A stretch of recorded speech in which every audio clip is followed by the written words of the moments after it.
Kansas has many great sports traditions, namely the Shrine Bowl, the pinnacle of high school football and the All-Star Game, the Adolph Rupp basketball tournament in Halstead, the McPherson Invitational basketball tournament, and at Shawnee Mission North High School for nearly 7 decades, the best of the best in Kansas City area track and field have gathered to battle against one another.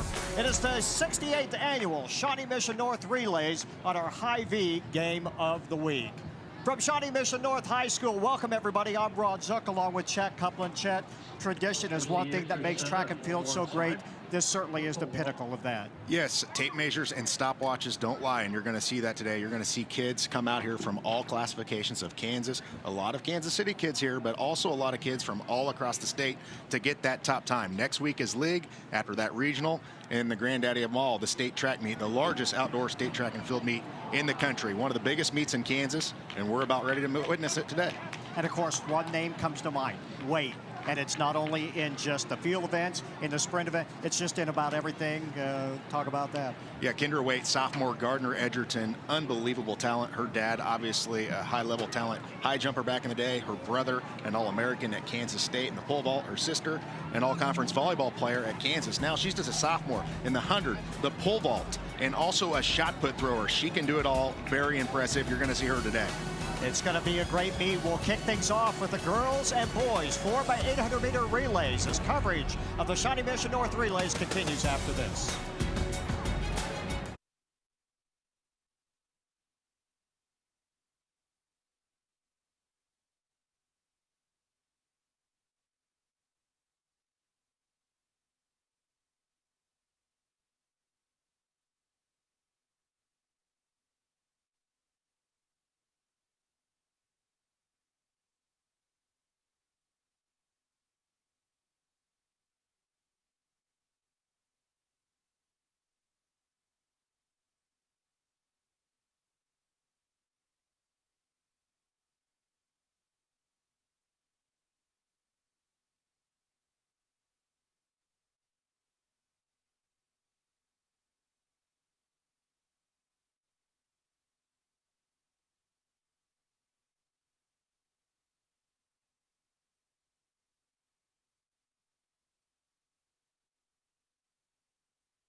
Welcome back to Shawnee Mission North and the Shawnee Mission North Relays, the 68th annual. Boy, this meet started in 1951 and it is still going strong. Some of the best high school talent in track and field is here tonight. Chet, we're just a couple of minutes away from the 4x800 meter relay. We'll get that started in just a few moments. When you have a meet like this, you're getting ready for the postseason. How important is it to try to put up a big number tonight? Well, a lot of these kids aren't getting to see top times each and every week. A lot of them up here in the Sunflower and the EKL evidently are, but some classifications aren't getting to see guys that are going sub 420 or sub 430 in the 1600 meters or maybe a 55-foot shot put thrower. You're going to have that competition here today, and looking up and down these records, just unbelievable to see the names like Lister of Leavenworth and obviously Maurice Green, the world's fastest man at one point, and Wendell Gaskin of Kansas City, Washington. Just unbelievable talent that's been here over the years. Records falling just about every year, it seems, here as you know, the kids get bigger, faster, and stronger. And we're going to see that today because we have some top-notch talent, not only in the state of Kansas, some nationally ranked talent here today at Shawnee Mission North. We are joined by a third member of our party tonight down on the track. And trackside, let's say good evening to Jan Klisso. Well, guys, it's great to be out here. And what excites me about this meet is you've got some small schools, you've got the big schools, and it really, like you say, those smaller school guys and girls maybe haven't had a chance to measure themselves in certain meets. You come here, you can measure yourself against some of the best in the state. It's basically a primer for the state meet, if you ask me. And there's going to be some great races, and I'm really looking forward to the rest of the evening. It is cloudy here. It did rain a little bit in the Kansas City area. Right now, cloudy skies. It's 61 degrees. Temperature expected to fall back into the 50s. There's a little bit of wind. It was actually calm most of the afternoon, but a little bit of a wind that's going to go into the runners as they go down the back stretch here. And we get ready for the first event as they line up for the girls 4x800. This will be a crowded field, 18 schools. And leading the way is Mill Valley. Best time so far of 9 minutes and 32 seconds. In lane 2, that's Blue Valley West. Lane 3 would be Olathe. Seated 4th, Blue Valley North. Free State from Lawrence is number 5. Number 6, Olathe Northwest. Leavenworth is at number 7, Olathe West at 8, Shawnee Mission West number 9, Bishop Miege at number 10, Olathe East 11th, Shawnee Mission Northwest 12th, Blue Valley 13th, Gardner Edgerton 14th. Fort Scott comes in at number 15, Lawrence High School at number 16, Shawnee Mission East at 17, and Bayshore Linwood at number 18.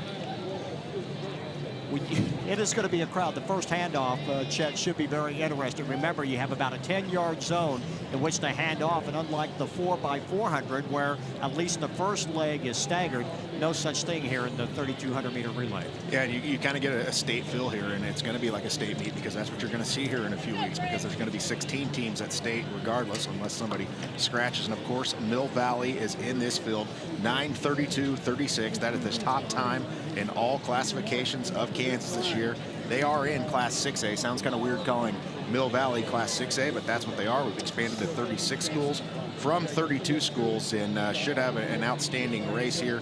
Blue Valley West also ranked up in the state. I believe they are 4th this year at their time at 9:59 in all classifications. They are also Class 6A. So you're going to see some outstanding times here. And state's best mark, as I mentioned, trying to beat 9:32.36. The team of Haymaker, Schwarzkopf, Coca, and Ricker for Mill Valley. Gracie Cookpasture there in the orange and the black from Shawnee Mission Northwest. Getting ready. This is a double waterfall start, meaning they'll line up the first 10 back at the starting line. Another 8 will be up ahead on the track, where they will run inside the 4th lane or the 5th lane all the way around the corner, and then blend in at the end of the turn down at the start of the backstretch. The others will be able to break back at the right away at the starting line. You can see them there on the screen as we are ready to kick off. This, the 68th year, and it's just staggering the number here. They have been coming here for so long. This great football stadium, which, by the way, has a brand new scoreboard that just looks terrific. A Jumbotron at the south end of this stadium.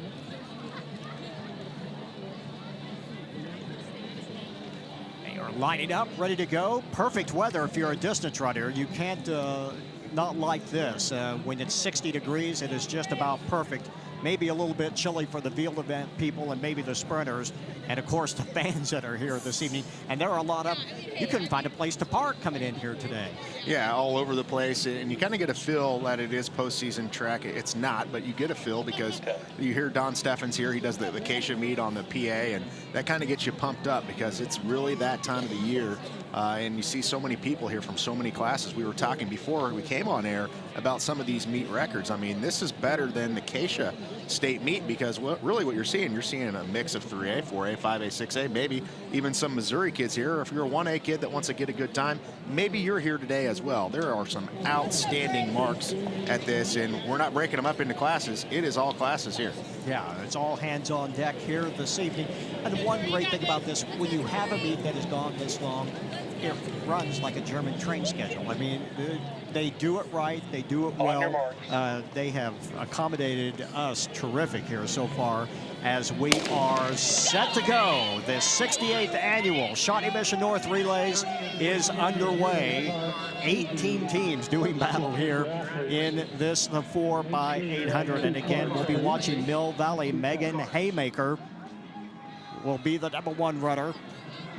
As they make their way down the stretch, they're going to try to blend in here. You got to be so careful here, Chet, because it's very easy with this many runners to get tripped up. Yeah, it really is, and that's the last thing that you want to do is drop a baton in a race like this, in a highly competitive race where you're trying to get one of those times. Meet record here is 9:23.16, set 1 year ago by St. James Academy. In fact, I got to interview them at the state track meet last year. Robinson Jones, Getz, and more. Some of those runners are back this year again, but they are not in the field today. In fact, that time is 9:48.58 this year. They're second in Kansas to Mill Valley, who's in this field. And that is Mill Valley in front. Haymaker leading the way as they now break the stagger and move into the first lane.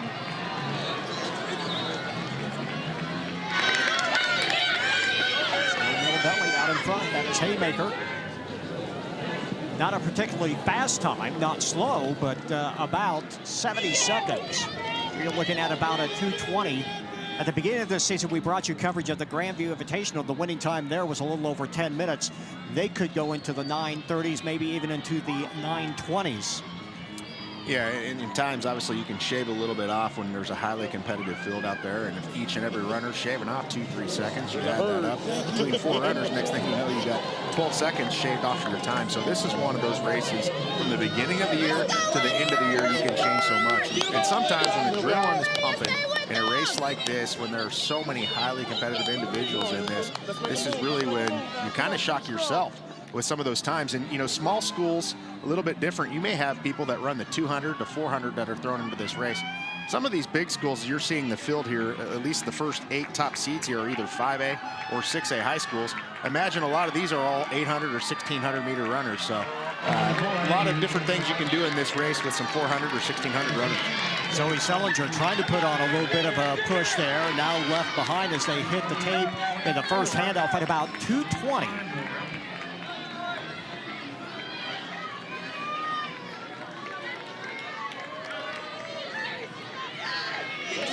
A new leader out in front as they make their way down the backstretch. Starting this second lap, that is Lawrence out in front now.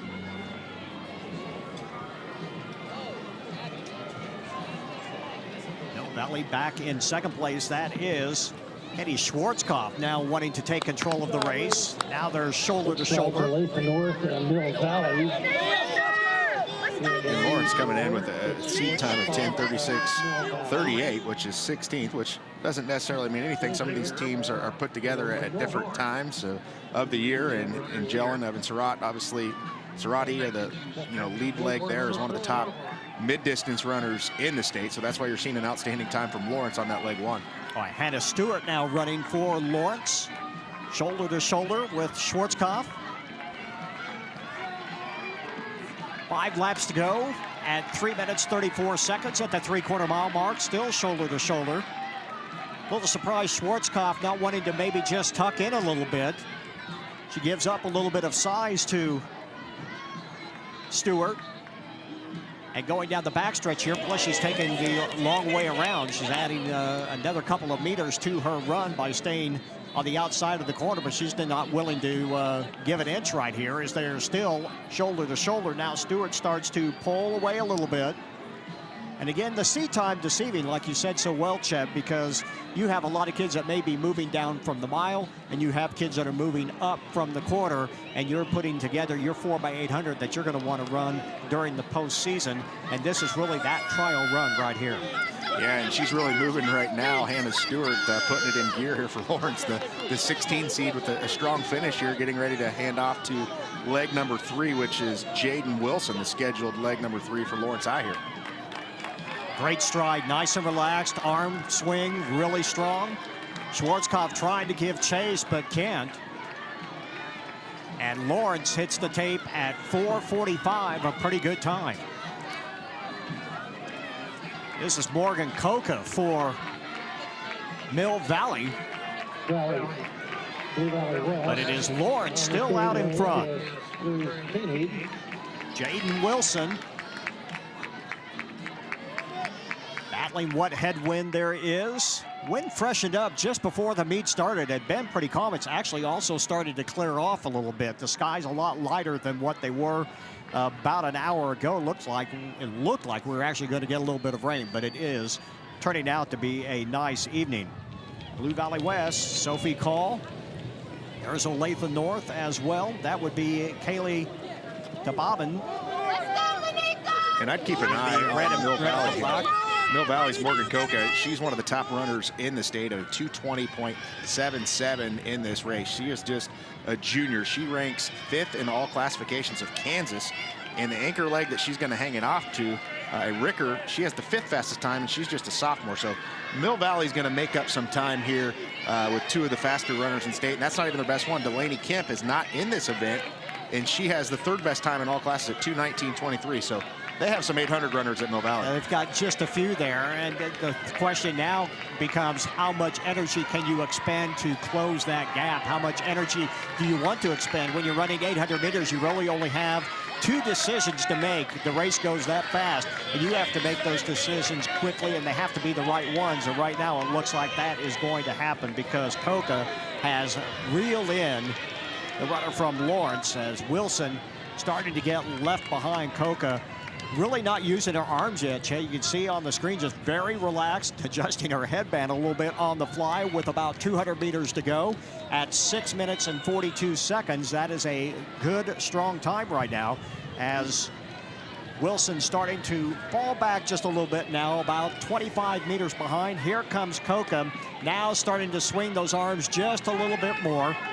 You just want to be so efficient in the 800 meters. You've got to be so quiet with your arms and then use them at the right time. Nice arm swing as she gets ready to hand off to Ricker. And Molly Ricker can put them up and down as well. As it's a good handoff, and she is well underway. And now Wilson starting to get reeled in a little bit. Lawrence is going to get the handoff, still in 2nd place. You got Ricker here at 2:21.11 is her top open 800 time this year. And you always talk about track and field being, obviously such an individualized sport. And certainly these girls are all going to battle it out against each other in 800 for a state title, a regional title, league title later on in the year. But when you come together as a team and running for each other, there's something different about it. Boy, you look at the handoffs. That 4th leg handoff back in the pack from about 7th place on back was just a giant traffic jam there for a little bit. Everyone managed to get away. No one hit the deck, but there was a lot of jostling for position. In fact, in this race today, we talked about all the top times of Mill Valley.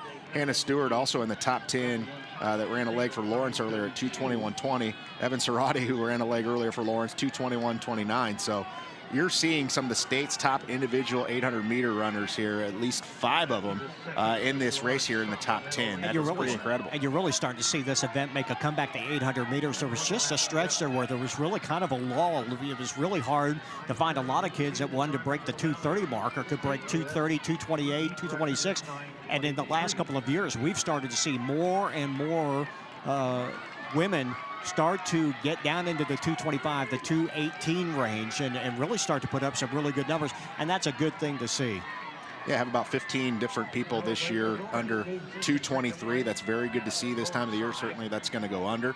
There was a point in time where a lot of people were running the 209, 210, 211s out there. Top time in the state is Hannah Robinson out of St. James Academy at 216.31, and of course the state record 206.67. So anytime you're doing anything under sub 220, that is pretty legit, and you're contending for a state title. And look at Ricker pull away. It is not going to be their best time of the season, being 9:32, but it is going to be more than enough. Here comes Molly Ricker from Mill Valley, wearing number 1 on the hip, and rightfully so, as she starts to pump her arms and power her way towards the finish line.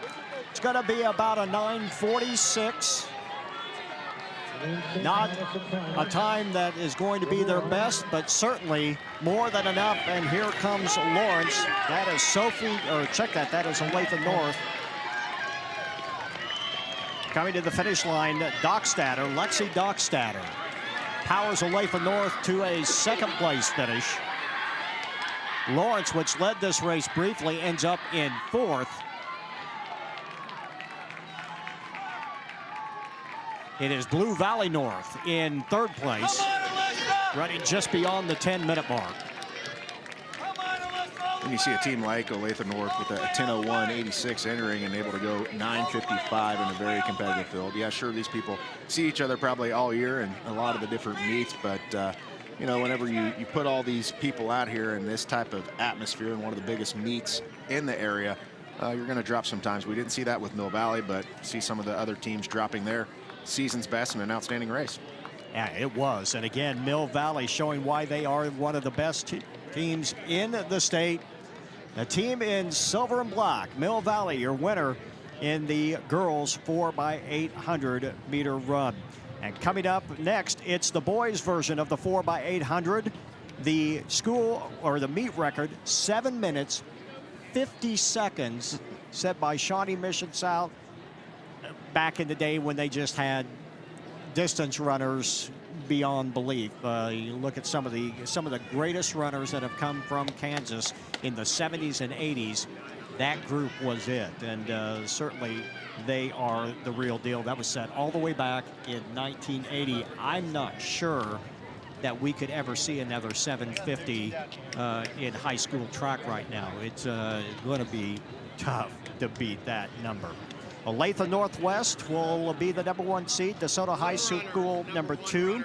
They have some pretty good track and field as well there. Shawnee Mission East, Olathe East, Gardner Edgerton wearing #5, #6, Lawrence Free State.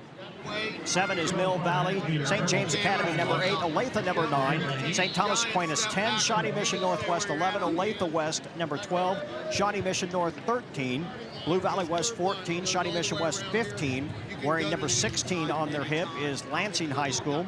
#17 will be Blue Valley. Wearing 18 will be Girard High School. Emporia #19, and Bishop Miege is at #20. So 20 teams, and you can see them there getting ready to line up in this two-turn stagger. This is quite a group, and we saw that it didn't happen up at the front because they were strung out pretty good, but we certainly saw it back about 7th, 8th, 9th, and 10th. That last handoff was really a big knot of people. Fortunately, nobody going down, nobody getting stepped on, and it's very easy to do when you get into the 800 meters because you're running so close together. You get a lot of spike marks up the knees and up the shin bones, and hopefully everyone stays on their feet for this because this is going to be a very crowded field. They are set, and we are underway.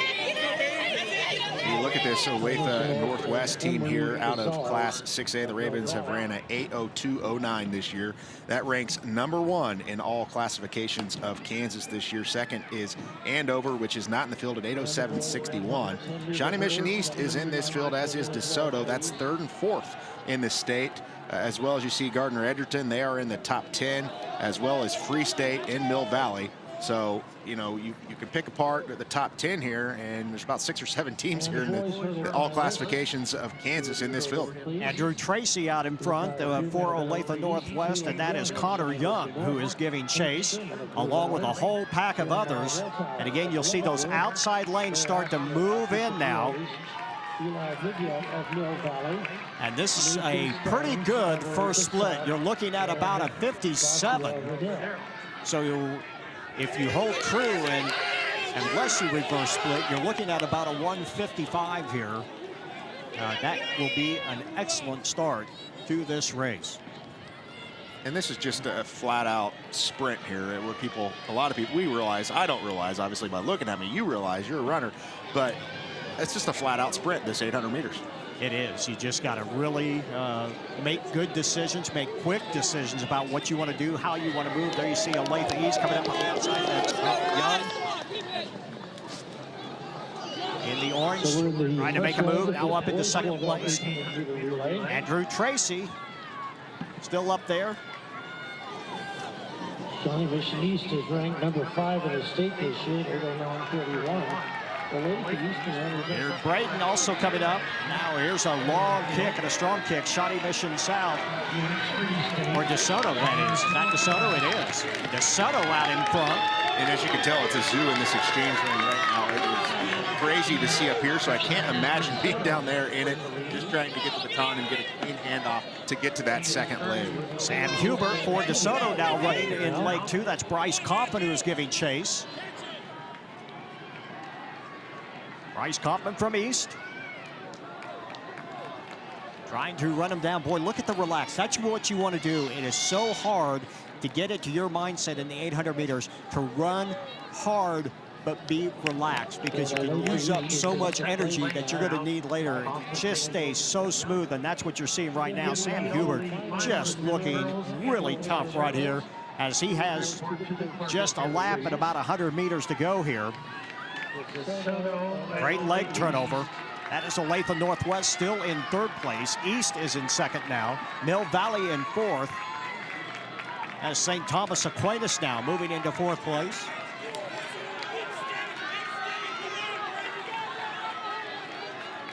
But Sam Hubert,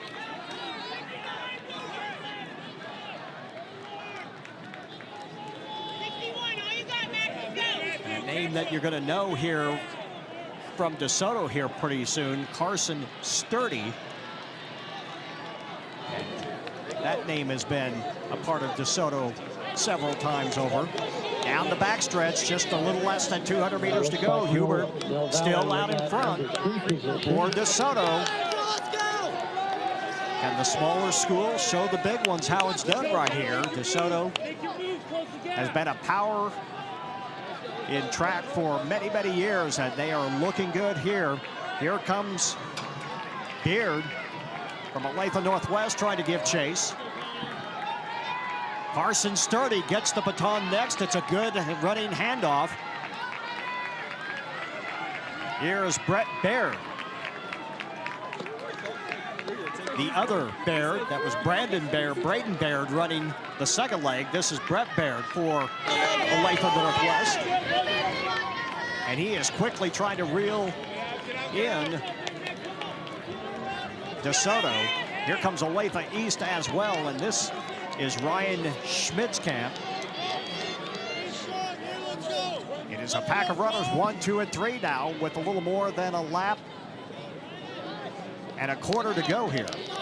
At 4:37, Chet, they're running well. This is a fast time. This could be a big, big number. Yeah, and I think DeSoto, who's ran an 8:09.22 this year, they have 3 guys that have went 2:02 sub this year on their team. Keegan Sturdy, Sam Hubert, and Graham Huddleston. Huddleston, the last leg on this, and he's about a 2:02. So it'll be interesting to see here if they pull off one of the fastest times in the state. They're going to need better than 2:02 in this. This is going to be a loaded field as they continue to do battle. This is Olathe Northwest, DeSoto, and Olathe East. 1, 2, and 3, and they're starting to leave the rest of the pack behind. It's turning into a 3-team shootout. The lead team there with DeSoto. West is now moving up. They are in 4th place. And you see them start to labor a little bit. Here comes Baird, really starting to turn it on now. Sturdy trying to give chase. And you can see Sturdy really start to labor now. You see his arm starting to flail just a little bit, and his chin starting to get back. That's when you start getting tired. Trying to keep his chin down, trying to keep pace, but wow, look at Baird go. He just powers away and gets a good handoff away, and that is getting Olathe Northwest out in front. Cole Morse, Graham Huddleston for DeSoto. Jacob Vermillion here on the 4th leg here for Olathe East has went 1:58 this year, so keep an eye on him in 3rd leg. And Vermillion more than capable, but has he lost too much ground? He's about 15 yards. Really, you look at it, he's about 25 yards out of 1st place. And he's going to have to really turn it on. He's going to have to take probably some chances that you normally would not make if you want to try to get him back in this race. The good news is he's got some space between him and 4th place, so maybe he can take a few more chances that he might not normally do. But it may not matter because Morris looking really good. He has got a lot of height and he is using that good leg turnover. And they are actually almost getting ready to lap some teams here with just a lap to go. They hit the line at 6:57. This would be a state leader and one of the 2 teams to This could be one of the best times in the state by far. Can they go under 8 minutes? They're going to have to really hurry to do that. He's at 7:17 now with about 270 meters to go. Here comes Huddleston trying to close the gap, and now Huddleston starting to make some ground up now. He's within about 5 yards right now. Still trying to get closer. He is starting to close the gap a little bit. But Morse looking very strong now as he starts to power with just 100 meters to go. A sub-8 does not look likely. Here comes Morse. Here comes Huddleston. Huddleston driving hard, trying to close the gap. He's gaining ground, but he's going to run out of time as Cole Morse of Olathe Northwest wins the boys 4x800 and an outstanding time of 7:58.74 unofficially. And the fastest time in the state of Kansas this year, 8:02.09 in-ring, was the fastest by Olathe Northwest, so bettering their time by more than 3 seconds in that race. Outstanding race going sub-8. And DeSoto also goes sub-8. They go 7:59.5. 10-second improvement for DeSoto. He said, you know, you bring the big guns when it comes time to the postseason, and this really is, as you said, the first time these kids run together. Probably they've been moving down from the mile or moving up from the 400, and this is when you want to put your best team together. And certainly DeSoto is going to get everybody's attention in the smaller schools, but Olathe Northwest with a great time, 7:58. Let's go back and check out that last 100 meters, and Chet, just a great kick at the end there by Olathe Northwest. Yeah, the wind coming, you know, on their backs a little bit there, and a very, very strong finish, holding him off there for the Ravens of Olathe Northwest with the state's top time this year by more than 3 seconds, which previously beats their best of 8:02.09, and just outstanding at 7:58.74. And it's still 8 seconds off the state record, or this meet record. We talked about how outstanding that is. Stay with us. When we come back, we're going to take a look at the girls' 100-meter hurdles as coverage of the 68th annual Shawnee Mission North Relays continues right after this.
So we have the first round of the boys and girls 3,200 meter relays in the books. Let's go trackside. Here's Dion Clisso. And I'm with Cole Morse from Olathe Northwest, and you guys throwing a 7:58 there. It's 4 seconds better than your best of the season so far. Best time in the state this year. How fun was that last leg? I know it's he was trying to track you down there at the end. Oh, it was pretty fun. I mean, just had to go and get my second lap a little bit faster than what we ran last week. And then I went on and did that, and I went like 156, 157 this week. Well, you guys all right here together. And tell me, guys, fastest time in the state this year. We're getting ready for league, and then sectionals, and then on to the state meet. What's it mean to be able to get this time in this meet? I mean, it's huge for us. We were running like 8:20s last year, and we can easily make it to state this year. It's nice knowing that. All right, well, good job, guys. Thanks a lot. Thank you. In lane 1 is Yeah, there definitely was a statement there. 7:58, and probably going to have to find a couple of more seconds like that. There's still some other schools around that can put up some pretty big numbers, but that certainly was a fine showing. We're going to shorten things up just a little bit now. Girls 100-meter hurdles in lane 1. Bria Turner of Olathe North. In lane 2, Jacalia Morgan of St. Thomas Aquinas. Rachel Stevens of Girard in lane 3. In lane 4, Lauren Heck of Blue Valley Southwest.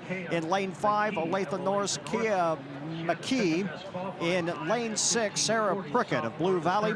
In lane 7, Destiny Moore of Shawnee Mission North. And in lane 8, Emery Zars of Mill Valley. And Chet, Lauren Heck, Blue Valley Southwest, with an outstanding time already this season of 15:28. Yeah, she's in lane 4, and obviously one of the top hurdlers in the Kansas City market up here. And you know, top time in the entire state this year is pretty fast. Emma Ruddle out of McPherson at 14:44. Don't think we'll see many sub-15s here, obviously, today, but still pretty loaded field here. You see Lauren Heck in the white over blue in lane 4. The long ponytail hanging down. And they are underway. And it is Heck, the first hurdle now coming out in lane 5. That is McKee. McKee still out in front. McKee looking strong. One hurdle to go. And it is McKee winning unofficially a time of 14:89.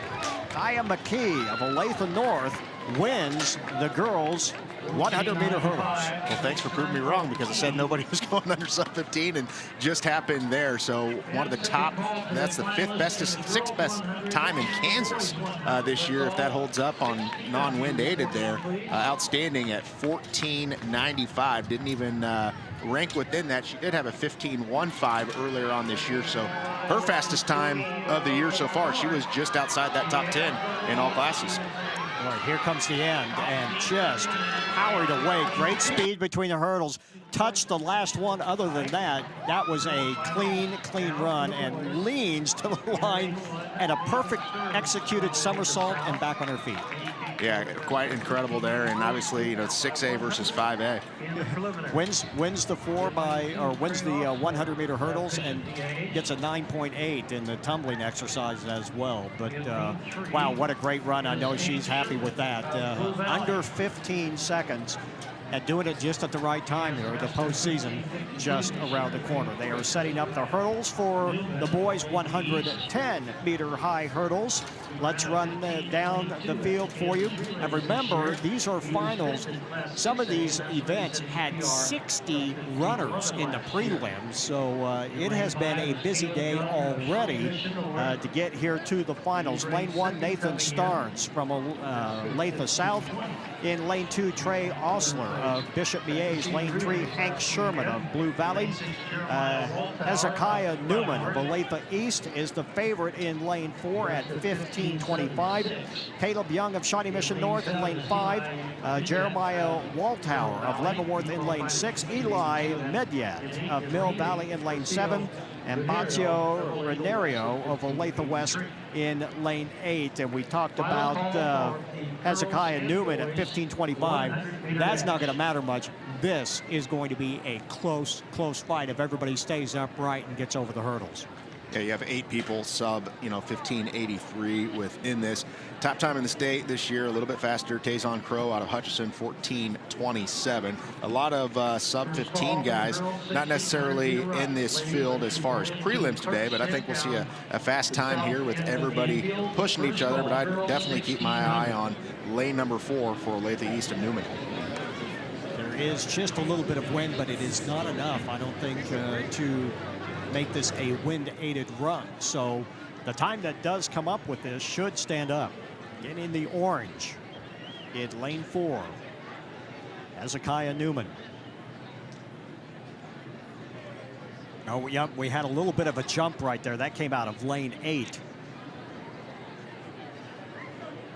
Renario, I don't know if he fell out of his blocks or if his blocks came loose. Now, is that an automatic DQ here like it is at state? If it is, and I think he's probably going to be able to plead his case. He just lost his balance at the blocks, but we'll see. I think they're going to let him stay in, and that's a good thing. That was just really, he wasn't trying to jump the gun or get off to an unfair advantage or anything. It just simply, sometimes the wind could come up at your back or whatever, or you just lean a little bit too far forward and lose your balance. So they're going to get another chance here, but you also have to get your mind reset here and get ready to go and go through the routine of getting in your blocks one more time. So again, Starnes, Osler, Sherman, Newman, Young, Waltauer, Midyet, and Renario. Again, lanes 3, 4, and 5, the fastest in this field in what is a tight field. And it is Newman out first. Oh, and a big fall in lane 1. Newman still out in front. Newman by about a half a step, still in front, and Newman with 1 hurdle to go, powers his way, and another runner goes down. Boy, in lane 1, Nathan Starnes hit the first hurdle, and I mean, he did not go down just lightly. He really, really hit the deck, and they are tending to him now off on the sideline. Boy, that was not a good spill. Yeah, Newman there with his fastest time of the year. He entered with a 15:22. As you can see him come right out of the blocks with explosion, right over the hurdles. He was in the lead from the get-go and kept it off, fending off lane number 5 with Caleb Young of Shawnee Mission North, who entered with the second fastest time in prelims. Strong finish and made it look easy there for the win. Also in lane 6, Jeremiah Waltauer also hitting the last hurdle and going down. We certainly hope Nathan Starnes is okay there to see the finish. And a nice run by Hezekiah Newman, winning the 110-meter high hurdles. Let's go down to Dion. We're here with Hezekiah Newman, just came off the 110-meter hurdles. Real smooth there. Did you feel comfortable right out of the box? Yeah, I did. Coming out strong a little bit. Messed up on little hurdles, kind of slow over them, but during the end, I feel like I finished strong. I was going to say, at the end there, you seem like you really kind of got your rhythm good, and you finished strong. How important is it to do well in a meet like this with State just right around the corner? Right now, it's just a good look at like my competition and where I need to be at by the end of the year. All right, well, good luck. Thank you. Hezekiah Newman, the winner of the boys 110-meter high hurdles.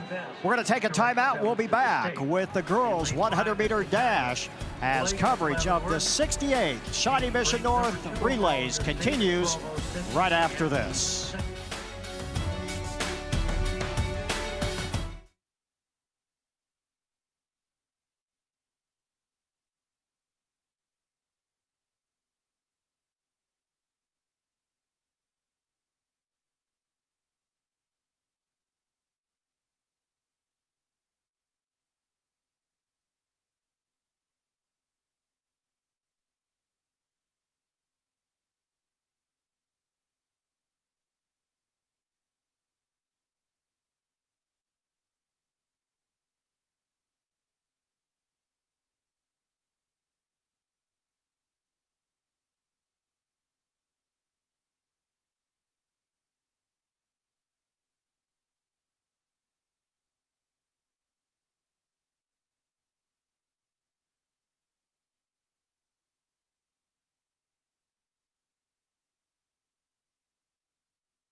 Check Couplet Abroadsuk from the 68th Annual Shawnee Mission North Relays on the Hy-Vee Game of the Week. And so far, it has been a great meet. Everything we expected it to be, and there's still a whole lot more left to go.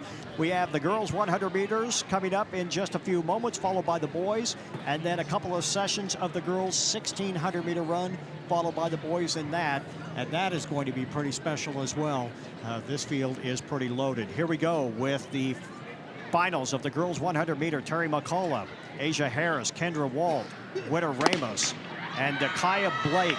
And that is Blake in lane 5. Blake still out in front now is Destiny Ray in lane 6. It is going to be a close finish as they all hit the line at the same time. And Kendra Wade also in there. We talked about her from Gardner Edgerton.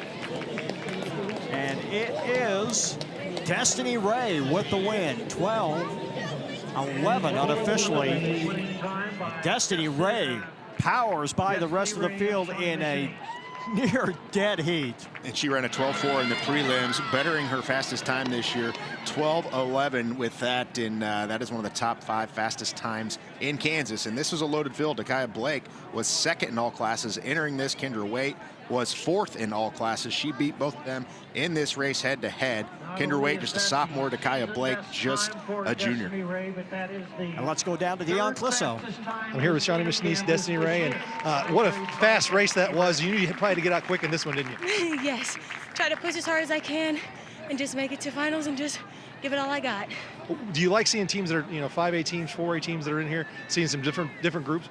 Yes, because then it gives me a good competitive field. You get to work hard and you get to push yourself harder. All right, well, good luck the rest of the way. Thank you. Well, she did not get off to the greatest start by about 50 meters. She really had the field covered, and a close battle for second, third, and fourth as well. But a great run by Destiny Ray. Boys 100-meter finals, and this is shaping up to be a good one. Yassine Chappell of Wyandotte in lane 1. Graham Huff in lane 2 from Lawrence High School. Blue Valley Northwest, John Michael Herman. Nevin Teb Lawler of Blue Valley West in lane 4. He has gone under 11 seconds so far this year.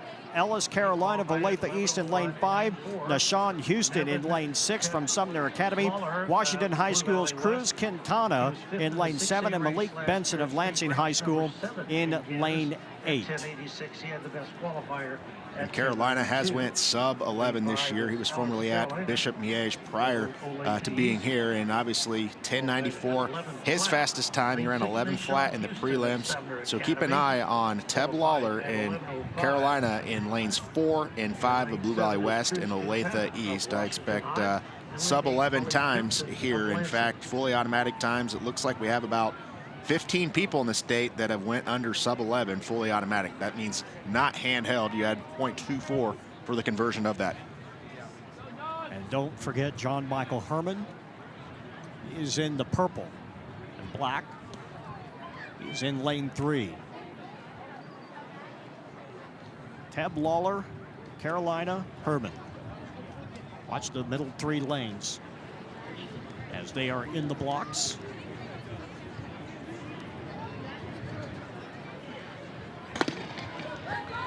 And a good start on the outside. That is Benson, who got off to a good start. Now coming up the middle, that is Teb Lawler. Teb Lawler, and it is a close finish in 10.79. And it is Teb Lawler, Nevin Teb Lawler of Blue Valley West, who did not get off to the greatest start, Chad, but boy, he sure turned it on and got going right in the middle of the race. Here's the replay of that. Yeah, and he just, kind of a little bit of a slow start, but you see his explosion there to the mid, 50 meters and on within that. 10.86 entering was his fastest of the year, and getting that by 1/100 of a second for 10.85. That is the 6th fastest time in the state of Kansas this year. And watch how close that was. Just able to outlean John Michael Herman. Let's go down to Dion Clisso. Well, I'm here with the winner of the 100 meters, and you're 10.79, 6th fastest this year in the state of Kansas. How did you feel about this race, especially in a big meet like this? I felt pretty good going into it. Coach is telling me have a good mindset, and that's what I did. Came in here and got it done, Is this a field that you feel like it'd be like a league race or a sectional or even a state race? I treat every race like a state race. So, that's just how it is. All right, well, good luck the rest of the way. Yeah, thank you. Thanks. My kind of runner. Every meet is important. It's just ask my wife if every race she didn't run in wasn't the state finals. Here we go. It is the first of 2 heats of the girls' 1,600-meter run. Riley McDaniel of DeSoto with a 5:53. Then Elisa Hernandez of Olathe East, Chloe Wanamaker of Shawnee Mission South, Emporia High's Avery Gutierrez, Brenna Richard is in wearing number 5, Emily Farrington of Fort Scott. Then Taryn West of Emporia High School, Mackenzie Thomas of Free State, Paige Butler of Blue Valley Northwest, Cameron Ferris of Lansing in lane 10, lane 11, Quincy May of Bayshore Linwood, Josie Taylor of Mill Valley in 12, Sydney Rice in 13, Josie Height of Shawnee Mission West in 14, Josie Ranella of Bishop Miege in 15, Lane Prescott in 16, and Elizabeth Finnegan of Leavenworth in lane 17. This the first of 2 heats of the girls' 1,600-meter run. 4 full laps, just a freckle short of a mile. 35 total runners today in the 1,600-meter run. 17 in section number 1 and 18 in section number 2. Actually, 3 sections of this, actually, so I said that wrong. So Actually, there are 3 heats of this. There are 3 heats of the, so 3 heats of the 1,600 meters. And 51 total runners in the 1,600 meters. So I was looking at the times of section 2, and some of those times aren't too bad to be in section number 2. So it's kind of interesting with time finals, because you're racing really against the stopwatch against all heats, even though maybe you don't expect in this heat here due to seat times that there's going to be anybody that may compete in those top 6 spots. Maybe there is. Not saying there's not, but usually that doesn't happen. Well, you have to be careful if you're in the fast heat, because if you get into a tactical race, now there is quite a bit of disparity in this field between the 3 heats, but if you allow yourself to get into a tactical fight and sit back on your heels, you can get pipped by someone in a slower heat. We have seen it before. Yeah, and so much of a mind game in a lot of ways, so much strategy involved in this. It's not just going out and running, and you can talk much more on that, Rod, of how much, this is kind of a game out there to a lot of people. Well, in Mill Valley's Delaney Kemp probably isn't going to let that happen. 5:12 coming into this race. That is outstanding. So here we go, the first of 3 heats of the girls' 1,600-meter run as they step up to the line. And here we go. Again, you see the double waterfall start. The runners on the outside will stay in the 4th lane. And the runners on the inside, oh boy, a little bit of jostling there. We almost had a couple of kids go down right there. We'll get the numbers for you as they make their way down the backstretch for the first time. That is Josie Height wearing number 14. Josie Taylor of Mill Valley wearing number 12. Wearing number 1, that is DeSoto High's Riley McDaniel. That is the pack of runners as they are staying pretty well grouped together. Again, the weather, if you're a distance runner, this is really nice. Temperature is in the upper 50s, right around 60 degrees. There is a little bit of wind, which is putting some chill in the air. Fortunately, the rain has stayed away. There was a lot of it just off to the west of the Kansas City area. It did not materialize here. Did see a little bit of drizzle during the prelims, but other than that, it has stayed pretty nice. It is not a particularly fast time. As Josie Taylor hits the stripe at about 1:15.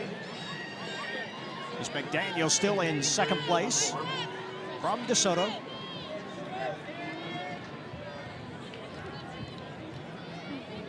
Just, you have to put up a good number here. You're looking at 50 runners, and there are more than 50 in the boys race coming up in the 1,600 meters.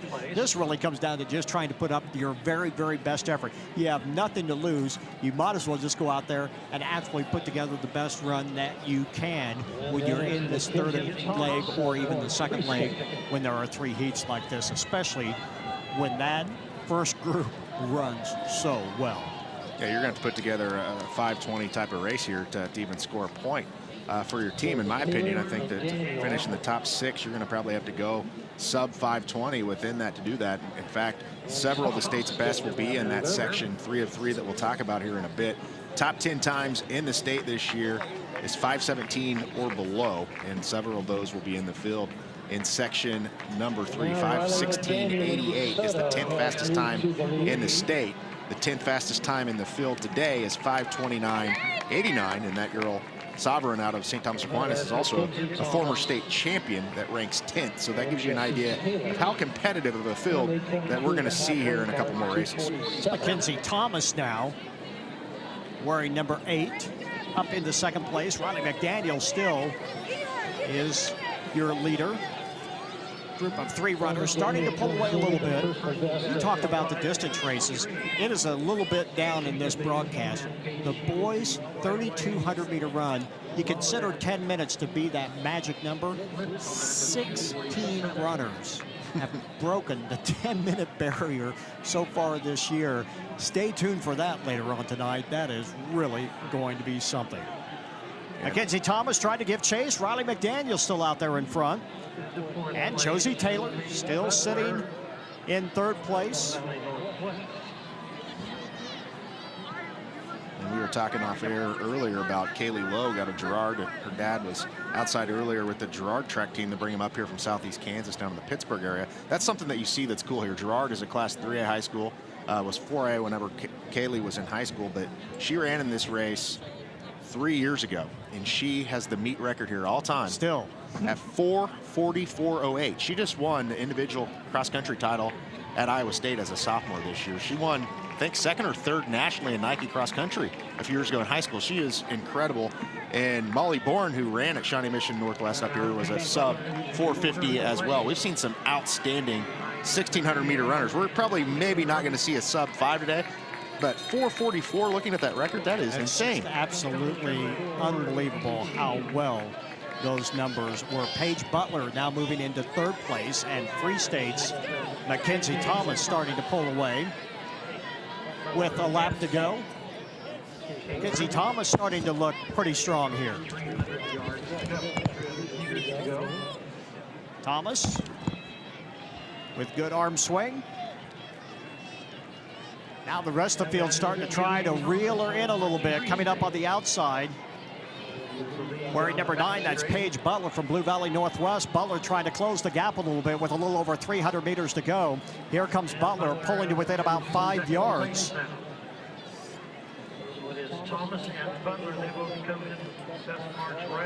Paige Butler from Northwest trying to close the gap a little bit, but it is still Mackenzie Thomas. Looking pretty good, a little bit of arm swing there. But here comes Blue Valley Northwest, Paige Butler, as they are shoulder to shoulder now. Now Butler starts to pull away and begins to sprint for the line.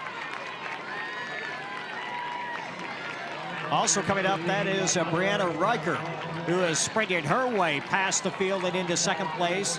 It is a 5:46. 16 seconds for Mackenzie Thomas, and that is noticeable improvement for her as she wins Heat 1 of the girls' 1,600-meter run.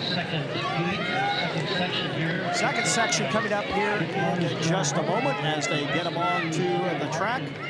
We'll run down the field for you. Jenna Mullen of Olathe West, who comes in with a more than respectable 5:34 so far. Julia Larkin of Free State, number 2. Caroline Colburn of Shawnee Mission North in number 3. Let's watch this last 100 meters for Paige Butler from Blue Valley Northwest as she comes out of the corner. Kind of a short stride, really a sprinting stride. A good arm swing, very clean. Just simply had a lot left in the tank.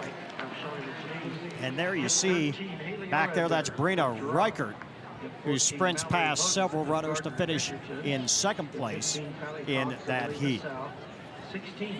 Haley DeBobbin of Olathe North will wear number 4 in this next heat. Bryn Wilson of Blue Valley Southwest, number 5. Sarah Chronister wearing number 6. She's from Kansas City. Turner, Shawnee Mission North. Chloe Belgium in 7. Lily Henkel of Notre Dame in 8. Lexi Dockstader of Olathe North in 9. Mary O'Connor, St. James Academy in 10. Clarice Koenig of Blue Valley West in 11. Katie Kowalik of Shawnee Mission East in 12. Haley Arender of Girard in 13. Mallory Bowden of Gardner Edgerton in 14.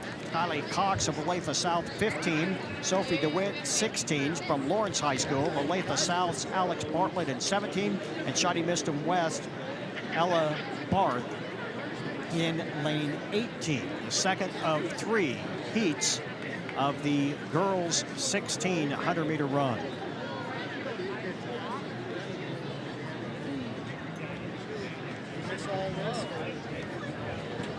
And if you're standing there, you see them jumping up and down, it is a little chilly till you start running.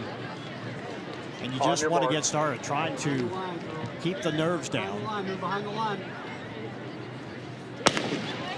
there we go. Wanting to get the runners a little bit behind the line. You do not want to toe the line. They can call you on that. Very rarely will they in the 1600 meters as they round the corner, heading down the backstretch for the first time. The second of 3 heats of the girls' 1600 meter run. As they start to break down the straight. A little bit of pushing there, but it is Elisa Hernandez of Lawrence Free State and Riley McDaniel, or check that, Jenna Mullen of Olathe West. Also there, that's Sarah Chronister of Kansas City Turner. Still in a pretty good stack right there as they make their way through the north end of the stadium and down the front stretch for the first time. Here is Julia Larkin. Larkin still out in front. Lexi Dockstetter of Olathe North starting to make a move and up into second place now.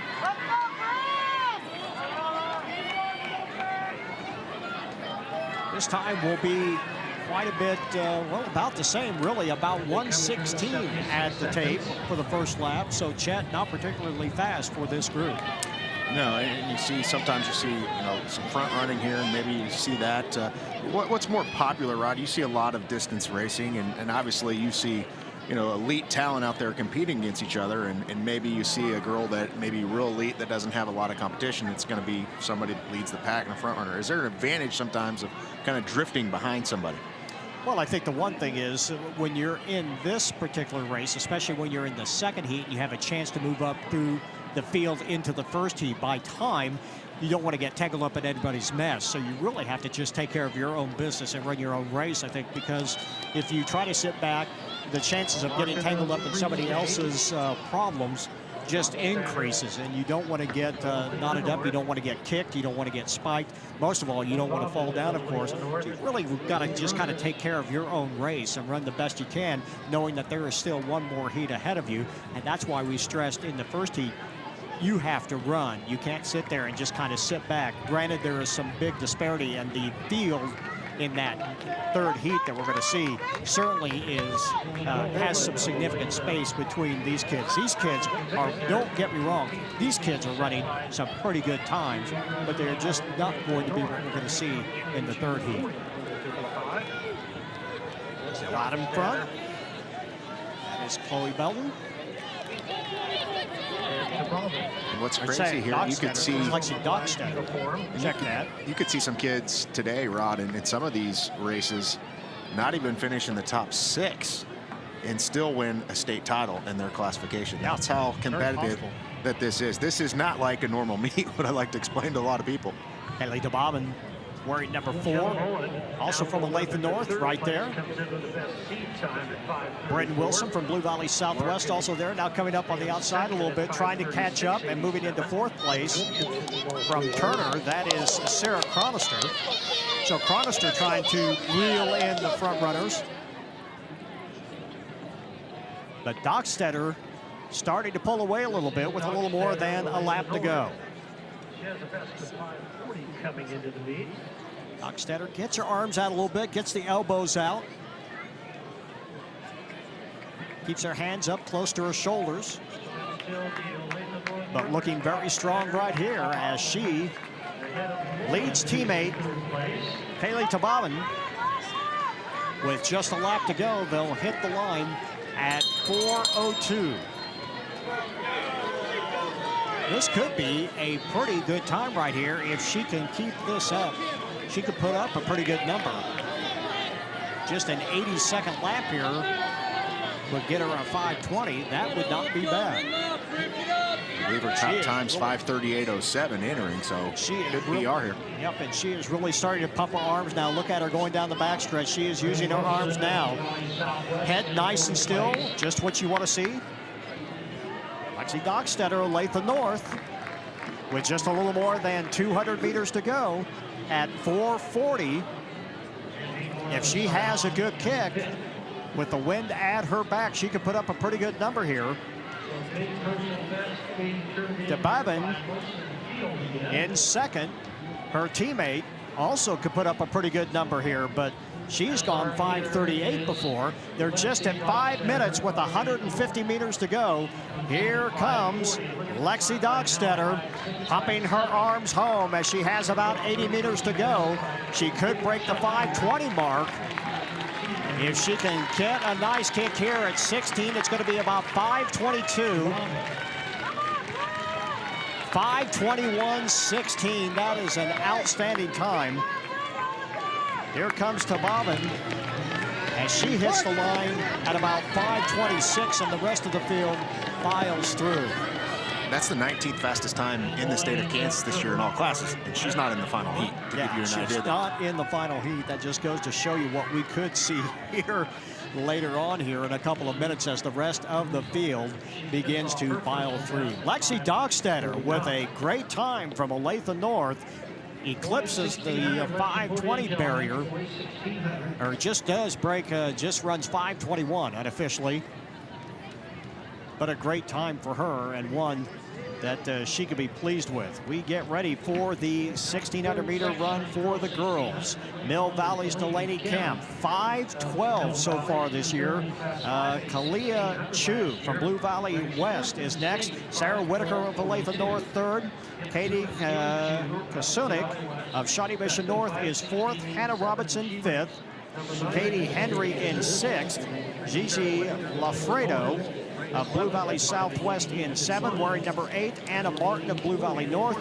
Tori Winegrove wearing number 9 of Blue Valley. St. Thomas Aquinas, Olivia Sovereign wearing number 10. Grace Meyer of Bishop Miege, 11. Melody Okada wearing 12 from Olathe East, wearing bib 13. Alexis Hutton of St. Thomas Aquinas wearing bib 14. Molly Holmes of Blue Valley. Sophie Jones wearing number 15, and Riley Demo of Shawnee Mission Northwest wearing number 16. She is the slowest seat time in this field, and she has gone 5:34. Now, one thing they are changing for this race, and you'll notice the way they are lining up, they are going to run lanes in this race because there are just 16. They can put 2 to a lane, which is the maximum, and so they are going to take these 16 fastest, and they're going to run them around the turn stagger and then blend in right away, so the runners will stay in their lanes throughout the entire turn, compared to what you saw in the first 2 heats where they ran the waterfall start where you break right away. And exactly what you're going to see at the state meet in a few weeks here, with exactly 16 people in each classification, all 6 classifications. The difference will be there'll be 30,000 people there cheering you on. Still pretty decent amount of people here today, one of the bigger meets that you'll see. And you're going to see some outstanding times here in section number 3. Keep an eye on Delaney Kemp out of Mill Valley, 5:12.42 this year. That time ranks 4th in all classifications of Kansas. The top time, Claire Mayfield out of Manhattan, 4:58.93 is 18th all-time in Kansas. And of course, we talked about the meet record within this today, 4:44.08, set 3 years ago by Kaylee Logue, who is now probably going to be an All-American here pretty soon out of Iowa State, and won the Big 12 in cross country as an individual this year. Well, you talk about some of the great runners that have been up in the Shawnee Mission area and this area. Kathy Saxon, Alicia Tenney, Bourne, and you know, the names just go on and on and on as far as great female runners in high school in this area. They just number so many. The Lady Kemp settling to sit back in second place right now. That is Whitaker who is in front. And surprisingly, that is Chu kind of sitting back a little bit. Chu not up with the lead pack right now. She is starting to fall back. You're going to wonder if she is feeling as well as she could, or if she's just sitting back and biding her time right now. She is the number 2 seed in this race, but so far is back in 6th place. You see her in the red over black. It is still. So that is in 6th place. That is Kalia Chu. As you see Delaney Kemp start to move up a little bit, trying to keep Katie Kasunik from Shawnee Mission North within stride. It is a pack of about 4 runners right now. And this is a stout pace, so you look at Kalia Chu, and maybe she's doing the right thing, because this pace is pretty fast right now. They're running just right at about a 5-minute pace here in this race as they come down the main straightaway again, and they are already at just 2:15. So this is a quick pace, and you see Katie Kasunik kind of starting to gasp for air a little bit. Her head starting to lean back a little bit. Chu starting to make her way up into the pack now. She has joined the front group, but still sitting back in 5th place. And falling off the pace now, Nick Schmidt. That was just way more than she wanted to deal with. When you look at Chu, she has the 9th fastest time in the state in all classes this year at 5:16.7. Excuse me, Katie Henry is the number 6. And you speak of the Shawnee Mission runners over time that have been so good within this area. Just Shawnee Mission schools alone, top 10 all time in all classifications. 5 of them come from the Shawnee Mission area. Allie Cash, all time the fastest, 4:38.28. She ended up going to Oregon. Molly Bourne at Oklahoma State just ran last year, 4:48.87. Ann Stadler out of Shawnee Mission East, 4:51.8 in 1983. Lori Nelson of the Shawnee Mission East, 4:53.1. Dee Dee Lawless out of Shawnee Mission South, 4:53.2 in 1980. So there's been some outstanding runners here in the Shawnee Mission School District. Here comes Delaney Kemp. She has started to pull away a little bit from the rest of the pack. Chu still sitting back there in 5th place, but in a pack that is now starting to lose ground a little bit to Delaney Kemp. With 1 lap to go, Kemp really pushing hard. Again, she is fresh. She did not run in the 4x8 earlier today, so she has got a lot left in the basement. 3:51 at the break. This could be a great time right here if she can find a little more speed right here. Still with 320 meters to go, she's going to have to really start moving. And Kalia Chu, not a factor. She is back in 4th place. It is still Kasunik trying to hang on. You see her really starting to struggle, trying to keep it all together here. Gigi Lafredo has moved into 3rd place. That is Lafredo. Lafredo with that long stride, trying to use it to her advantage. And here comes Delaney Kemp at 4:45. It'll be tough to break 5 minutes, but 5:10 certainly not out of the possibility. In fact, more than likely here. Here comes Kemp, pumping her arms, the crowd on its feet as they cheer her to the finish line. Delaney Kemp as powering her way to about a 5:07, and she hits the line 5:07.05 unofficially, finishing in 2nd place. That is Katie Kasunik.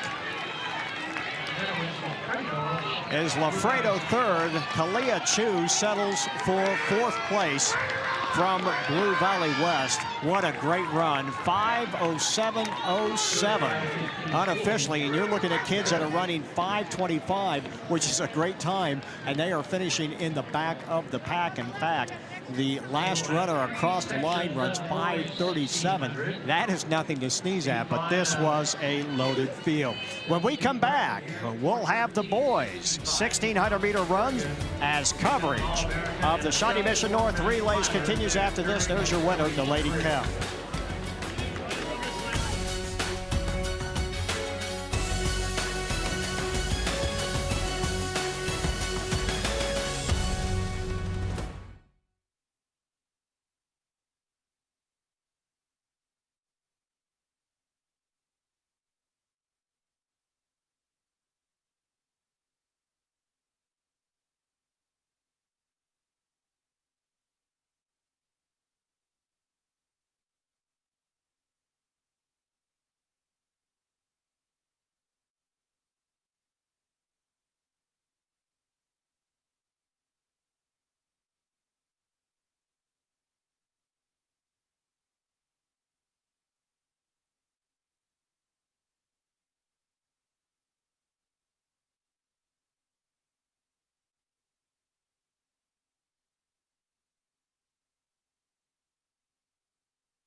First heat of the boys 1600-meter run underway. Danny Schemmerhorn of St. James Academy, Max Thursby, Mason Fitzmaurice, Sebastian Garcia, Jack Ryan, Ty Gifford, Ryan Ortiz, Shane Mullen, Kenneth Howell, Brady Huggins, Mark Ferris, Raul Daniel, Kyle Newberry, Quincy Eastlak, Gabe Spurray, Hayden Clements, Gabe Ingalls, Dane Miller, Kelvin Bell, Aaron Reed, and Austin Glazen. We have the winner of the girls 1600-meter run. Here's Dion Clisso. I'm here with Delaney Kemp from Mill Valley, and you really caught up on that on third lap and really powered through. How much focus was it to be able to keep, once you got there, to keep powering through and cut 5 seconds off your best time? I just kept pushing, kept looking forward, practicing like we do at practice and racing like that. And I just knew that since I made the move, I had to be strong and hold it. Well, you've got a league next week and then sectional or regionals after that.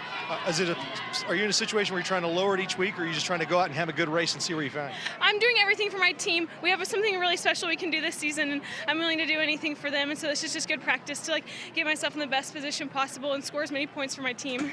All right, well, good luck the rest of the way. Thank you. She certainly did all of that. Delaney Kemp, 5:07.07. That sends a pretty good message. 4th fastest time in the entire state of Kansas this year. She moves up 5-second PR. 5:12.42 was her fastest time. She is in Class 6A, ranked 3rd within that, because there's a girl from Washburn Rural and Manhattan ahead of her at this point. But that's a pretty good time for this time of the year. Headed to Kansas State next year. She was also part of that 6A girls state cross country title this year at Mill Valley. And if you're curious as to what that is, that's the sun coming out. We haven't seen much of that for a while. Here is Kenneth Howell. And now coming up on the inside or outside, Danny Schemmerhorn. Schemmerhorn with 2 laps to go. Decides it's time to take control a little bit. Also coming up, that is Fitzmaurice. Shawnee Mission South. Well, you don't think they've had some runners in their history? Goodness, they are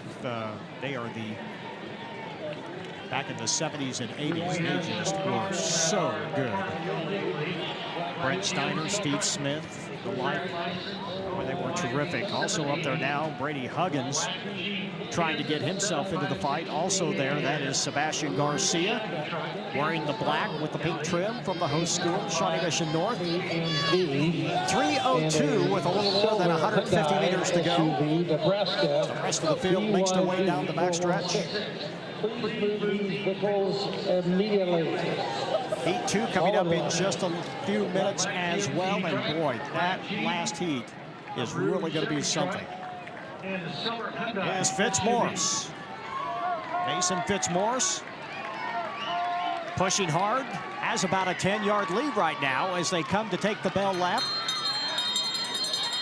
That is Jack Ryan from Lawrence.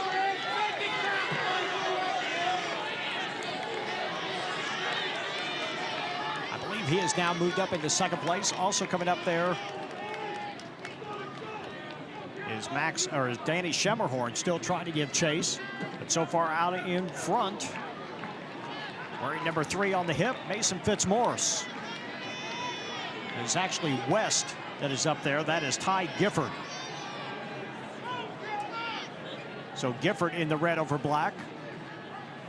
Trying to get chase, starting to close the gap a little bit. In fact, here comes the pack trying to reel in Fitzmaurice. And this is Gifford going by. Gifford going by. Here comes Garcia as well.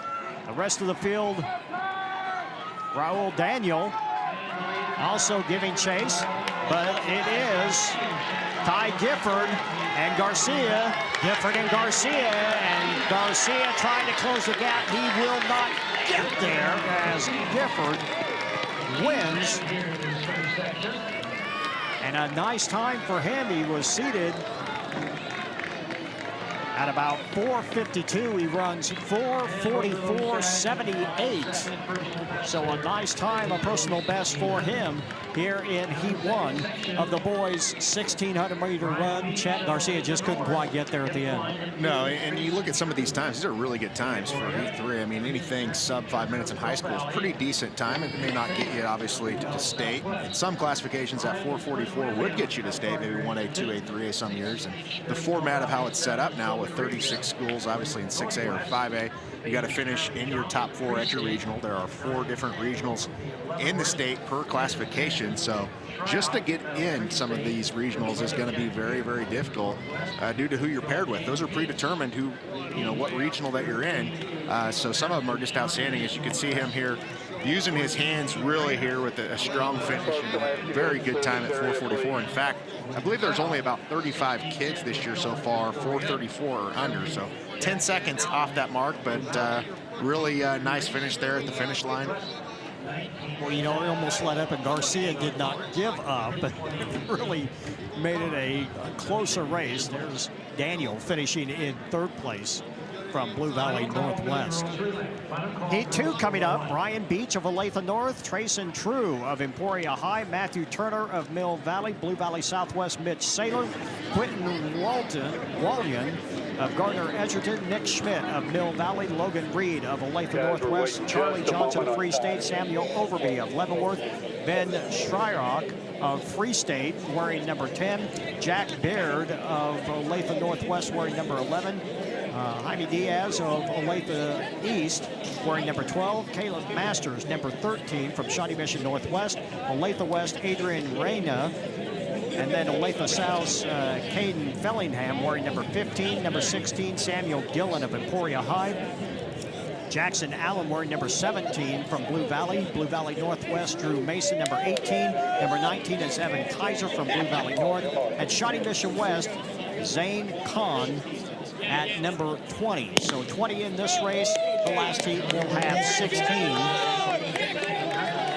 So 57 runners taking place in this event. We told you this was a big meet and one of the best, and it certainly shows why here, as they are off to a scalding start, getting out very, very quickly, almost rabbiting. That's Logan Reed of Olathe Northwest. He does have a pretty nice time, 4:38 so far this year, and that is not bad.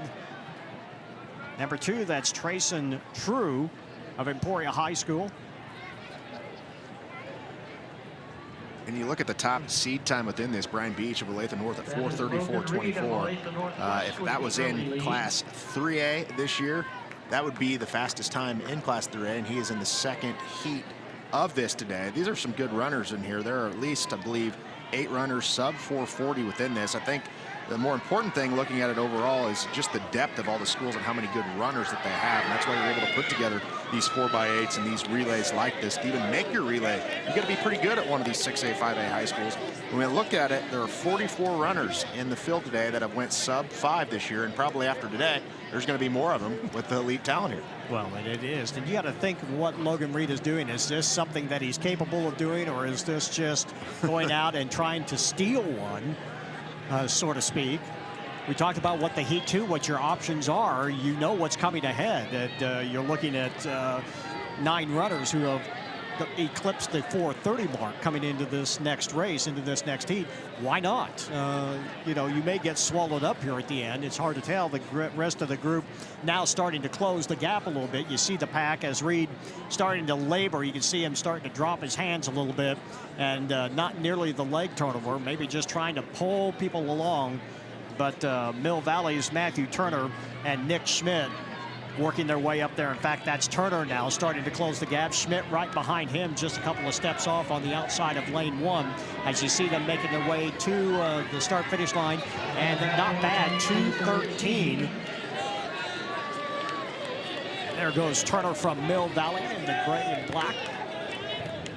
Starting to pull away now, and his teammate will go with him. That's Nick Schmidt, wearing number 6 on the bib, as the field begins to leave Logan Reed behind.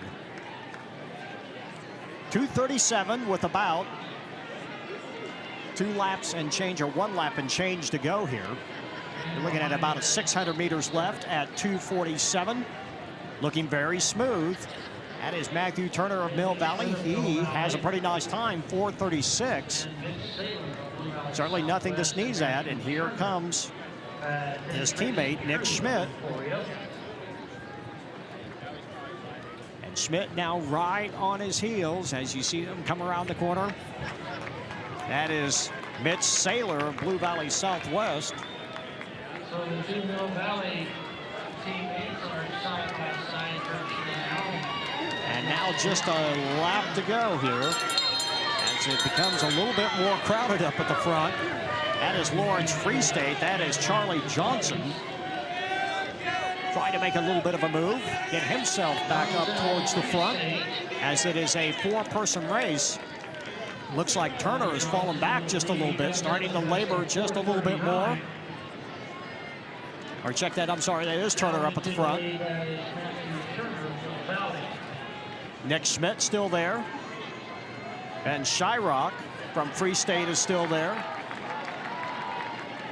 And here comes Schmidt going by. Nick Schmidt now in front with just a little less than 200 meters to go.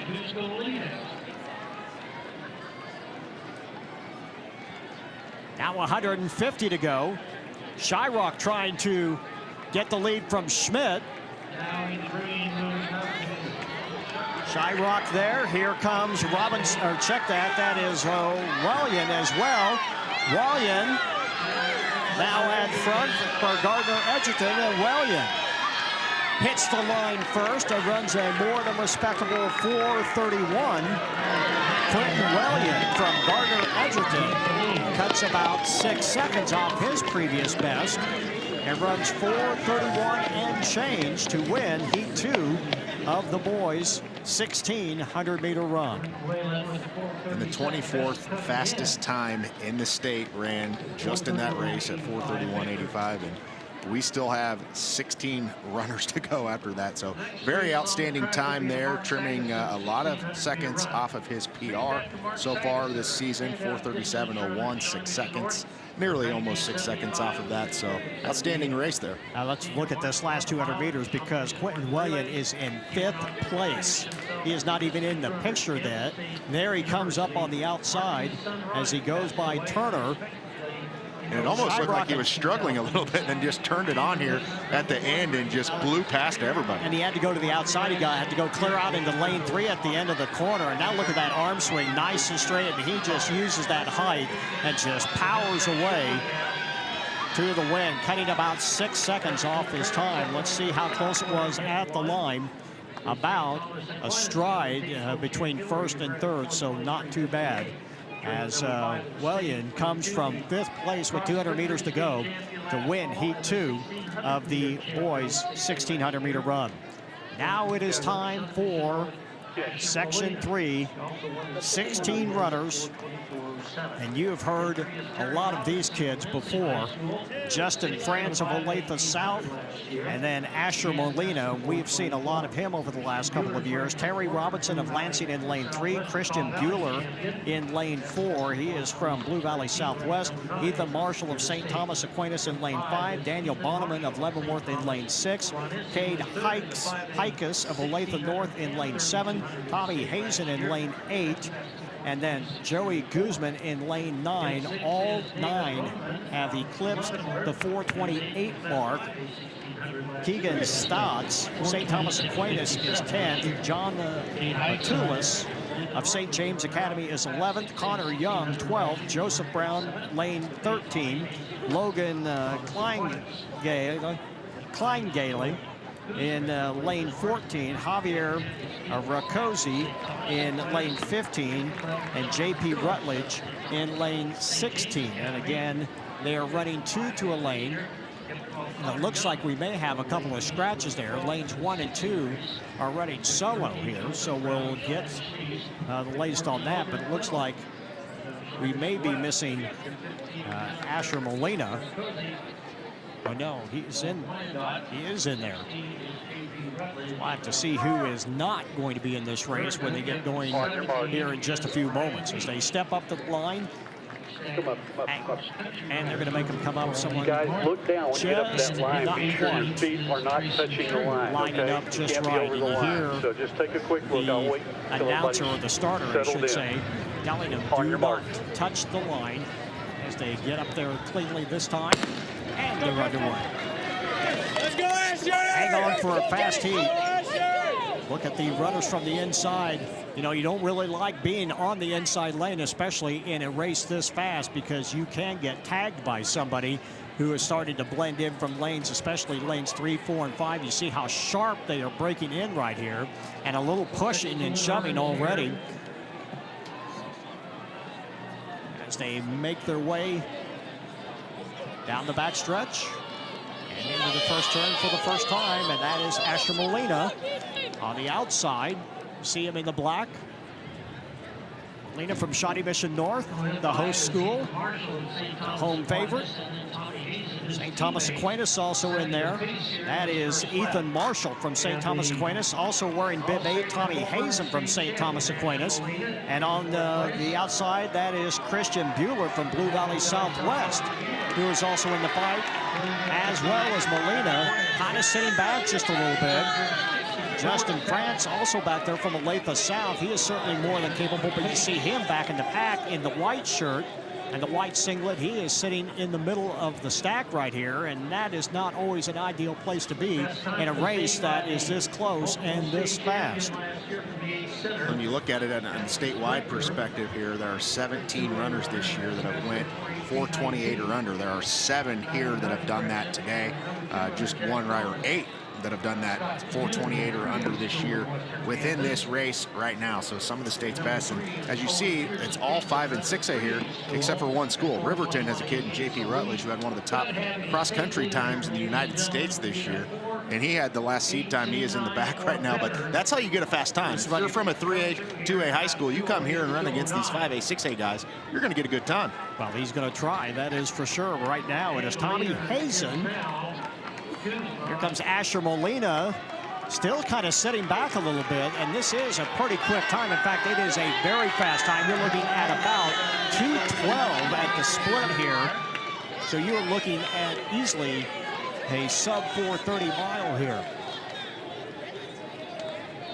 The pack continues to make their way around. It actually is a little bit, I want to say it's not slow, because it certainly isn't slow, but it certainly is a group right now, and you got to wait and see. Boy, somebody just about went down right there, and now starts to sprint to the outside, and that is from Lansing. Terry Robinson almost went down from Lansing, and then Marshall, Ethan Marshall from St. Thomas, having a little bit of trouble as well, and Marshall was leading there for a moment, now starts to fall back. You see the rest of the field come around. They'll have one lap to go when they hit the start-finish line. And this pack starting to string out just a little bit. That is Terry Robinson from Lansing, who has decided to try and take control of this race. You see him there with number 3 on his chest. St. Thomas Aquinas still giving chase is Tommy Hazen, who is still right there. Asher Molina is not a factor in any way, shape, or form. In fact, he is well back in the pack right here. You see him at the bottom of your screen, just crossing the start-finish line a moment ago. But it is a 2-person fight right now, and right now it looks like that it is Robinson, Terry Robinson from Lansing High School, still working hard. You see him in the maroon and black with the gray shorts, still trying to give chase. That is Tommy Hazen, but Hazen's starting to fall back just a little bit.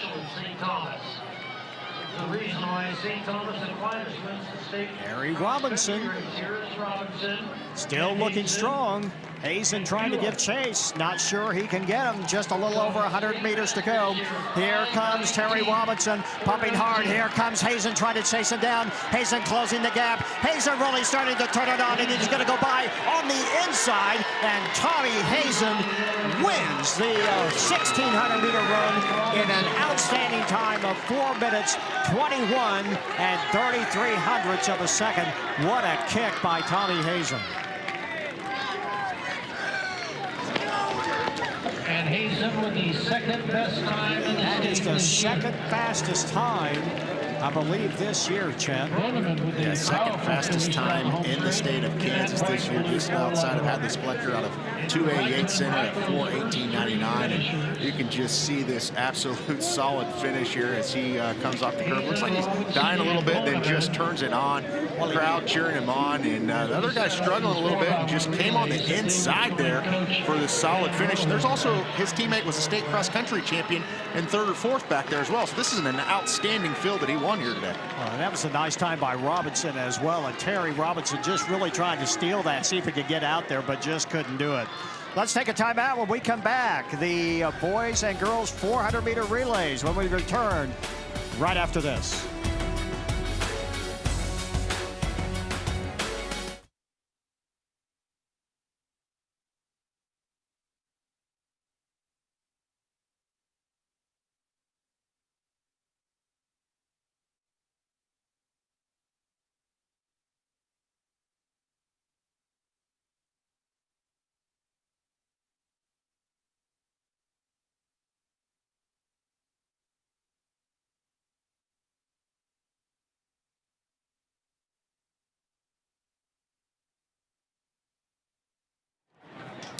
Back with the 4x1 100-meter relay here, and we have 4 sections of the girls. We'll start out with Kansas City Turner in lane 2, lane 3 Shawnee Mission North, lane 4 Emporia High School, lane 5 is Free State, and lane 6 Notre Dame de Sion. So also looking at some of these times, section 4, we're going to see some sub 50s today within this, a lot of times in the 49, so you'll see some of the state's best here today within this. This is always one of those races that you want to keep nice, clean handoffs within it.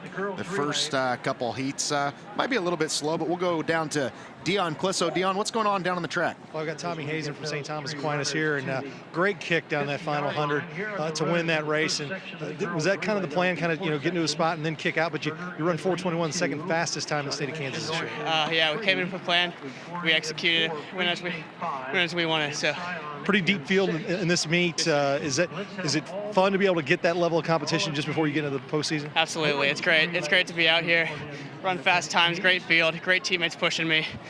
Yeah, it's good. Well, good luck the rest of the way. Thank you. Thank you.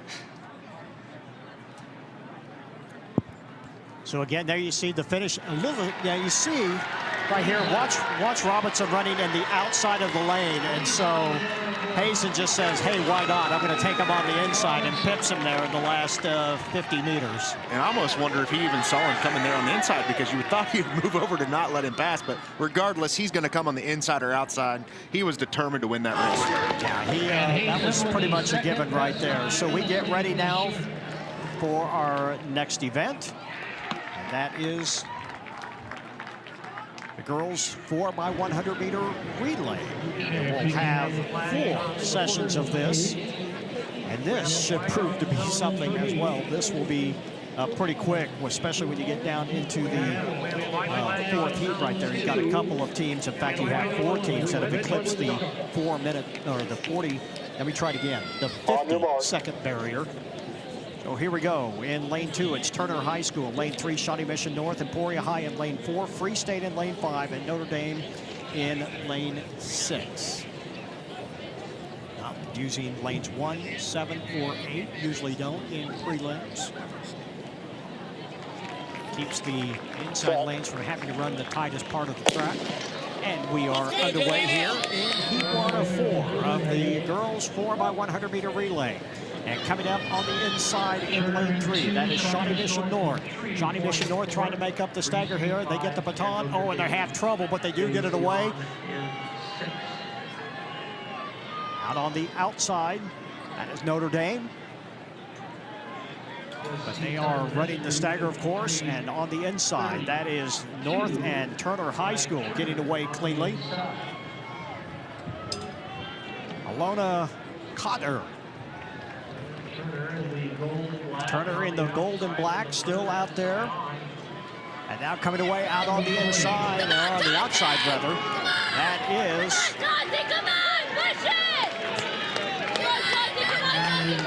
Notre Dame, who runs on the outside, and they win it. That is Chandler Rawson, who powers away, and Notre Dame wins. He won of the 4x100 meter relay in a time of 53 seconds, 53 and change, so not bad, Chet. Yeah, their seed time 54.80 entering it, and one of the only Missouri schools that I've seen. I'm sure there's a few here today, but not a lot of those, and you'll see the time significantly go down within this. And you know, I'm kind of really looking forward to that heat number 4, because 7 of those teams in heat number 4 of the 8 today are ranked in the top 10 in Kansas in all classes. In fact, the last heat 4, 1, 2, 3, and 4 are 1, 2, 3, and 4 in all classes of Kansas, and that's Gardner, Edgerton, Leavenworth, Lawrence, and Blue Valley, all in this field. I think we might even see a sub 49 today. The fastest time is Gardner, Edgerton at 49.17 this year. And we talked about Kinder Waite in the open. She's the anchor leg on that, and also goes 40 feet in the shot, and one of the top pole vaulters in the state. Are you kidding me? Yeah, that's got some talent right there, you know, and she runs, you know, and she looks like a shot. I'm not, you know, but she is thick. She's got muscles, but man, can she run efficiently, and she just looks so strong when she runs. We saw her in the 100 just a little while ago. Blue Valley West is in lane 1 of this second heat. Latham Northwest in 2, Bayshore Linwood in 3, Schlegel in lane 4, Lansing High School in 5, St. Thomas Aquinas 6, Sumner Academy in 7, Blue Valley North in 8.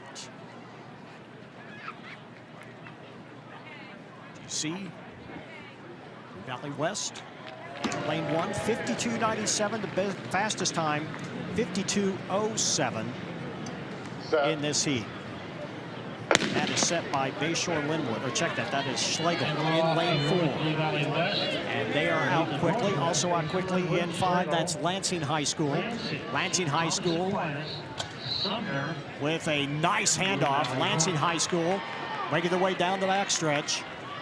And they are being challenged as well by St. Thomas Aquinas. Lansing High School, St. Thomas Aquinas, and now St. Thomas Aquinas a little bit out in front as they make the next handoff. And here comes Lansing on the inside. Lansing and St. Thomas Aquinas, one handoff to go as they get it. Oh, a little trouble by Lansing, and St. Thomas Aquinas also in lane 1. Here comes Blue Valley West. It is St. Thomas Aquinas and Lansing. Blue Valley West, and coming up on the inside, that is Schlegel, and it's going to be close at the line at 51 and change. Not sure who got that one. We'll have to see, but it looked like that maybe Lansing comes away with a win in that one. Yeah, Lansing at 51.32, taking the win there, and you know, coming in with a seed time of 52.24, and maybe more known for distance runners here recently. And as you can see, that the final handoff here in the last 100, not bad exchange all the way, and you know, kind of looked like she was struggling a little bit, but kind of ran smooth there towards the end, and obviously a solid finish for the win in heat number 2 for the Lansing Lions. Well, and Schlegel, that was Camille Evans, who was really going to make it close right there. In fact, they end up with second in that heat.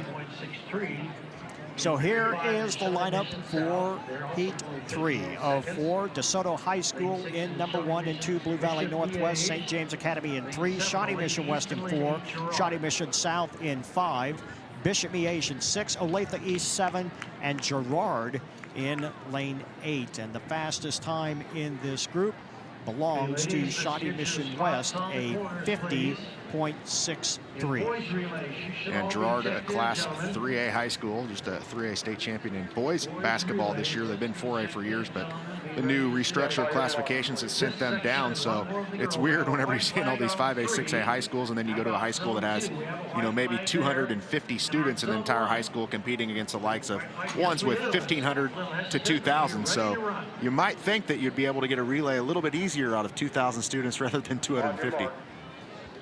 So here we go, heat 3. Again, the team to watch, St. James Academy and Shawnee Mission West. Lanes 3 and 4, also lane 5, Shawnee Mission South.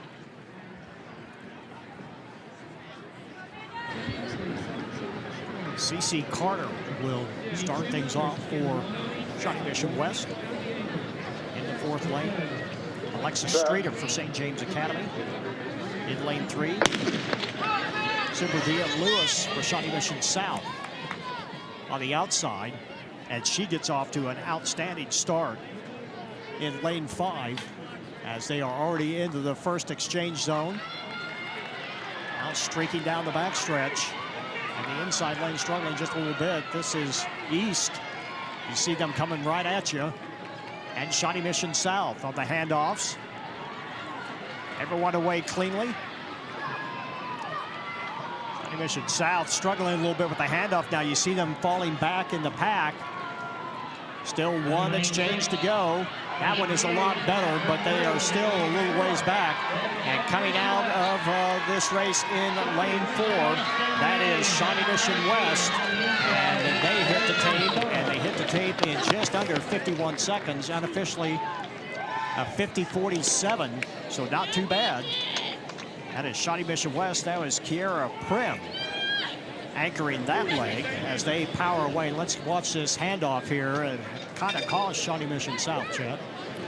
Yeah, as you can see here, you know, a little bit of a tough handoff, but you know, Shawnee Mission West here, that's an outstanding time. Just kind of South didn't get it there, as you can tell, and kind of held them back a little bit, but West obviously the winner here. And you know, this may be not the fastest heat, but that still is the 17th fastest time. And I want to play that. I want to play that back again if we get a chance, because she has the wrong hand out, so she can't get her the baton. And she had the opposite arm out, as you see the finish right here for Shawnee Mission West.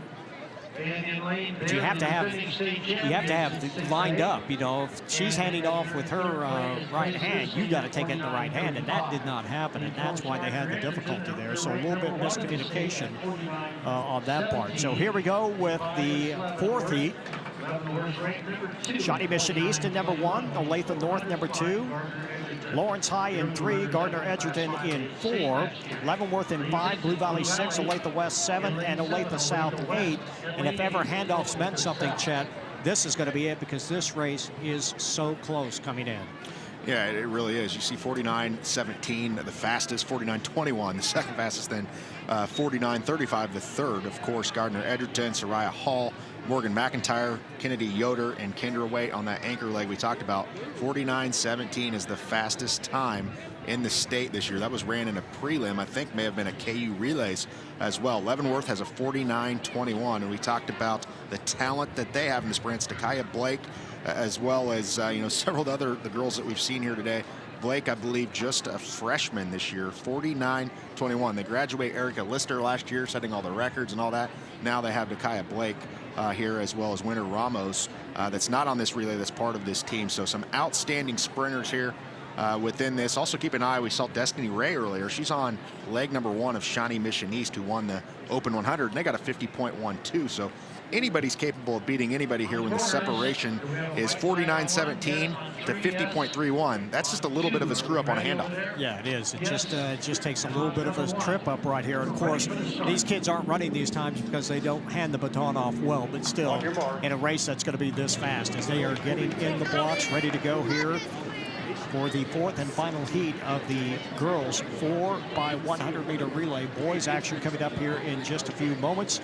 Following that, we'll be going to the 300 intermediate hurdles. That'll be coming your way along with the 400 meter dash. So the faster races coming up here for a little bit as they are in the blocks.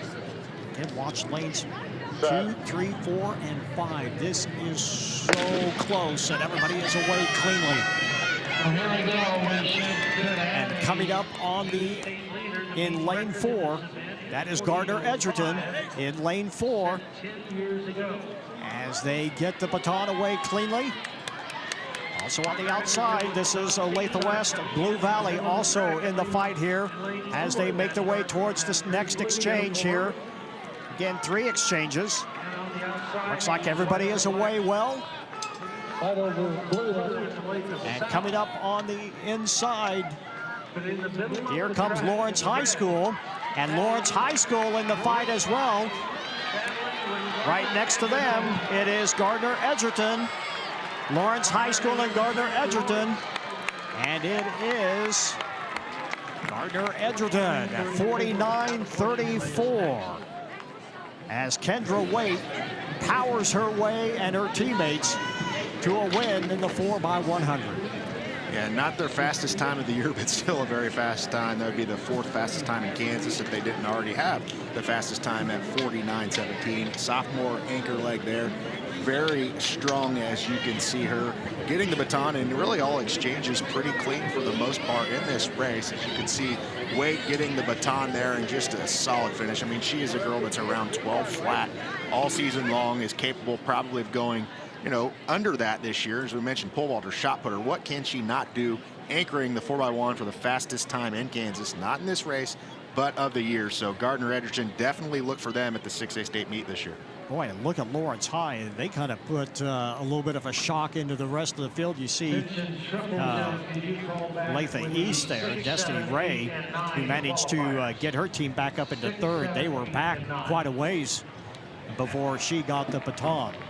So Gardner Edgerton, winners of the girls 4x100 meter relay, as we get ready for 3 sessions of the boys 4x100 meter relay. This also is going to be a loaded field, and one thing about this, there is not a lot of separation between those in the fastest heat and those in the second heat. So we could see someone from that second heat, if all goes really well for them, come up and maybe put a little bit of a surprise into the field. Let's run down the lineup for you here. In Heat 1, in Lane 1, St. Thomas Aquinas. Shawnee Mission West in Lane 2, Olathe South in Lane 3. Mill Valley in 4, Shawnee Mission East in 5, St. James Academy in 6, Shawnee Mission North is in Lane 7. And you talk about the separation, not a lot of separation whatsoever. I mean, when you have a lot of, you know, schools up here with a lot of enrollment, probably not too hard to put together a relay that's going to go sub 45 at a 6A 5A high school. A little bit more difficult when you're at a smaller school to do that, and that's why you see some smaller schools have records in the 44, 45s, and then it gets really difficult. You're in the 42s, some schools 41s to have those school records, and you're going to see some low times today. There's some teams in those 42s, 43s in the last heat, but even in this heat, you're seeing sub 45 in some 6A high schools that are going to compete and try to get to the state track and field meet in a few weeks.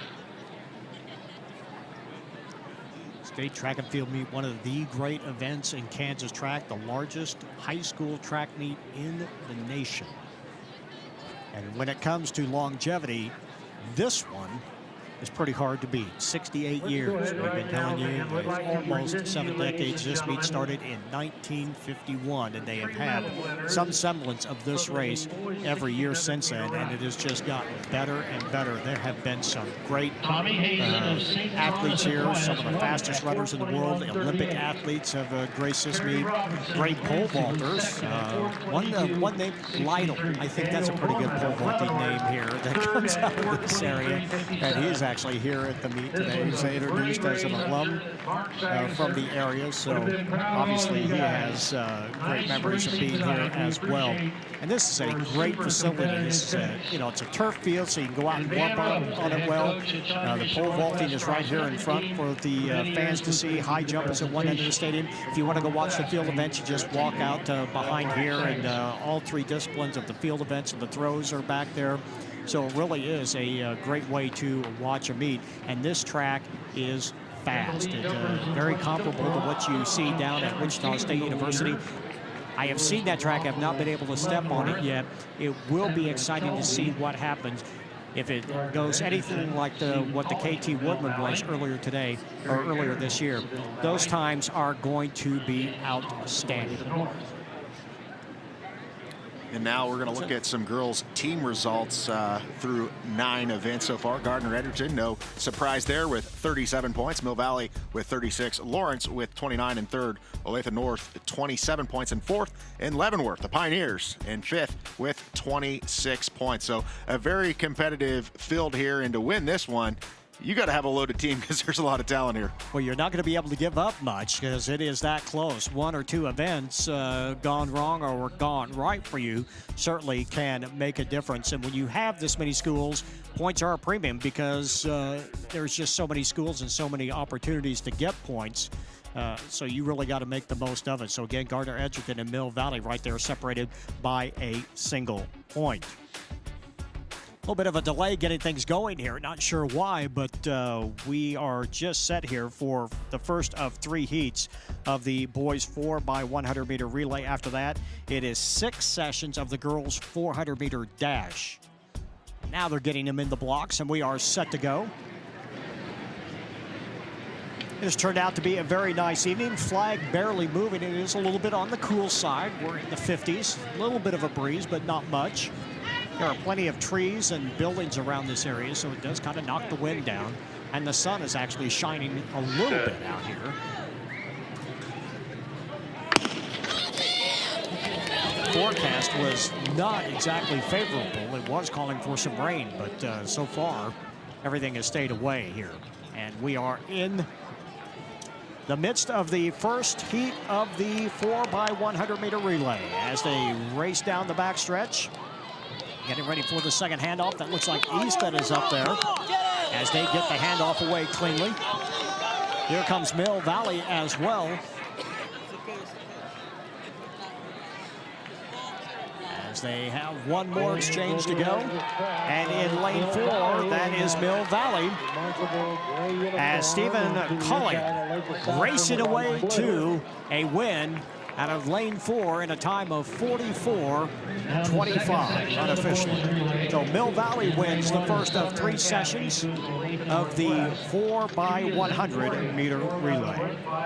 Just a little bit better than their season best of 44.9. Not a little bit better, a lot better. 44:33 in this race. Anything is important to shave some time. And Olathe South at 44:71. They came in with a 45:02. So facing some good competition here, shaving off some time and trying to get there and get down to get on that statewide leaderboard.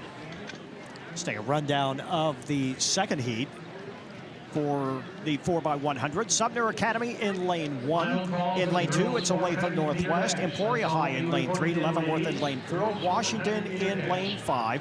Bishop Miege in lane 6. Lansing High in lane 7. And Lawrence High is lining up in lane number 8 as we get ready to go for heat 2 of 3 of the boys 4x100 meter relay. Again, the girls 400 meter dash is coming up in just a few moments, and you're going to see some outstanding times in that as well as the boys 400 meter dash, where you're going to see a lot of sub-50s in that race. So stay tuned. More great track and field coming your way here. We're glad you're with us on a Friday evening. Shawnee Mission North High School, the 68th Shawnee Mission North relays, and a nice crowd turning out for this as well. As we said, it was just about impossible to find a place to park, and we were here before the meet started, and we're kind of out in the North 40. And Chet, you got here about an hour later, and you couldn't find a place to park. Everybody came. We thought school was still in session. They said, no, school wasn't held today. These are people coming to the meet. So it has been a great crowd, and we're so glad you're with us tonight. So here we go. Sumner, Olathe, Emporia, Leavenworth, Washington, Bishop Miege, Lansing, and Lawrence. Something I love about a lot of these are the multiple sport kids. The kids like Bishop Miege, you see Wesley and Scruggs and Cobbins and Jackson. You know, 3 of those kids are FBS football prospects. All 4 major football players for state champion Bishop Miege, who's won 5 in a row. So some of these kids are just out this time of the year to stay in shape for football season, because when a college football recruiter comes into your school and they ask what you're doing and you say nothing, they go, why? So these kids out here running the 4x1 and really taking no days off as Bishop Miege state football power in that lane 6 out here. And of course, we saw Gardner earlier, not Gardner, but Grandview, Missouri earlier in the season, and they had a number of kids that were on their state basketball team that were running it. We have a bad false start, and that one is not good. And you know, that is painful. That is in lane 2, Olathe Northwest. And you see that young man, he is not going to feel good about that, as his team does not even get a chance to run as they walk off. And it was not just a little bit of fun. You see, he really tried to anticipate that, and it just did not happen. Sometimes you guess and you roll the big dice and you win, but that was certainly not one of them right there. And that's one of those deals where, you know, it's not like he's just false starting in a 400 or a 200 or 100. There's 3 other guys depending on that to run that and get a better time. So you're going to feel like you left your, you know, let your teammates down a little bit, but you can always bounce back. There is league meet next week. Unfortunately, don't get to register a time today, though. On a track where you can set a very good time and a very nice day to do it. You don't get many days in Kansas where the wind is this calm. But we certainly have one of those. So after the false start, we're down to a field of 7. Lane 2 is empty. So Olathe Northwest out of the running here in the 4x100. They are back in the blocks. And we're underway cleanly this time. Quickly out on the outside. That is Bishop Miege in lane 6, running well. Also in lane 5, that's Kansas City, Washington. Washington, oh, not a good handoff. They do get it away clean. They almost dropped it. Streaking on the outside in lane 6 or lane 7, that is Lansing. Lansing well out in front. Here comes Bishop Miege trying to gain ground. Now up on the inside. Here comes the rest of the pack as they move up quickly. One exchange to go. And Lansing out in front. That is a great exchange. And racing out in front. Here comes Grayson Raymond. And Raymond with the rest of the field giving chase, and they make it close, but not enough as Lansing ends up winning Heat 2 in time 43-83. 43-83, and that is outstanding. That could get them inside the top 8 if any of the schools in the 3rd heat have any trouble. You see the handoff, outstanding. Watch this last one as well. That is Deshaun Lewis and Graham Huff right there, handing off to, I'm sorry, let me try it again. That is Charles Wood handing off to Bryson Raymond. And Raymond, headband and all, just flies down the track and powers his way to a win here in Heat 2. Still Heat 3 to come. Blue Valley in lane 1. And Olathe West in lane 2. Blue Valley Northwest in lane 3. It's Gardner Edgerton in lane 4. Olathe East in lane 5. Blue Valley West in lane 6. DeSoto in lane 7. And Lawrence Free State is in lane 8. And we have an empty lane there. That is number 2. That is Olathe West. So they are a scratch in this race. And keep an eye on Blue Valley West in lane 6. The guy that won the 100 is on scheduled leg number 2 in this in Teb Lawler. So 43-25. We talked about the football talent. Also look for McKelvey of Gardner Edgerton, a rising FBS prospect in lane 4, and also one of the state's top triple jumpers, and also David Brown, an all non-senior pick from Sports in Kansas this past fall, is an outstanding wide receiver of Blue Valley West. So a lot of multiple sport kids really showing up here. Eric Olson, also a pretty good football player out of Blue Valley, on lane 1, as well as Cam Green in lane 3. So really cool to follow all the football guys, and you see that a lot in the sprints here in the 4x1 across the landscape of Kansas. So here we go. Again, the fastest time so far on the seed with this would be Gardner Edgerton, a time of 42:66, but the slowest time is 43:66. So it is going to be close, as you would expect.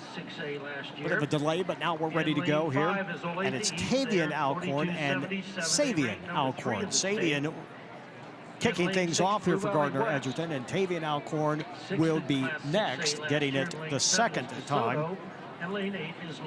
Matthew Byer and Tevin McKelvey make up that Gardner Edgerton team that is seated first here in this event. Flags are up at all 3 corners.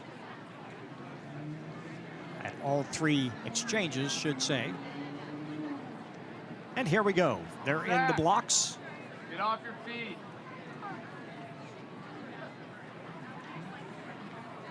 And Gardner Edgerton, such a solid track and field program already. We see a lot of vaulters and jumpers. But now with the addition of Coach Cornelson, who his dad, Gary Cornelson, won all those state titles at Liberal back in the day. He obviously won some at Hayes, and then, of course, at Hutchinson, now in his first year as a head football coach there, and also a track coach here. So Gardner Edgerton and track and field, I think they're here to stay for quite a while. Yeah, Ryan, he is missed in Hutchinson. Had some great football teams there. And, of course, his dad produced track runners. He produced 400-meter runners until there was just no end to them. They came one after the other. They were so strong, and they were so good for many, many years. It was not a fluke. Ryan and his dad definitely know track and field. And we're off and running. Gardner Edgerton in lane 4. They are third from the back of the line because of the stagger. Also on the outside, that is Free State. And coming up is Blue Valley West as well. A little bit of trouble on the handoffs. It is a fight to just one more exchange here. Blue Valley West still out in front. Blue Valley West still in the lead, out in lane 6. Here comes Shawnee Mission East trying to close the gap, and Blue Valley West wins the 4x100 meter relay. Unofficially a time of 42.78. It's going to be quicker than that. Olathe East ends up in second. Blue Valley Northwest is in third place. Gardner Edgerton, kind of a shock. They end up in fourth. Hutchinson just run up on him just a little bit. Not a good handoff, and that really cost him. Look at this handoff right here, though. Outstanding. Right on the money. And I believe that was Webb on the final. It's scheduled here. It's written down that it is David Brown, but I believe that is Ted Lawler. Yeah, that is Ted Lawler. Ted Lawler, who won the 100-meter dash earlier, and that's a much faster time at their 43.25. So able to shave some of that off in 42.86. And of course, at Eastern Kansas League meet, a lot of the schools you see up there are all going to be at that next week. But outstanding time there for Blue Valley West. Indeed, that was a great time and a kind of a statement time, so to speak, because they definitely are going to be a force to be reckoned with. Time for the first of 6 heats of the girls' 400-meter dash. In lane 1, Daisy Solar of Shawnee Mission Northwest, Mia Cheatham of Free State in lane 2, Marion O'Connor of Bishop Miege in lane 3, Lexi Wardlow of Lansing in lane 4, Brooklyn Beck of Shawnee Mission East in lane 5, her teammate Lucy Hoffman in lane 6, McKenna Julian of DeSoto High School in lane 7, Shelby Caton of Turner High School in lane 8. Here we go, ladies. On your mark.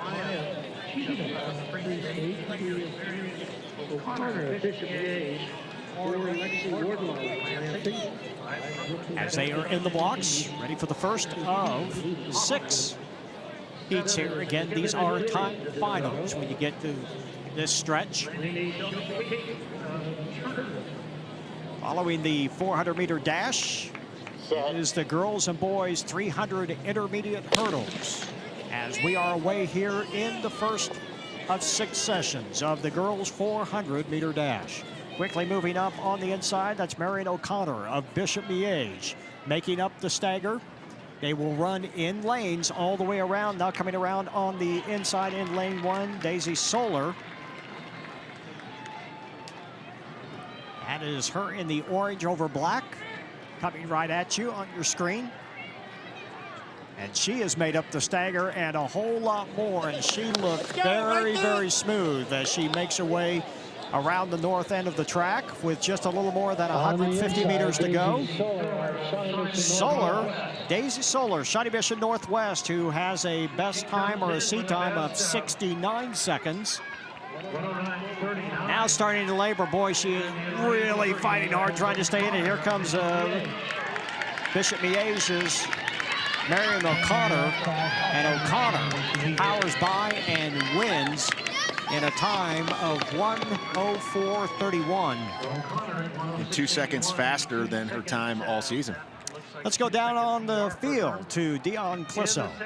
Well, we're here with the Blue Valley West 4x100 team, and in a meet that's got a Leavenworth team that came in as the #1 seed. You guys powered through and had your best time of the year. How does this feel to run this well in this meet? Man, it's a big confidence booster. Sets us up good for the end of the season. EKL, regionals, we're going hard. How important are those transitions? I know in the 4x1, that's pretty much everything, isn't it? Yeah, it can be the difference between first, second, and then all the way to last. Yeah. So, Well, guys, great job and good luck the rest of the way. Thanks a lot, guys. Thank you, appreciate it. There you see the handoffs there. The second exchange and the third exchange, and it made all of the difference right here. And it doesn't help that you have that guy right there running your anchor leg. Yeah, won the 100 meters earlier today individually and showing off his speed there. A solid finish, really using his hands there and just explosion of speed and a solid finish there. And, you know, we talk about these 400 meters and how, you know, these are really a premium for high schools, you know, anywhere, because if you can run the 400, you can run in a lot of races in high school, Rod. Here you see Marion O'Connor getting back into some sweats and getting warmed up a little bit. She is winner of your first heat of the girls 400-meter dash. And here we go with the second heat. That is Samantha Wiltsey from Free State, Cassidy Harris, Michaela Borkland of Olathe West, Andy Hafner of Olathe Northwest, Clarice Rodriguez of Blue Valley North, Taylor Williams of Blue Valley Northwest, Kristen Conway of Turner High School, Cora Reed of Lansing High School, and we have Harris, I believe in lane 2, is not running in this race, so she is a scratch. 90 degrees. This is Clarice Rodriguez. You see her there in the white over blue from Blue Valley North. In lane 5, still out in front and comfortably out in front right now. If she has anything left in the tank, she is going to prove to be hard to contend with. But coming up on the inside in lane 3, that is Borkland. And Borkland runs away to a win in Heat 2, a time of 63.87. So Borkland wins Heat 2 of 6 of the girls 400-meter dash. And a new PR for her on her season, came in with a time of 64.7, and then you see there 63.97 there, and the second of 6 sections of this. This is one of the most competitive races. A lot of people run it because they can throw in the 4x1, in other states the 4x2, the 4x4, the 4x8. So you're going to see a lot of people run these 400-meter dashes. You see her with the solid finish there to get the win today. Blue Valley Southwest. 6 is Zangong Gong. So here comes Heat 3 of the girls 400-meter dash. Kat Strong from St. James Academy in lane 1. Kennedy Klein in lane 2. Olivia Overlease in lane 3. Ava Rawson of Notre Dame in lane 4. By the way, Overlease also of Notre Dame. Blue Valley Southwest, McKenna Paulus in lane 5.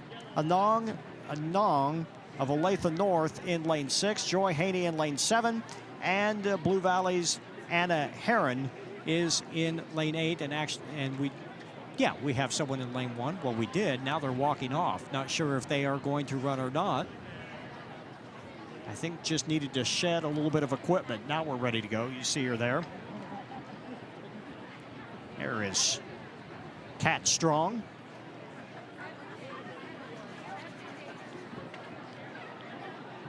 Blue Valley Southwest. McKenna Paulus ready to go. Olivia Overlease and Ava Rawson from Notre Dame. You see them there in lanes 3 and 4 in the purple over the black.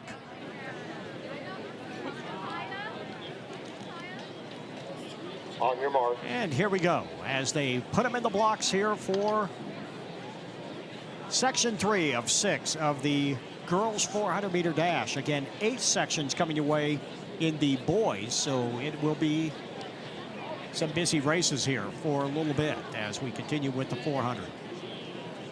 And again, following that, later on this evening, the girls and boys 300 intermediates, followed by the girls and boys 800-meter run. Follow that up with finals of the 200. And then the sessions of the 3,200-meter run. And the 4x100, the 4x400, always one of the best races of any track meet. That'll be coming your way to close things out here in the 68 Shawnee Mission North Relays. We're underway. This is Strong running up the inside, making up the stagger. Also there in lane 2, that is Kennedy Klein. Klein tried to power her way towards the front. Kennedy Klein from Olathe West. Still out in front. You see her there with a nice stride, nice and smooth. Is it enough? We've seen the first 2 races where the leader comes up to the home stretch but does not win that heat. But Kennedy Klein is having nothing to do with that. Boy, look at her power away. A great smooth stride, great arm swing, and Kennedy Klein well on her way to winning, and she just over the 60-second mark as she runs just over a minute. And Kennedy Klein with a nice time there as she shaves a couple of seconds, in fact shaves 3 seconds off her personal best, or at least her seat time coming in here this evening. You see her here on the replay. Watch this arm swing, nice and smooth head, very, very still. As she powers away past the competition. You see the 2 runners from Notre Dame right there, and she just powers away and gets away from them here. You see the arm swing as Kennedy Klein ends up winning her heat of the 400-meter dash. Ozzy Oweku in lane 1 from Lawrence High School. Kicking off section 4 here, Michaela Beffert of St. Thomas Aquinas in 2, Mary Humphreys in 3, Shawty Ahmadian of Blue Valley Northwest in lane 4, Bree Gary in lane 5, Brina Schwada in lane 6, Claire Cox in lane 7, Olivia Sovereign in lane 8. That makes up heat 4 of the 400-meter dash. On your mark. As they are in the blocks. Oh, we just had a great jump in pole vault. We hope we get a little information on that here in just a little bit. Keep you up to date on the field events as they start to wrap up. They started about 2 o'clock this afternoon, so we have been going here for a while. We're already 5 hours into this meet. Our coverage started with the start of the finals today. Again, most of these races had up to 60 participants, either throwing, jumping, or running. Set.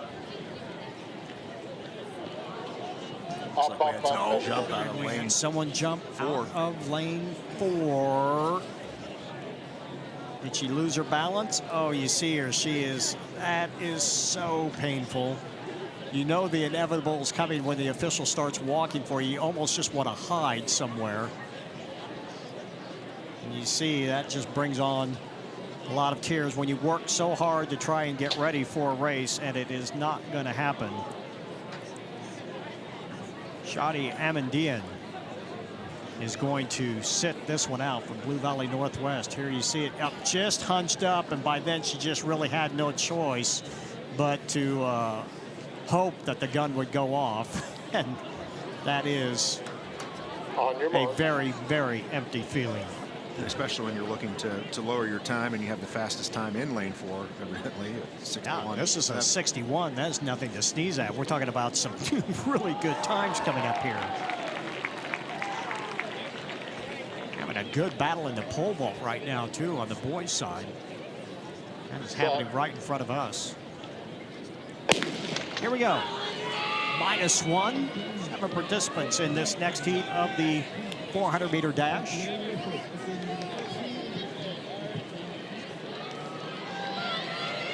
St. Thomas Aquinas on the outside lanes. That is Cox and Sovereign. We've already seen Olivia Sovereign once today.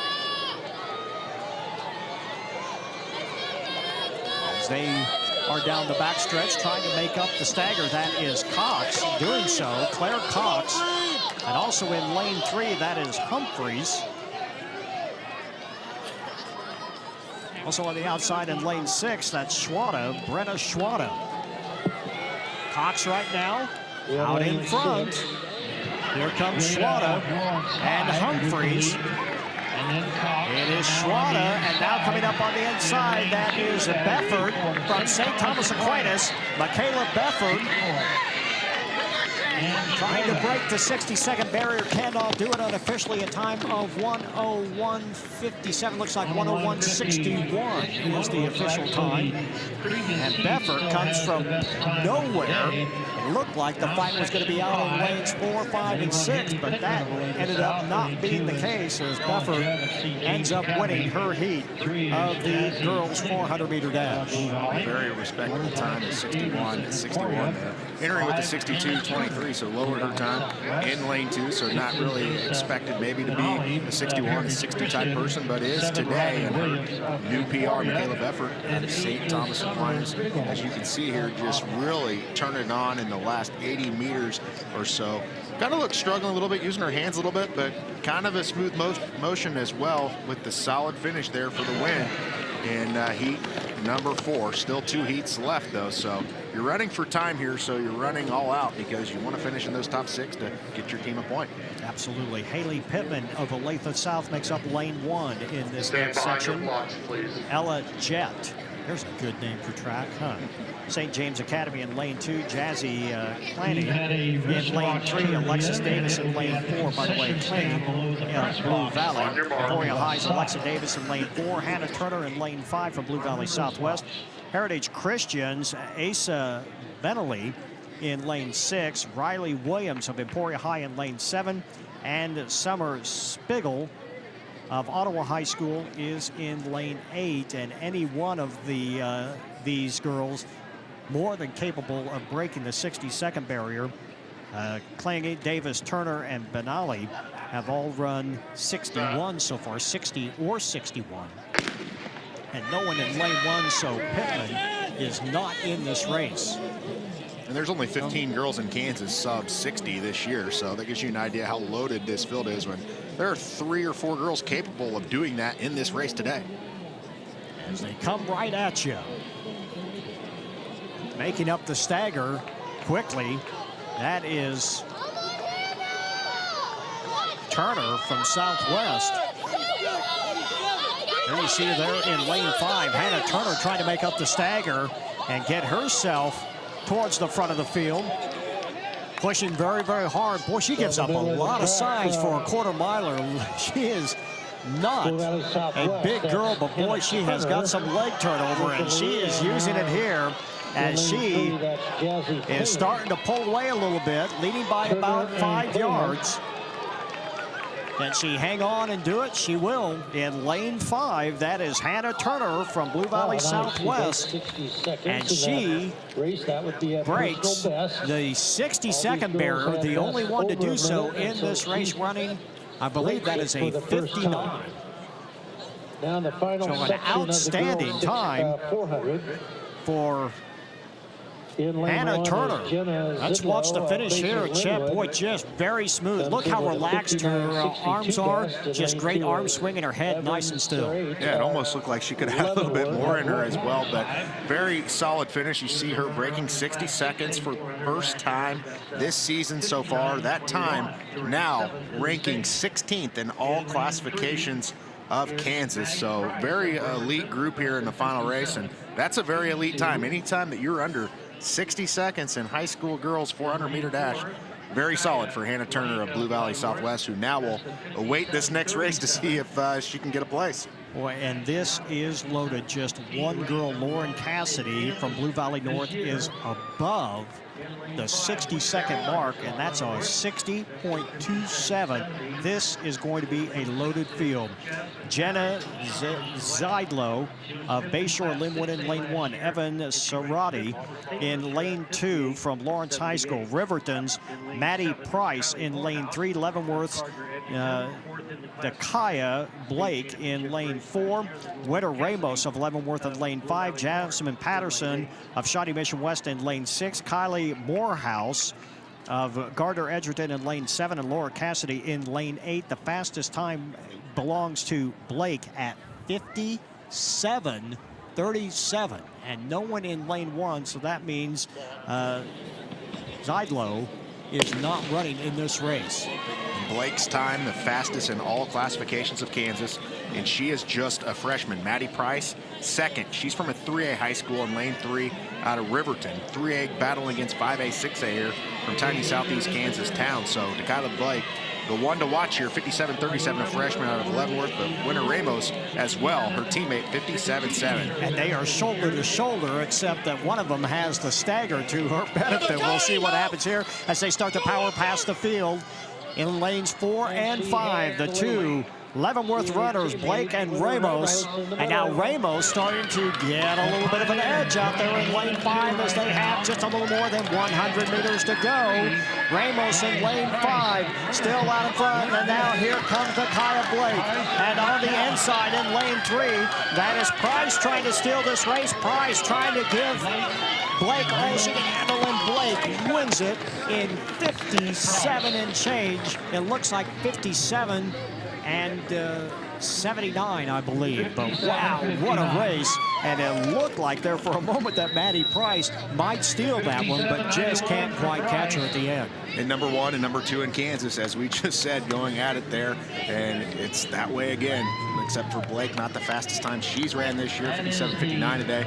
57:16 overall, and Maddie Price obviously battled there at the end and thought she was going to sneak up on her. Her fastest time, 57:82, so just a little bit off of 57:91. Those are elite times here. Obviously, the all-time record in the 56 from the early 1990s. But as you can see this, really at the finish here, Blake just really being strong here, holding everybody off. But Maddie Price has a little bit in her. She's from a Class 3A high school here, battling up against some of the best competition in Kansas. But 3 of those girls you see there, you're going to see here pretty soon in Wichita battling it out for some state championships, not only in this event, multiple events, and some relays for those Leavenworth Pioneers. Yeah, indeed. So we are ready to go with the boys race. And here with the call on that, Chet Coupland. Yeah, have a lot of talented runners here. We'll have 8 sections of this within this. Hunter Pittman of Olathe South in lane 3 in section 1. Jake Ryder of Shawnee Mission North, he is in lane 4, and then Stephen Witter of Blue Valley Northwest in lane 5.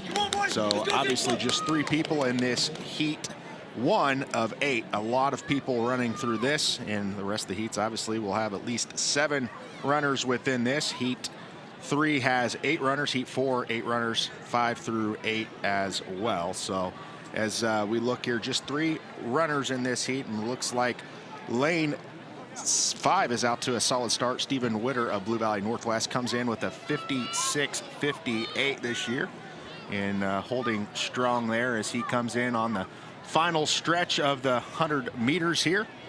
That is Stephen Witter of Blue Valley Northwest. Jake Ryder not far behind him with a 56.5 this year, but he's coming up strong here of Shawnee Mission North on his strong track. And Jake Ryder of Shawnee Mission North looks like he's going to come in at the finish line to hold off Stephen Witter of Blue Valley Northwest. Time 56.16 for Jake Ryder in his home track of Shawnee Mission North in section 1. The winner, Jake Ryder, Shawnee Mission North.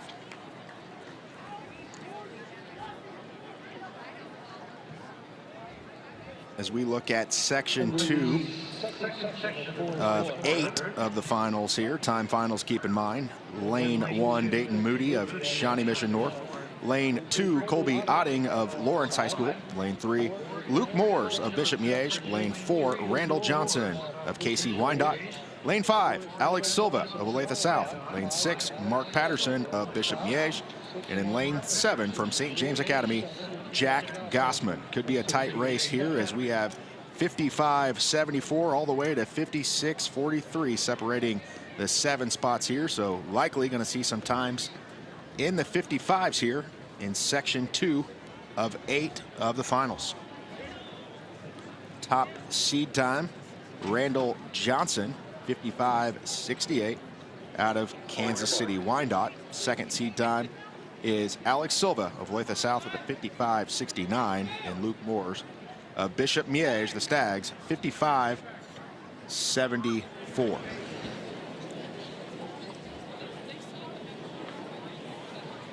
Again, there are 8 sections of this, and the rest of the sections 3 through 8 runners.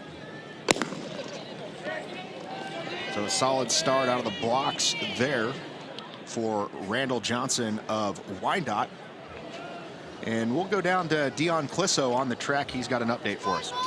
We've got Dakia Blake here from Leavenworth, just got done winning the 400. You already had the fastest time in state this year. You didn't beat it today, but as a freshman, what has this whole experience been like this year and to come in and run in a meet like this? It's been great. Had a great experience, trying to break some times, records, getting to meet new people. It's good. How exciting is it to know you've got league and then you've got regionals and then there's state meet? Oh, it's super exciting because I know I'm going to PR. Can't wait to see those numbers drop. Yeah, it feels good. All right, well, good luck the rest of the way. Thank you. Thank you. Thanks, Dion, and outstanding time there from Blake, obviously of Leavenworth, but coming in lane 7, winner looks like Jack Gossman of St. James Academy, and he came in with a 56.11. That's a 52.47. That's a very respectable time in the 400-meter dash. Of course, that could be on a type of relay for a 4x4, and winning by almost 3 seconds there, Jack Gossman of St. James Academy. Section 3 of 8 of the finals. In lane 1, AJ Rodriguez of Gardner Edgerton. Lane 2, Travian Mitchell of Kansas City Schlegel. And lane 3, Nick Suttle of Olathe North. Lane 4, Ty Ricehouse of Mill Valley. Lane 5, Charles Wood of Lansing High School. Lane 6, Isaiah Gavin of St. Thomas Aquinas. He's a rising FBS football prospect. I believe that's just a sophomore. Lane 7 is Zach Harris of Emporia High School. And in lane 8, Marion Holmes of KC Turner. Top time within this, lane 4, of course, Ty Ricehouse of Mill Valley, 54.32, followed by Charles Wood in lane 5 of Lansing at 54.41, and Nick Suttle of Olathe North at 54.51. Not a lot of separation here, 54.32 all the way to 55.09 in section 3 of 8 of the finals.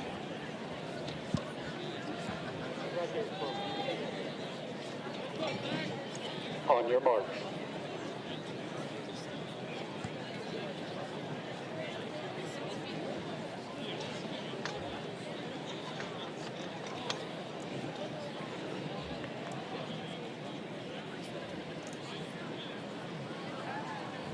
Section 3 of 8 of the finals here.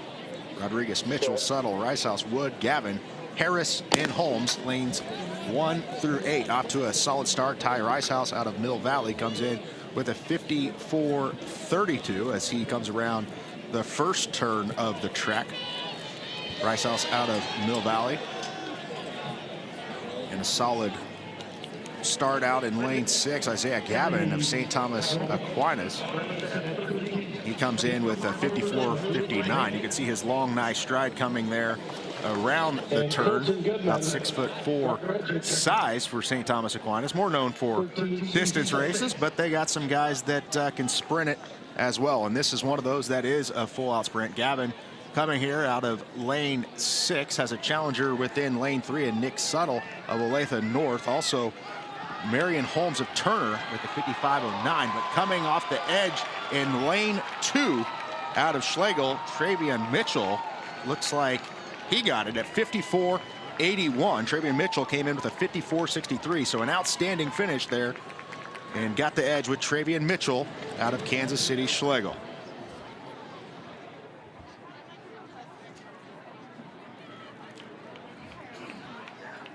And as you can see him just coming here at the end out of lane 2. Looked like Gavin had it at first. The Olathe North guy battling as well, struggling a little bit, and just came through the finish there out of lane 2 for Trevian Mitchell out of Kansas City Schlegel, a sub 55. A lot of times fairly close together there.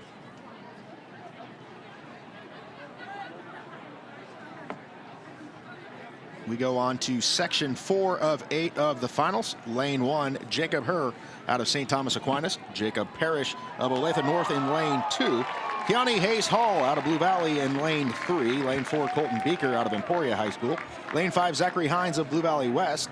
Lane 6, Storm Dial, heck of a name there, Emporia High School. Lane 7, Miles Wills out of Olathe East. And in lane 8, Ethan Klinger out of Shawnee Mission West. Top seed time, lane 4, Emporia High School's Colton Beaker out of 53.92, but not far behind. In lane 5, Zachary Hines of Blue Valley West, 53.94. So 53.92 to 54.25 separates 8 different runners here in a very competitive field of heat number 4.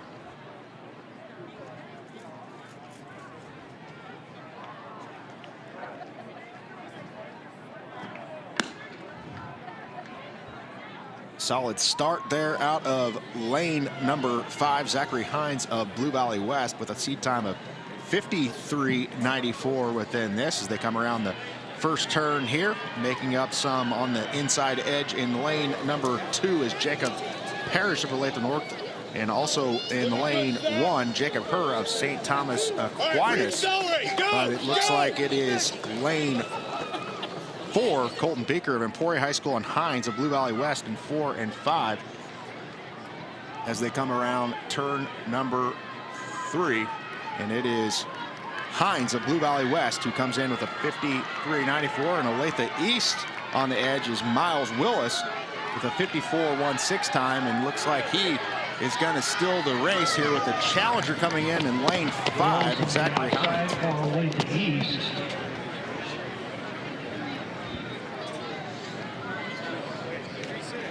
53.51. The final time for Miles Wills of Olathe East. Seat time 54.16. First call, girls 300-meter hurdles.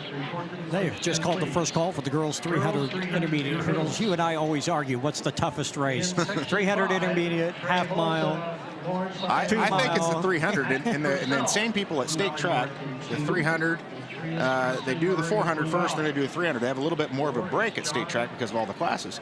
And I'm glad you're back, because I'm not a play-by-play guy.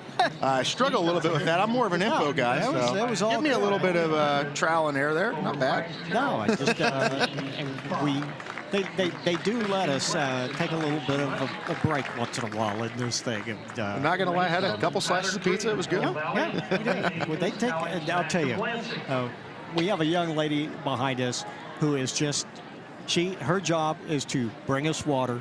They've brought us muffins.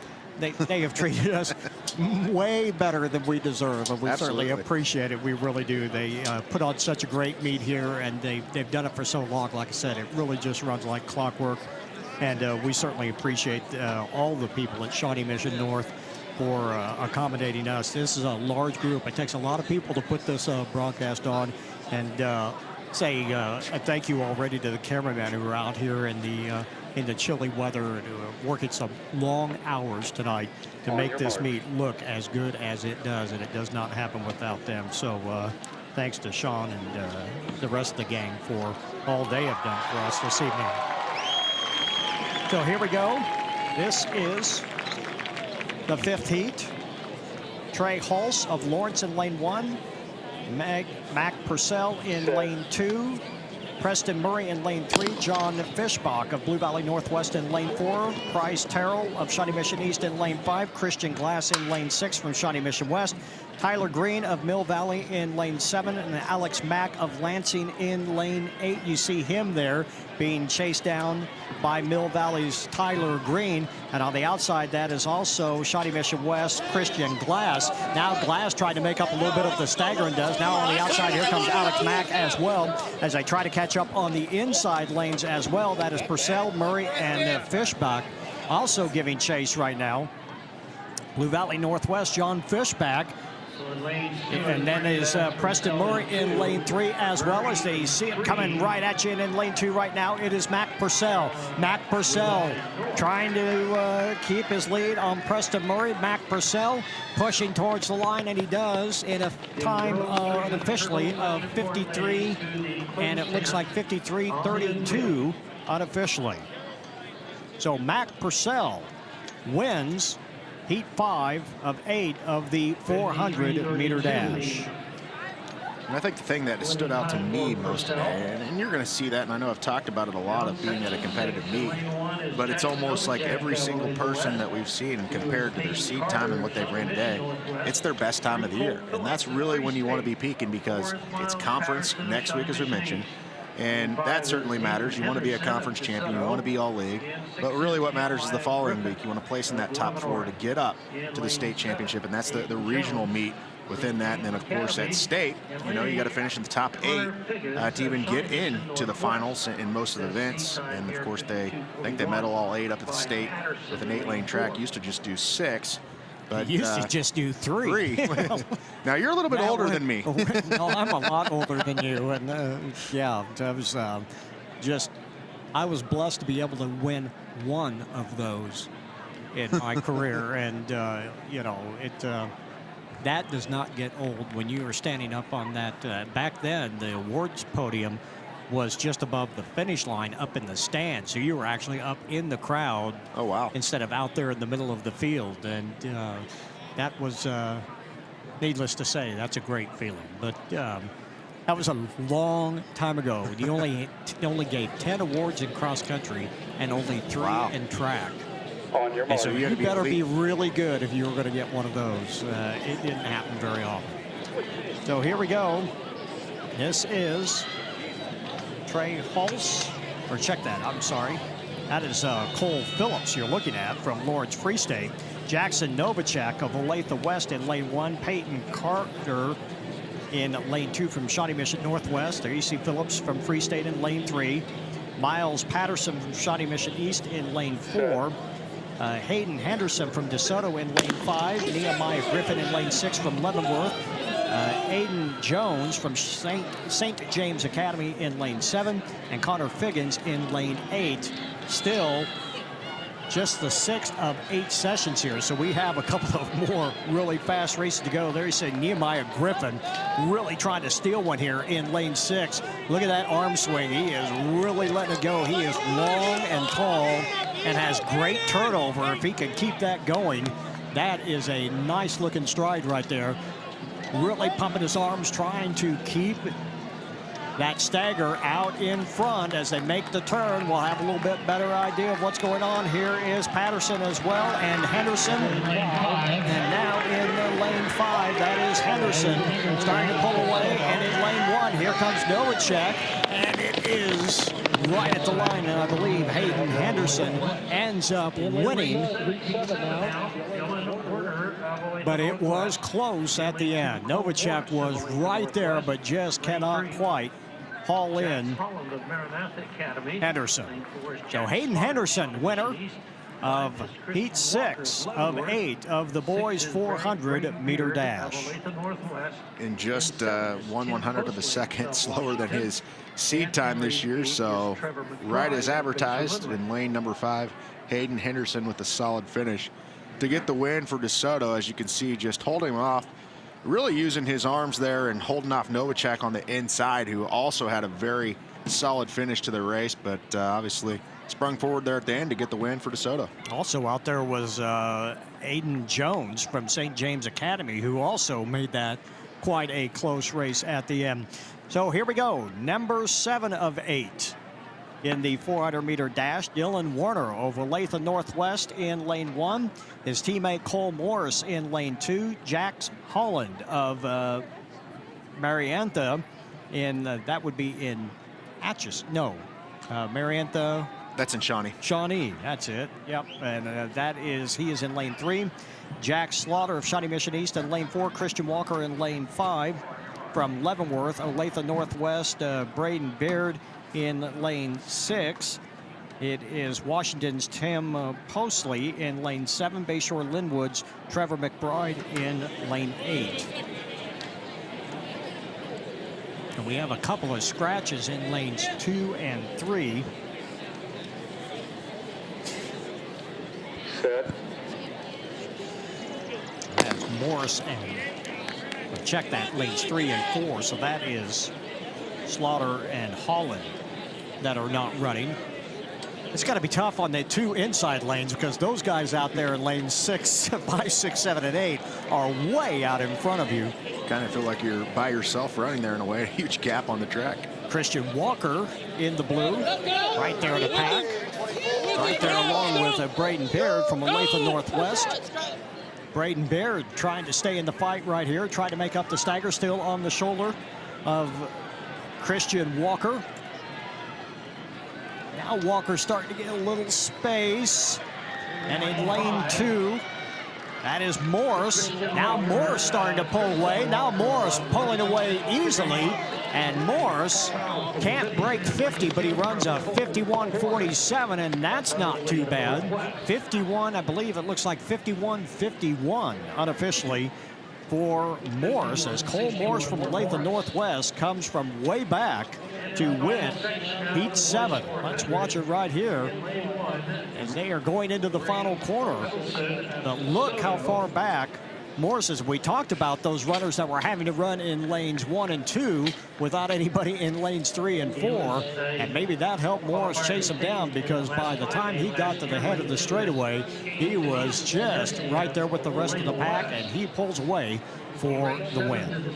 And a new PR for him, entered with a 51.96, and really used his stride with a solid finish there at the end. And you know, this heat 8 here is going to be pretty competitive. You got 3 guys sub 50 within this. In fact, in Kansas this year, it's a little bit of a down year overall, I would say, in the 400-meter dash. If your top time is 48.98, which is a great time, and he's in this race, Guy Ramos out of Leavenworth. But usually there's a lot of those guys in that 49 mix where you go 15, 20 deep. This year, only 6 guys sub 50, and it's not early. We're going to be league meet next week, so maybe we'll see some of those times. There are really 7 guys capable of going sub 50 in this race if it's ran pretty quick. 3 of those 6 that I mentioned under sub 50 in this race: David Brown, Guy Ramos, and Malaki Starr, if I'm saying that right. So Graham Huddleston makes up lane 1 from DeSoto. Kane Tedeschi in lane 2 from Olathe West. Then Brown in 3, Ramos in 4, Starr in 5, Justin Rowland of Washington High School in lane 6, Cameron Byers of Olathe East in lane 7, and James Eshelman of Blue Valley North is in lane 8. It looks like we do have a couple of scratches in this. On your mark. Looks like David Brown in lane 3, who we talked about earlier. Lane 3 is not there. Everybody else is in place. I think nobody in lane 7 as well. So lane 7 is empty as well. That means Cameron Byers from Olathe East, who's gone 50-54 so far this season, also not in this race. So we're down to 6 runners. Set. James Eshelman out there all by himself at the far end of the track. I know it's a little dark, but our camera's doing a good job of pulling the light in. It is quite dark at the end of the track for us, but the camera does a great job of pulling it in for you. There you see him out there all by himself. The rest trying to make up the stagger with just a little more than 300 meters to go. So far he's doing it, but now coming up from Free State, here comes Malachi Starr. Starr from Free State also in lane 4. Here comes Guy Ramos. Guy Ramos starting to close the gap. He's made up the stagger. Guy Ramos at the head of the straightaway. And Guy Ramos, with 100 meters to go, has a sizable lead. Look at Guy Ramos go as he pulls away. And Guy Ramos is going to run a blistering time here as he runs 49.21. It is not as fast as, but wow, was it more than enough as he buried the rest of the field. You got to wonder what happened there a little bit, because whether they went out too fast or whether it's just maybe the cold weather, but Guy Ramos certainly showed no ill effects. He really put a whooping on that field. Yeah, and I expected 4 or 5 guys to maybe break 50 within that race. Ramos still does with 49.39, not as fast as you mentioned. 48.98 his fastest on the year. One of the guys that we're looking forward to watching at state in Class 6A. But as you see, it was all him the entire race, and just an overall solid finish there for Guy Ramos, the top-ranked 400-meter runner in all classifications of Kansas. Guy Ramos, your winner of the boys 400-meter dash. When we come back, it is the girls and boys 300 intermediate hurdles as our coverage of the 68th annual Shawnee Mission North Relays continues. Don't go away. We'll be right back.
Let's go down trackside. Here's Dion Clisso.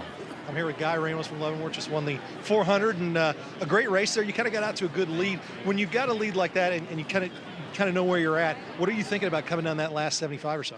It's more like when I have that lead, it's technique, form, make sure I finish through the line. Sometimes it's like, I'm in the lead, but it's against the time, not everybody else. How do you feel like you've done today in this meet, and especially when you got league and regionals coming up?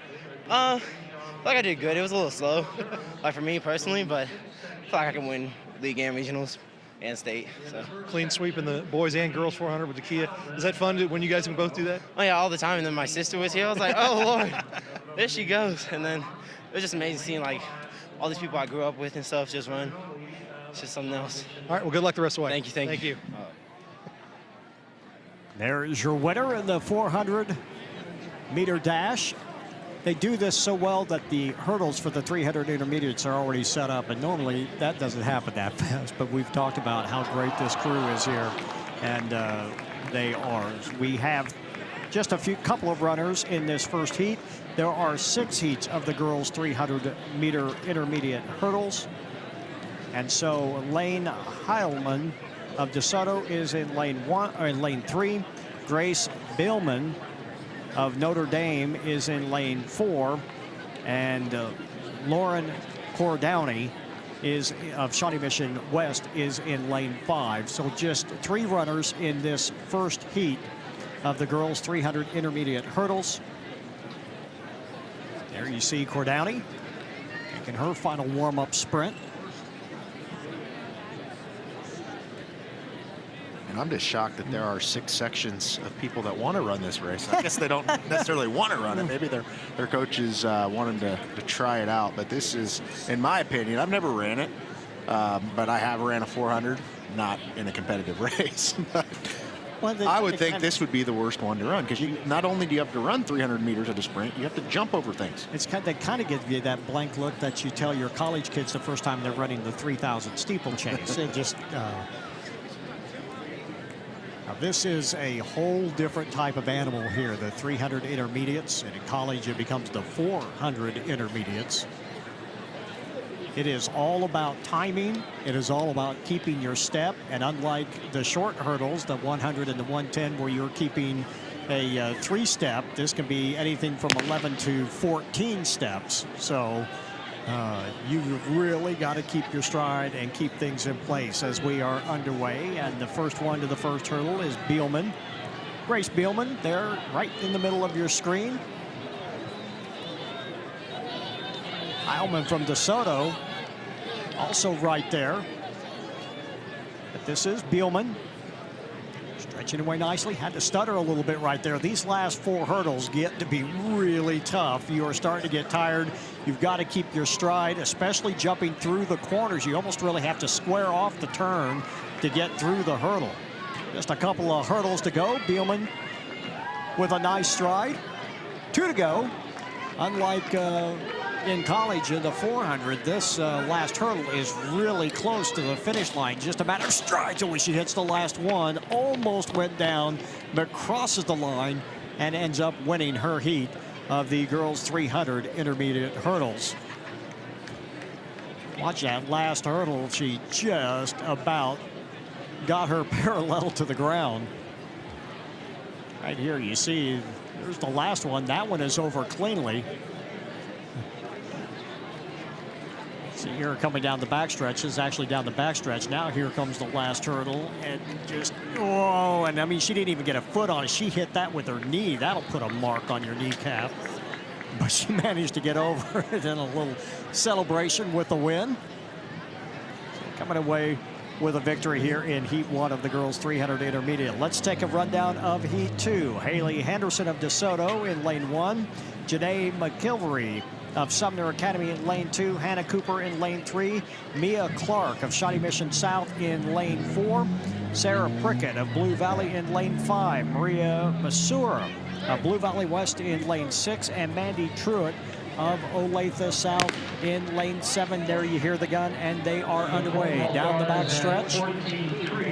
That is Truitt making up the stagger in a hurry. Now coming up inside in lane 4, that's Clark, who has gone 53.37, which is not bad. Clark, you see her there from Shawnee Mission South, making up the stagger actually in lane 3. Hannah Cooper from Emporia also trying to get in this fight. Also in lane 2, that is McIlvery, who is running well. McIlvery now in lane 2. Out of Shawnee Mission, that is Clark in lane 4. Oh, and they're starting to struggle. You see just how tired they are getting right here. McIlvery tried to hang on, gets over that hurdle a little bit better. Boy, this last one looks like it's got to be about 5 feet tall as she just gets over it, gets a little bit sideways, but ends up winning. And that is why this race is so difficult. She goes down to one knee and now gets up and starts to celebrate after coming away with a nice win and not a bad time either. I don't know if she had any energy left to go celebrate after that. Such a hard and difficult race, as you can tell. Just, you know, at the beginning, you see these girls just going right over the hurdles, but then at the end, just so tough to finish this, as you got to run 300 meters, then jump over every single one of these. Just tiring race, but a solid finish there out of Sumner Academy for McKelvey. She has a nice little celebration out on the infield, and rightfully so. Coming up on the halfway mark here of the girls 300 intermediates. Karen Badardo of Blue Valley Northwest. Badaro. There we go. Blue Valley Northwest. Destiny Moore of Shawnee Mission, or CC Carter of Shawnee Mission West, and Destiny Moore of Shawnee Mission North. Ashlyn Wakefield of Blue Valley Southwest in lane 4. Casey Scumpum of Blue Valley North in lane 5. Caitlin McAndrew Beckham of Free State in lane 6. Ellie DeCillier of Bayshore Linwood in lane 7. And Britsia Candelario of Blue Valley Northwest in lane 8.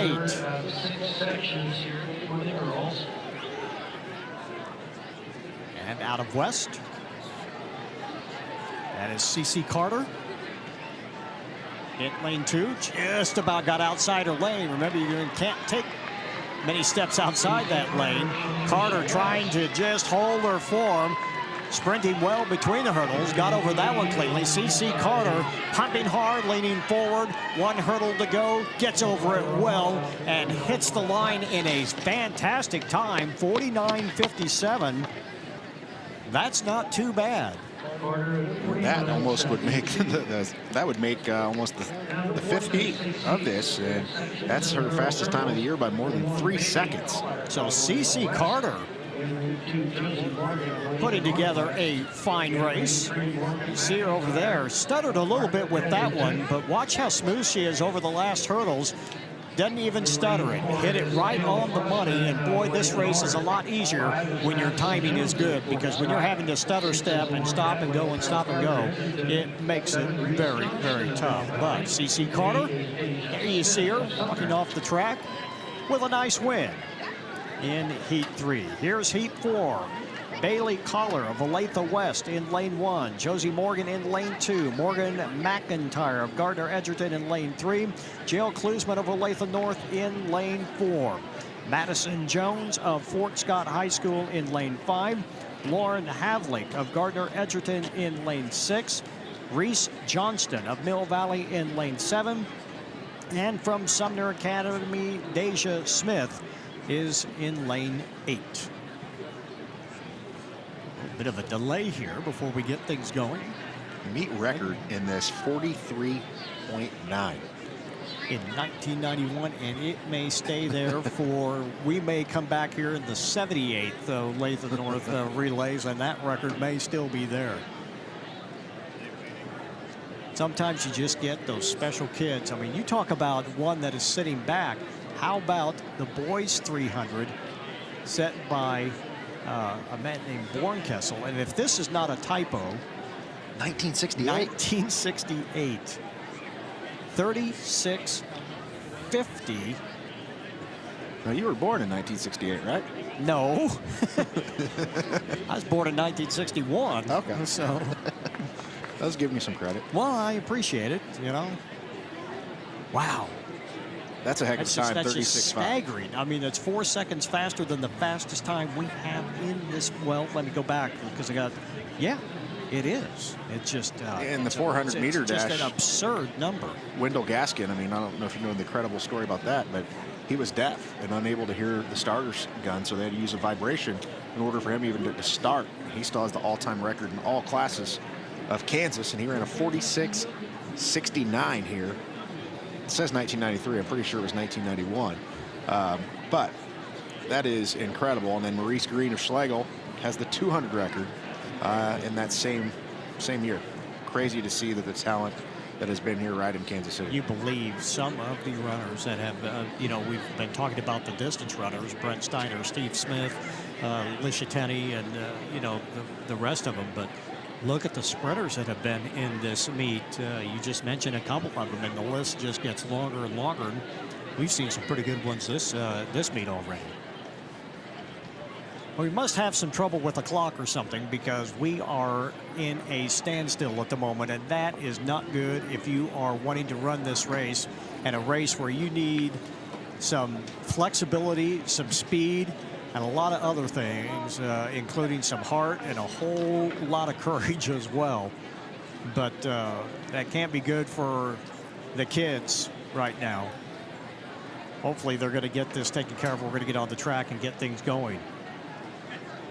Collar, Morgan, McIntyre, Klusman, Jones, Havlik, Johnston, Smith in lanes 1 through 8 if everybody is running.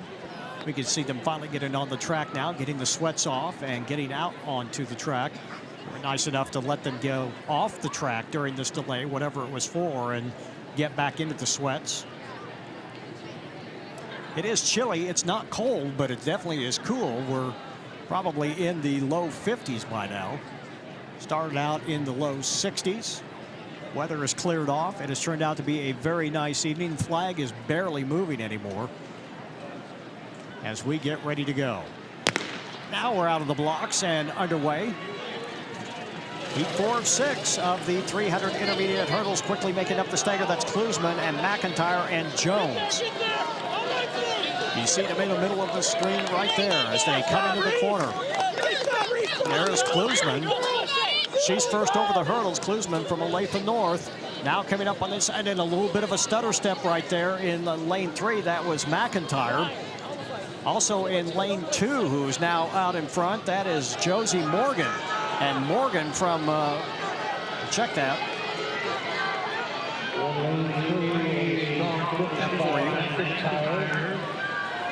That is McIntyre, Morgan McIntyre. And now in lane 1, that is Collar.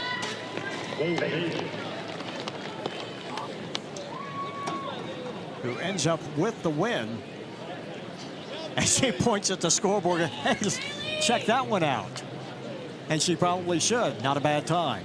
And fastest time was 51:22 in that. And a girl that's just a sophomore, an outstanding basketball player on the rise in the Kansas City area as well. So a very good time for her, especially in lane number 1 with a 51:22 entering, now sub 50. That would be a time that maybe competes to be a top 10 time here today. Well, you saw that right there. McIntyre really stuttered over those last 2 hurdles. In fact, she was in the lead, but those last 2 hurdles pretty much did her in. At her point up, hey, coach, look at this. Look, that'll work. Had a nice win for her.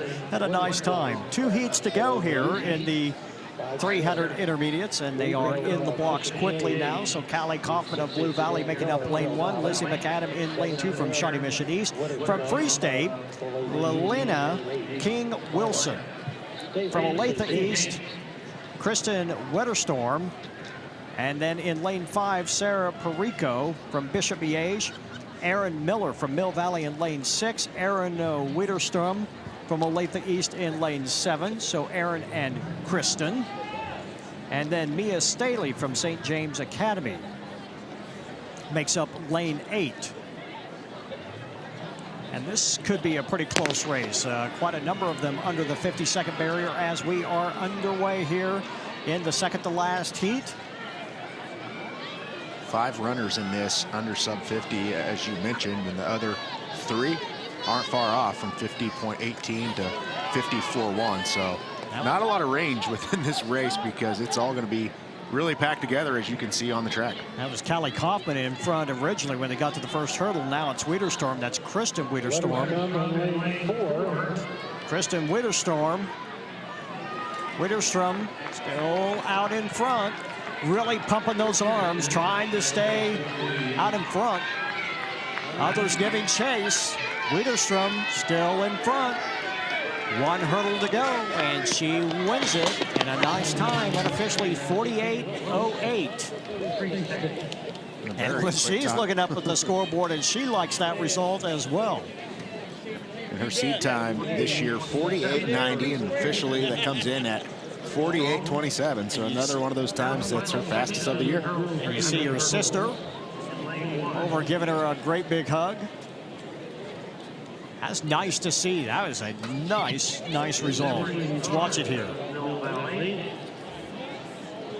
And just really smooth going over all of the hurdles, staying within her lane, using her arm, and doesn't look like a ton of speed between the hurdles, but so smooth, solid finish there, and her fastest PR of the year. And that's a legit time. Anytime in high school you're under that 49 range, even 50 range, pretty legit time here.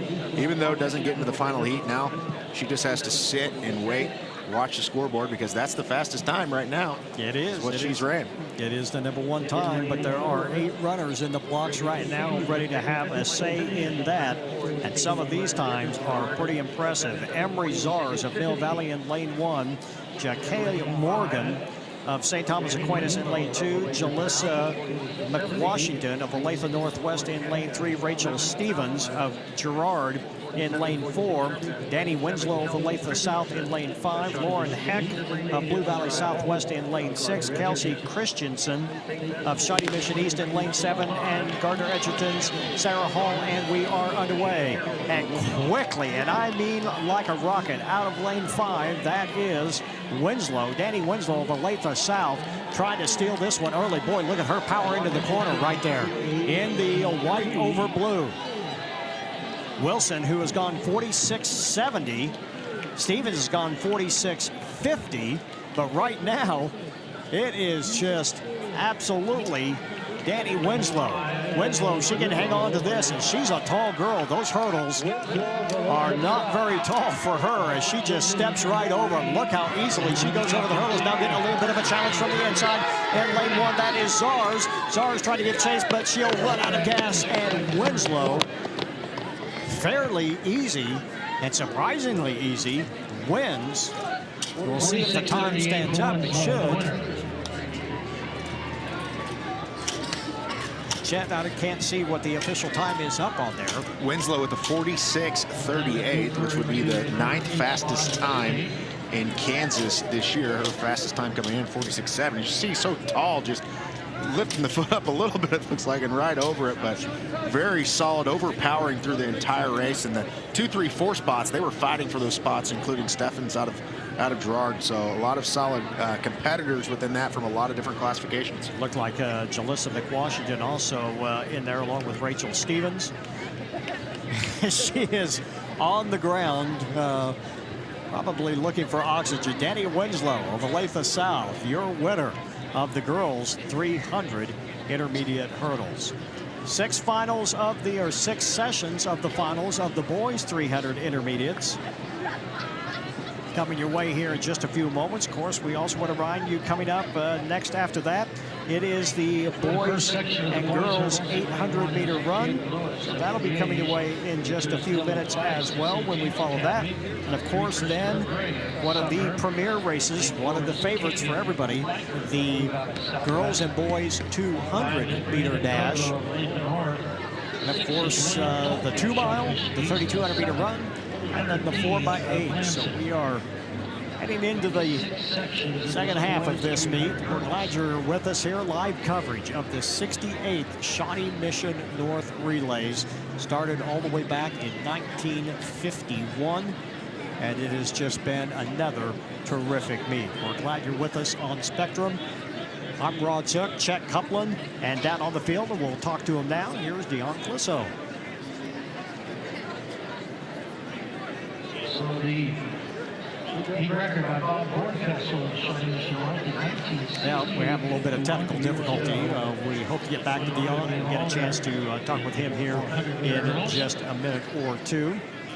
While we got the opportunity, here is Heat 1 of 6 of the boys 300 intermediates. Jaden Lewis of Bishop Asian lane 1, Dylan Feist of St. James in lane 2, Christopher Gray of Sumner in lane 3, Hagan Leiker of Blue Valley Southwest in lane 4, Brandon Kogo of Olathe North in lane 5, William Tulp of Shawnee Mission East in lane 6, Hunter Dean of Lansing High School in lane 7.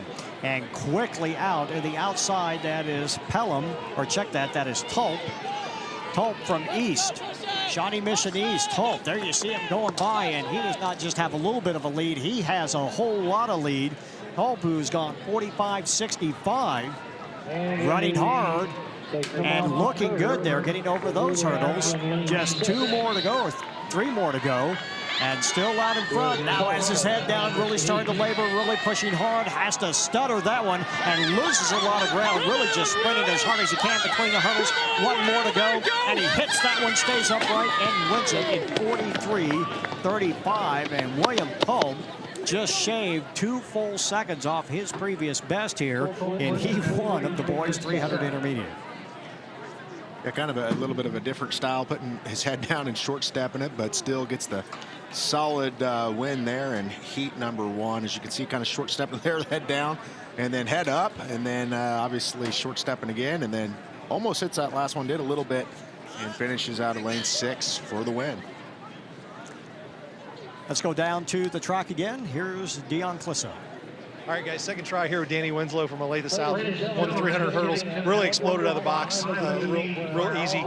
Was that kind of the plan, just to kind of get out and go hard as fast as you could? Yeah, my goal is to always just be the first to that first hurdle. So I just run it, sprint as fast as I can that first one, and that's my goal. And if I get there first, then I feel good the rest of the way. You look pretty smooth out there, too. Looked like you got into a good gait and felt like you looked very comfortable going over those hurdles. Yeah, it felt really good. I'm not as comfortable with my off leg, but it felt really good tonight. It felt like really natural and smooth, so it was good. Well, good luck the rest of the way. Thank you so much. One happy runner right there, and rightly so. Winner of the girls 300-meter intermediate hurdles. Here's our lineup for Heat 2. Dylan Hawley of Blue Valley West in lane 1. In lane 2, Olathe North's Tristan Madden. In lane 3, Carson Schmidt from St. Thomas Aquinas. Lane 4, Devin Wilmore from Olathe East. Atticus Ramsey in lane 5 from Gardner Edgerton. DeSoto High School's Brady Huddleston is in lane 6. And in lane 7, Zach Pelham from Mariantha. In in lane 7, and in lane 8, Yoav Gilleth of Lawrence Free State. He is in lane 8. Quickly making up the stagger on the inside in lane 2. That is Tristan Madden. Now the rest of the field starting to reel him in as they are at the far north end of the track, but it is still Madden. Now he begins to fall back a little bit. Oh, and one almost goes down, and that was Wilmore. And then he hits another one. He is really starting to struggle now as Wilmore falls behind, and out in lane 2, it's Tristan Madden again who regains control, and he wins Heat 2. Boy, Tristan Madden started out in front, fell back, and then really made up a lot of ground at the end. And he wins Heat 2 of the 300 intermediates. His fastest time of the year by almost a second. 45.03, entering 44.04. Hit some hurdles as well, as you're going to see, but still able to finish the race and just kind of kick him down to the ground and not cause any collisions on himself there for the finish for Olathe North in Heat number 2. Here's the lineup for Heat number 3 out of Blue Valley. Michael Miller in lane 2. Jack Lovelace from Olathe West. In lane 3, Caleb Young from Shawnee Mission North. In lane 4, Cole Wanger of Free State. In lane 5, Rowan Ramey from Blue Valley Northwest. In lane 6, Stephen Garcia from Emporia High School. Jeremiah Waltower from Leavenworth in lane 7, and Austin Schofner from Leavenworth in lane 8. The fastest time in this heat, 43.40. That belongs to Wenger in lane 4 from Free State.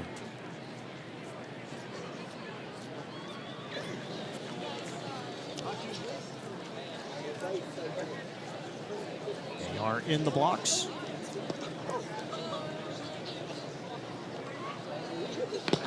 And away. Out quickly, that is Waltower. Waltower, the first one to the hurdle. You see him there just on the left side of your screen. Still in first place as they make the corner. Waltower still in first place after 3 hurdles, making his way to the far north end of the track. Now starting to get a little bit of a challenge from Caleb Young and Cole Wanger. Jack Lovelace also there from Olathe West. Waltower, and now in lane 1, here comes Michael Miller. And on the outside now, and in lane 2 now, here comes Lovelace as they change leads back and forth. Lovelace well over that last hurdle, and he wins it.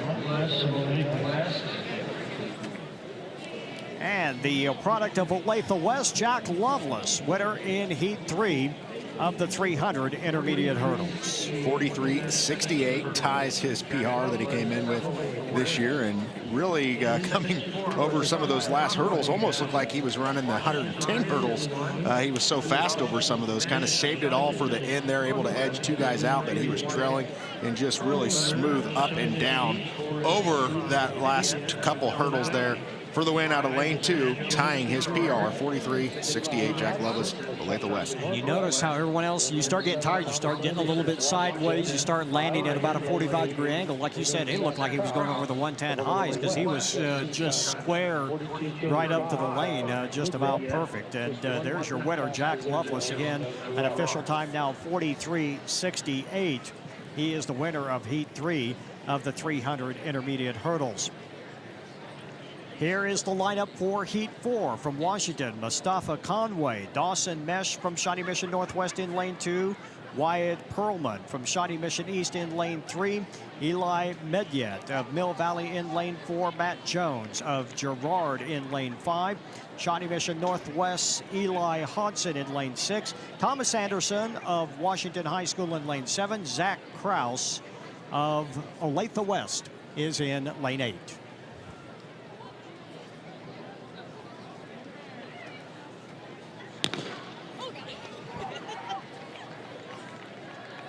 Quickly out of the blocks, that is Matt Jones of Girard. See him in the maroon. Now we're almost a dead heat between lanes 5, 6, 7, and 8 at the corner. As we make our way to the head of the straightaway. In In lane 6, that's Eli Hodson of Shawnee Mission Northwest. Hodson now gets plenty of company. Here comes Mill Valley's Eli Medyet. Medyet still out in front.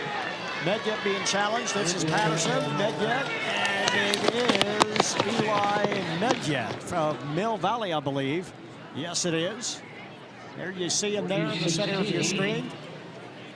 Eli winning Heat 4 of the 300 intermediate hurdles. And a new PR for him, came in with a time of 42:35. Medyet, as you can see him right in the middle of the track out of lane 4, so seated like he was going to win it. And it really seemed like almost everybody hit that last hurdle of the race, but really able to stay strong and finish the race solid there for Medyet out of Mill Valley.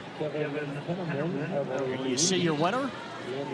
Congratulations, 42:35, which is exactly what his seed time was. So he hit it just right on the money.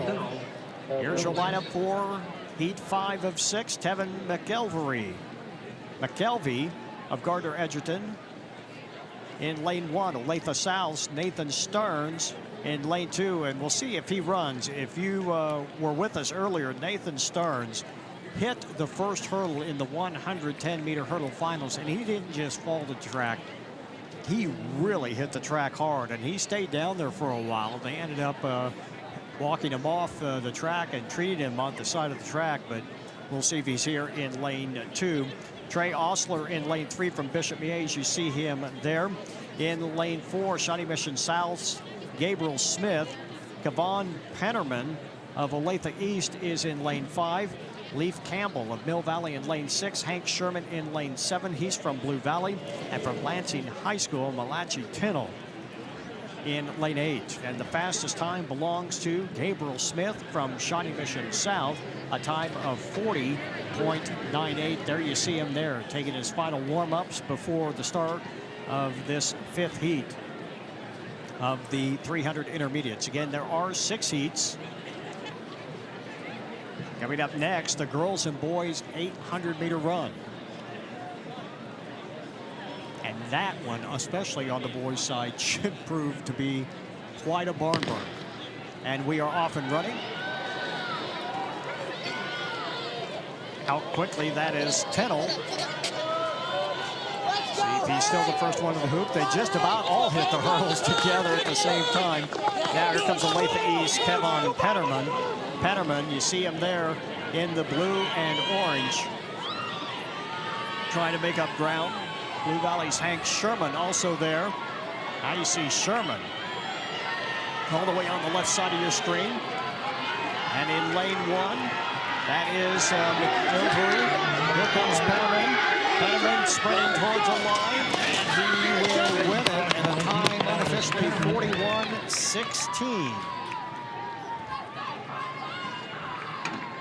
Kevon Pennerman of Olathe East is your winner in Heat 5 of the boys 300 intermediate hurdles. Just off his PR of 41:23 on the year, and a pretty competitive field there in Heat number 5 of 6, but overall pretty solid finish for him. And kind of a little bit of a stutter there at the end and hits the hurdle, but still pulls out the win there. As long as you can still win, you can still hit the hurdles. Well, that's one thing about this. When you compare the 300 IH compared to the 400 IH in college, that last hurdle in the 400 is about 45-50 meters away from the finish line. So if you make a mistake there, the consequences can be pretty severe as compared to if you hit this one here, your momentum can pretty much usually get you to the finish line because it is only about 10-15 meters till you get to the end. So it is significantly different. You saw him get turned around there in a longer race. If there was more space between that hurdle and the finish line, that could have been a different outcome. And how do you go about training for this race or getting involved with this race? What do you run? I try not to think about it. You know, well, you do a lot of 150s, you do a lot of 400s. You even put in a little bit of over distance. Not a lot, but you know, you make sure you get a little bit of jogging in. I know that we always made sure our guys got 15-minute runs in, 10-minute runs, nothing extravagant, but just enough to just get you a little bit of long twitch muscles because you do need it. I mean, it's really very similar to an 800-meter run or a quarter-mile run, because you just have to stay so smooth. Of course, you have to keep your steps, too, which, unlike any of those two races, you have to hold your steps and stay clean. So here we go. Max McElroy of St. Thomas Aquinas in lane 1. Cameron Shelton in lane 2 from Shawnee Mission West. A.J. Shields of Olathe South in lane 3. Rafael Vasquez of Emporia High in lane 4. Matt East in lane 5, also from Emporia. Hudson Manning in lane 6. Yusef Exal in lane 7. And Searcy, Mark Searcy in lane 8 from DeSoto. This is the final heat of the boys 300 intermediate hurdles. As they make the way to the north end of the track, it is just about a dead heat. They're all going to get there together. This is going to be quite a race as they make their way towards the finish line. Coming up down the middle, that is Matt East. Also racing him, that is Vasquez. Vasquez in lane 4, and he just makes it the line ahead of Matthew East as the Emporia teammates finish 1 and 2 in the 300 intermediate hurdles. And Vasquez really just with a solid explosion there in the last 60 meters there, able to really overpower the hurdles and sprint in between them as quick as possible. He had a 40.04 entering, a 40.45. There's just 6 guys in Kansas this year that have done, actually 8 guys now in Kansas entering today that have done under 40 seconds. You didn't see it there, but a solid finish by Vasquez of Emporia High. He'll be one to watch in Class 5A out of the Centennial League. When we come back, one of the premier middle distance events, the girls and boys 800-meter runs, as coverage of the 68th Shawnee Mission North Relays comes back after this.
Rafael Vasquez is winner of the boys 300 intermediate hurdles. He's with Dion Clisso. Here with Rafael Vasquez from Emporia, and you guys went 1-2 in this race, and you guys are kind of outside the Kansas City Metro. How fun is it to come up and be a part of this meet? You know, going up against these great schools, oh man, it's a blast. I love going against great competition. It pushes me to go forward, stronger, faster, and that's what I did here. Can this meet really kind of kick-start you into the postseason from here on out? Yes, it can, very much. Going against these schools, you see some amazing athletes going against 6A athletes. I'm a 5A, so it's a big difference, and I love it. Do you like that close race right down to the end? I mean, it was like a lean of the tape. Yep. I love close races. Push me to the end just so I can get the win. All right, well, good luck the rest of the season. Thank you. Thank you. Here we go, 3 heats of the girls' 800-meter run. From Olathe East, Brooke Wetterstrom in lane 1.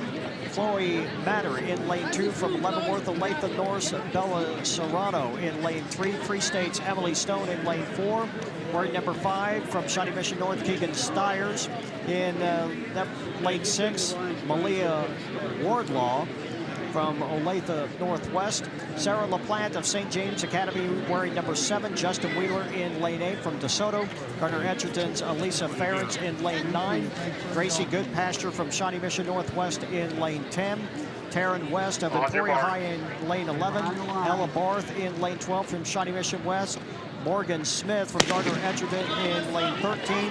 It is Olivia Vanderwerf of Lansing in 14. Claudia Headings of Mariantha in lane 15. Grace Schatz in lane 16 from Shawnee Mission South. Alexis Lease from Blue Valley Northwest in 17. And Ann Ari Wassinger from Bishop Miege in 18 as we break to the first lane in this first of 3 heats. That is Brooke Wetterstrom. Now coming back up into the front, that is Goodpasture. And on her shoulder, that is Vanderwerf. And if that's the same Goodpasture last year at State Track, winning the 400, his must be his sister, younger sister at Shawnee Mission Northwest. Hayden Goodpasture now plays at Emporia State, an outstanding 400-meter runner last year in 47 seconds. You're going to see not a lot of range here. 2:36, the top seed time by Brooke Westerson out of Olathe East, all the way down to 2:45. This is section 1 of 3. Meet record 2:13.61 by Allie Cash of Shawnee Mission Northwest, or Shawnee Mission West, excuse me, who went on to run at Oregon. That was in 2012. That is not, well, I can't say it's not in any danger, but probably not in any danger. Although Callie Moore from St. James Academy is at least within earshot of that, but would have to really run something special. You say just 3 seconds, but 3 seconds in the 800 meters is a light year when you start getting down to that level of competition. Still out in front, Gracie Goodpasture, and she is starting to build up a pretty comfortable lead right now, almost 10 yards, about 8 yards right now. Goodpasture, if she can keep this up, looking pretty good. Really starting to swing the arms a little bit here now. Free State's Emily Stone is back a sizable distance. If Goodpasture can hang on to this, this could be a pretty good time for her. There you see the rest of the field trying to close the gap, and Goodpasture really needs a pretty good sprint here, as she is already at 2:17 at the head of the stretch, but comfortably out in front. The rest of the field trying to give chase, but they are not going to catch her, as Gracie Goodpasture from Shawnee Mission Northwest breaks the tape and runs about 2:33, unofficially at 2:33 for Goodpasture, as the rest of the field comes home. There's your winner, Gracie Goodpasture, in the orange. She hit her head a little bit. I think she would have liked to go a little bit faster. And a pretty good time overall, 2:38.07 her seed time today, so about a 5-second PR within that, and the fastest time just by almost a full second within that race. So nice race for Goodpasture out of Shawnee Mission Northwest. You see the finish.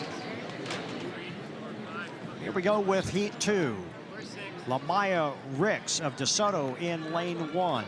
Peyton Palmer, Blue Valley in lane 2. Ava Wardlaw of Olathe West in lane 3. Chloe Belgium of Shawnee Mission North in lane 4. Maddie Austin of Blue Valley North in lane 5. Elia Beth of Fort Scott in lane 6. Caitlin Dare of St. Thomas Aquinas in number 8. Melanie Ochana from Olathe East in lane 8. Dare is in 7. Emma Velhauer, Shawnee Mission West is in lane 9. Grace Krieger from Blue Valley Northwest in lane 10. Lily Hinkle of Notre Dame in lane 11. Amy Kwalashewski of Shawnee Mission Northwest in lane 12. Anna Kramer in lane 13. Madeline Carney of Olathe West is 14. Ella Marshall is 15th from Free State. Fort Scott's Madison Jones in lane 16. And Adrienne Cornali is in lane 17. She is from Leavenworth. The fastest time in this heat right now belongs to Ella Beth. Or check that. That is Maddie Austin at, on your mark. let me try it again. But Lamaya Ricks of DeSoto at 2:29. I was trying to look in the middle of the heats like at the sprints of lanes 4 and 5. I did the same thing. You can't do that. You got to look at the top seed at the top of the list there, which I have now finally done. Lamaya Ricks at 2:29.95. And that's in the second heat, and that's not a bad time. That's a pretty good time. I've seen 2:20 win in Class 5A before.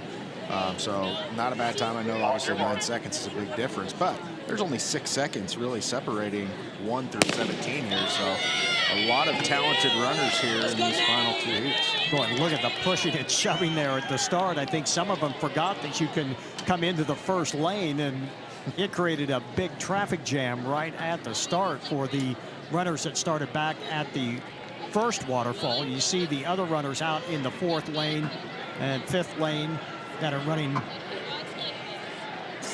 the second waterfall. Quickly out in front, that is Wardlaw. You see her there in the blue.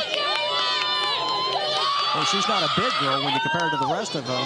Half milers, you'd like her to be maybe a little bit taller, but she certainly has good leg turnover. Giving chase, that is Chloe Belgium of Shawnee Mission North, the host school. The black trimmed in pink and white.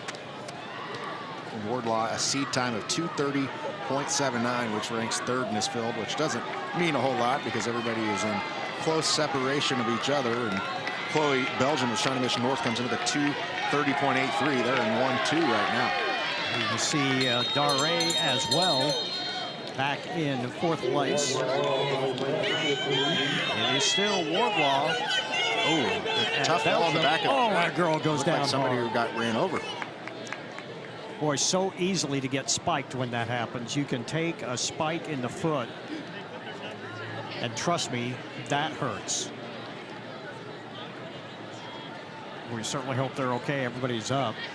Wardlaw and Belgium continue the fight. Now coming up on the inside for DeSoto, that's Lamaya Ricks. Ricks trying to get back in this fight right here. Also coming up on the outside, Shawnee Mission South, that is Anna Kramer, as they are all still in a big knot. Also there now is Palmer, Peyton Palmer, moving up, so it's number 1 and 2, Lamaya Ricks and Peyton Palmer. Ricks just gritting her teeth, trying to keep things going here for DeSoto. Peyton Palmer tried to give chase, but it's Lamaya Ricks. Lamaya Ricks starting to pull away. Palmer trying to give chase. Cannot do it. Ricks really trying to swing her arms now. You see her wheeling back and forth. And powering away as she wins in a time of 2:29.34. Peyton Palmer ends up in 2nd place. Pretty good time there. A new PR for Ricks at 2:29.95 was her best time entering. She was the top seed time in that section 2 of 3, but as you saw her gritting her teeth coming around there, and just with an overall solid finish, a very good time. You know, 2:25 is probably close to being in the top 20, 25 runners in the state, so just a few seconds off that, but in 3rd coming around, obviously there beforehand, or I don't know if the girl got spiked or ran over or what. No, I think the forward part of the foot hit her, but she definitely got kicked, but thank goodness that she did not get stepped on it. There you see Ricks with a lot of determination hits the tape first in heat 2 of the girls 800 meters. Here we go with heat 3. Kaylee Moore from St. James Academy, 2:16.71 so far this year. Delaney Kemp of Mill Valley and Molly Ricker of Mill Valley. We've already heard from them today. They make up lanes 3 and 4. Lawrence's Hannah Stewart and Evan Sarati make up lanes 4 and 5. Zoe Sillinger in lane 6 from Olathe North. St. Thomas's Alexis Hudden in lane 7. Olivia Baker in lane 8 from Blue Valley West. Bishop Miasia's Fallon Russell in lane 9. Blue Valley Southwest Hannah Turner in lane 10. Lydia McLaughlin of Olathe Northwest in 11. McKenna Paulus of Blue Valley Southwest in 12. Lauren DeWitt of Blue Valley West in 13. Catherine Marquette Anna of Blue Valley West in lane 14. Charlotte Ganter in lane 15, and Megan Haymaker of Mill Valley in lane 16. And this could be a pretty good race, although there is some disparity between Moore, Kemp, and Ricker. But you got to figure those 3 are probably going to be in this fight. Yeah, Katie Moore, a girl that I got to interview at State Track the last couple of years, I believe is just a junior. She's 2:16.71. That's 2nd in all classes. Her teammate Hannah Robinson, which is not in this race, has the fastest time. The 3rd fastest time in all classes, which Kemp is in 6A, Delaney Kemp. Moore is in 5A at 2:19.23. So the 2nd and 3rd best times in Kansas are in this field. And then, of course, Molly Ricker also in this, who is not far behind, I believe, in the top 5 within this. So we should expect a really, really quick time. And that Lamaya Ricks in the last race of DeSoto Her brother, Peyton Ricks, starts for Abilene Christian, played the NCAA basketball tournament here. So you see some athletic families that you recognize the names and sisters and whatnot. Pretty cool.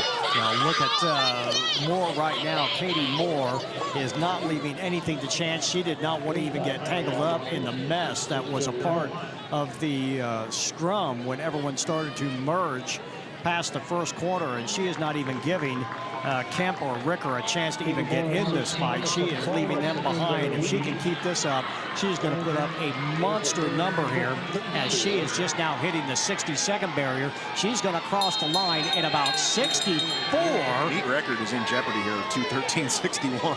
If that holds true, that could be an outstanding time. She needs just a 69 here, and that is not out of the realm of possibilities here. This could be a great time. If she can hang on to this, she looks so smooth right now.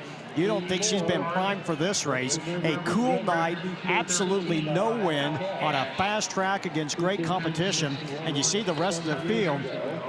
She ran is almost 20 yards behind. She ran a 2:13.58 last year, so this is very capable for her. That time, I believe, 15th all-time in Kansas. She ran as a sophomore. That's right. Now remember, the meet record is more than that, but she did not do it here. She did it somewhere else. We're talking about the meet record here is 2:13.61. But this is easily going to be the fastest time in the state here if she can keep going here and break her own personal best. Katie Moore, look at her go. She has great arm swing, so clean, head nice and still, very relaxed. And she is at 2:11, 2:12. It's going to be about a 2:16.01. Certainly not her best, but more than enough.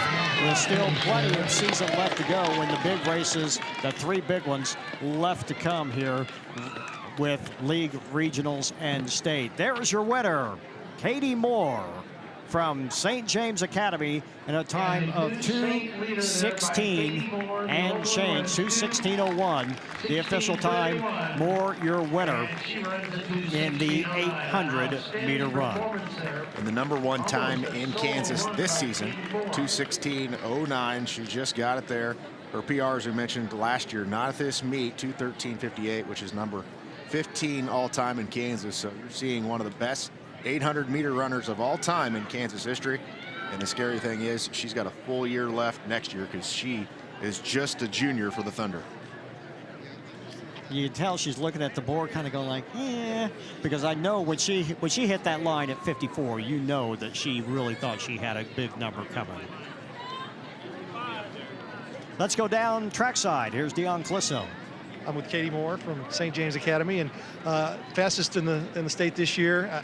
I know, were you thinking about maybe the meet record coming into this? So you were pretty fast that first 400. Yeah. Allie Cash is a really good runner, and seeing her time, I was kind of hoping that to chase after the record today, but I had a lot of good competition, pushed me through that first lap, and it didn't happen, but I'm so happy with that. How do you feel like where you are in your season right now? Do you feel like where you need to be? I think about where I need to be. I mean, just getting more 8s down for sure, and expecting the pain of the 800 a little bit more as I run it more. So, yeah. All right, well, good luck the rest of the way. Thank you so much. Thank you. There's a happy winner, Katie Moore. And again, just a junior. She has got a lot of future ahead of her in running.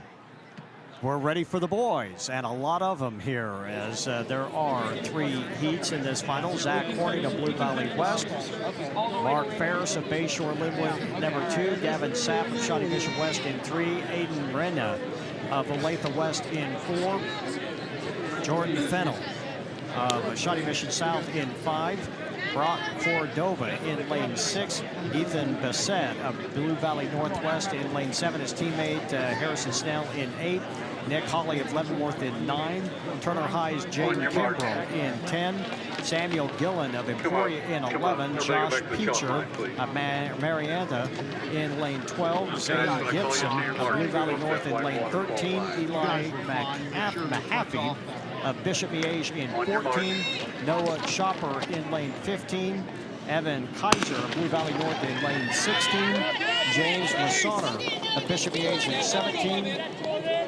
Gideon Nezerbona of Schlegel in 18. Aaron Reed in 19. Trevor Johnson of Lawrence in lane 20. I'm glad I got all those names in before the end of the race, since it is only 2 minutes long.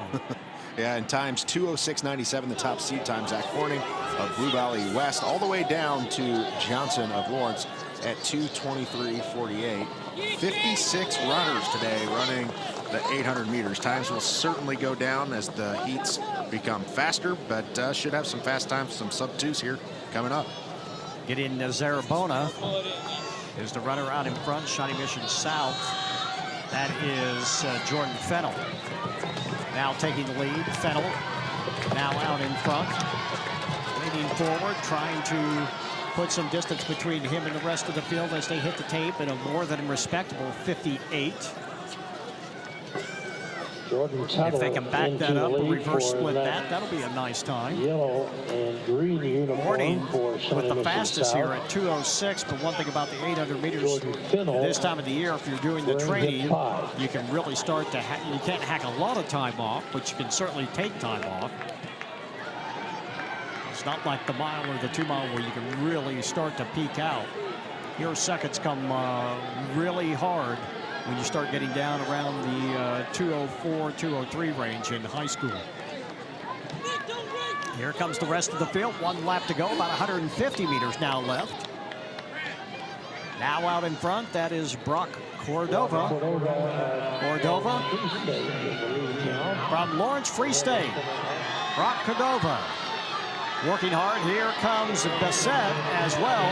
Bassett giving chase. Now in second place. He's not going to get him, though. Cordova wins with a time of 2:03.85. And for Cordova, that is about 5 seconds faster than his seed time this evening.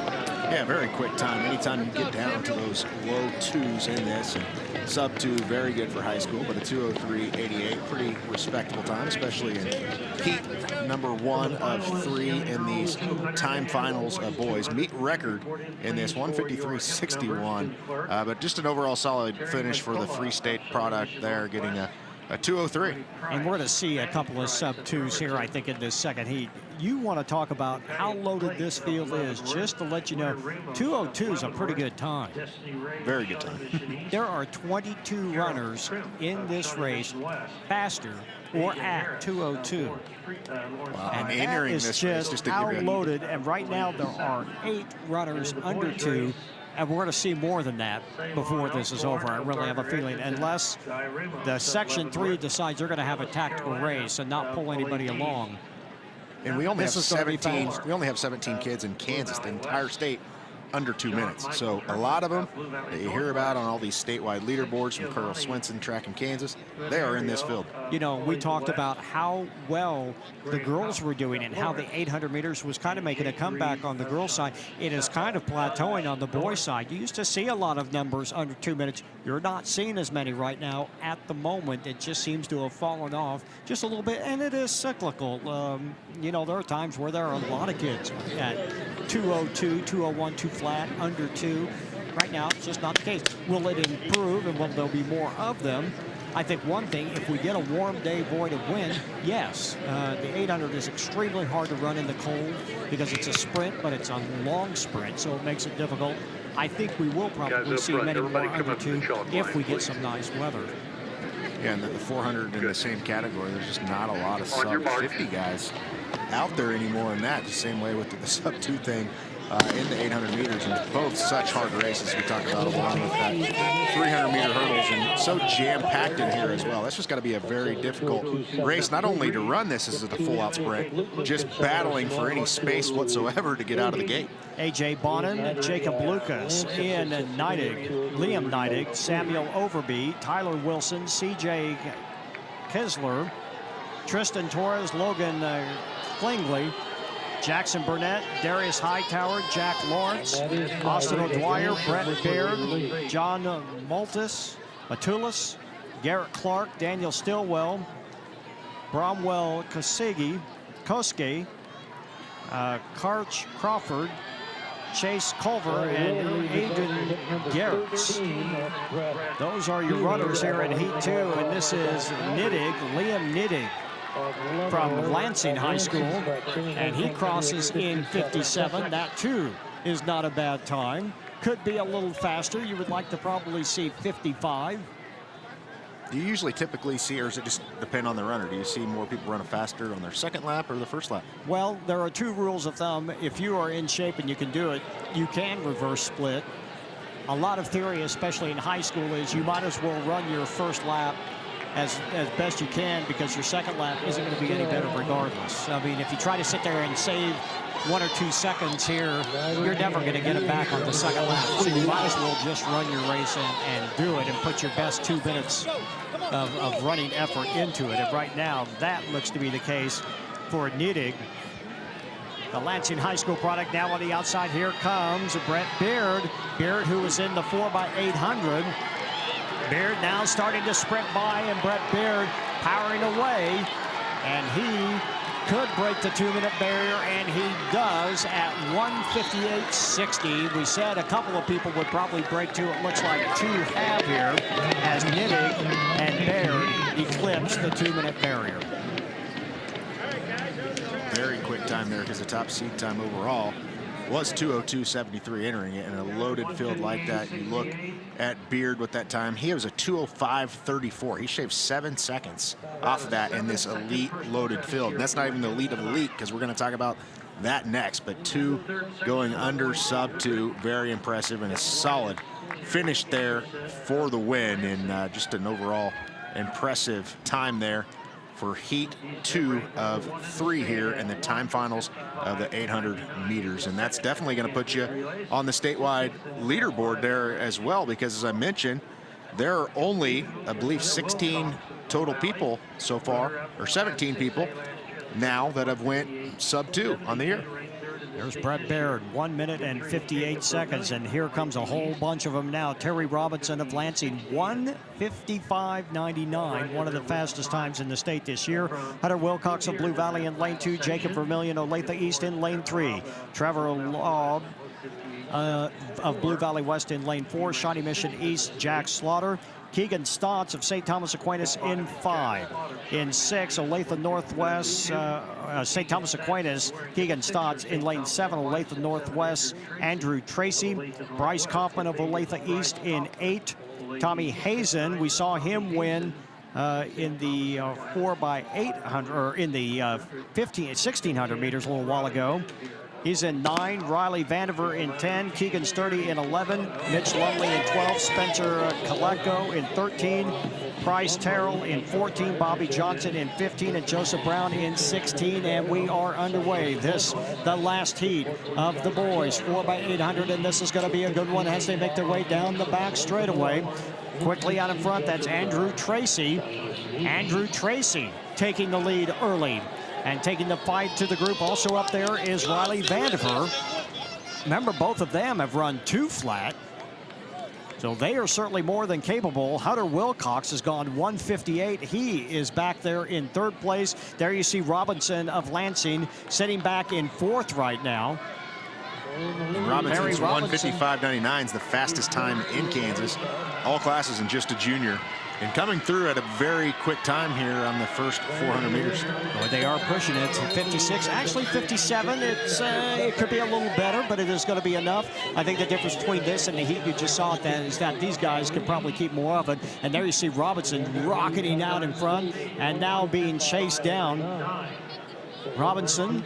And he's on a full-out sprint. Yeah, he is. He is really turning it on. Remember, he was in the 1600 meters as well, so he has already got a race under his belt, but he is really making it go now. Robinson being chased down, though, as the competition is coming. Here comes Hunter Wilcox. Wilcox is there. Does Wilcox have enough to catch him? Wilcox looking very smooth right now. Robinson starting to labor a little bit. Wilcox looking good here. Can he catch him? Robinson, you see the strain on his face, but he's starting to pull away a little bit. Robinson trying to keep some distance. He's about 5 yards ahead.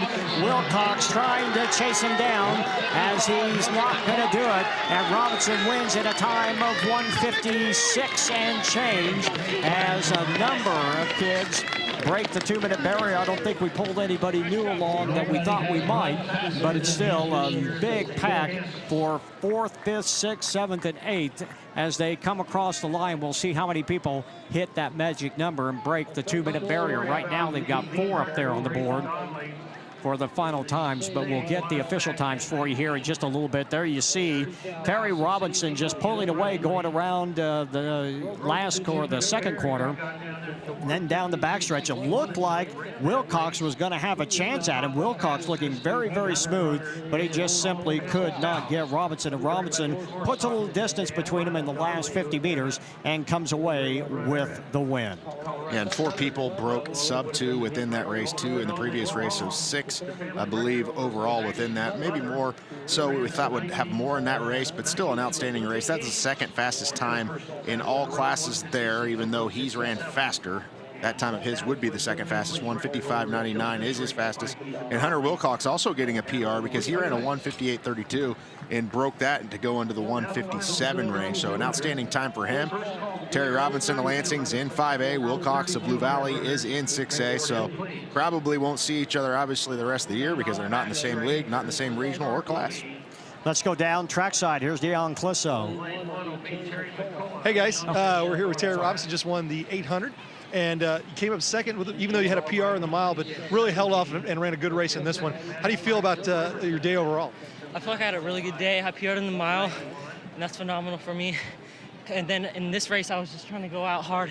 And the first lap was a little slow, so I knew I had to pick it up. That's why I passed on the curve. Normally I wouldn't do that. But I knew I had to go. I knew I had to get away because I don't have a strong kick. So I knew I just had to get out and away. So that's what I tried to do. Well, you did a good job of holding them off there at the end. Does that kind of give you some confidence in that? Yes, it gives me, it helps my confidence in my kick. All right, well, good luck the rest of the way. Thank you. It's the girls and boys 200-meter dash as coverage of the Shawnee Mission North Relays continues following this timeout.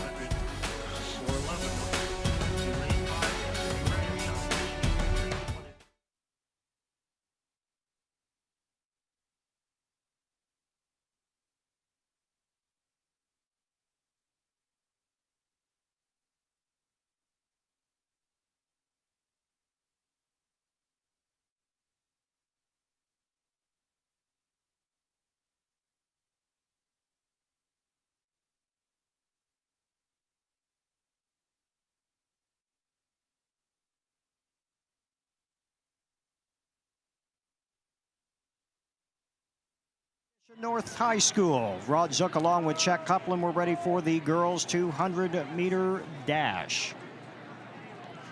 There are just one heat because this is the finals. In lane 1, Terry McCullough, Shawnee Mission Northwest. In lane 2, Maddie Price of Riverton. In lane 3, Dakaya Blake.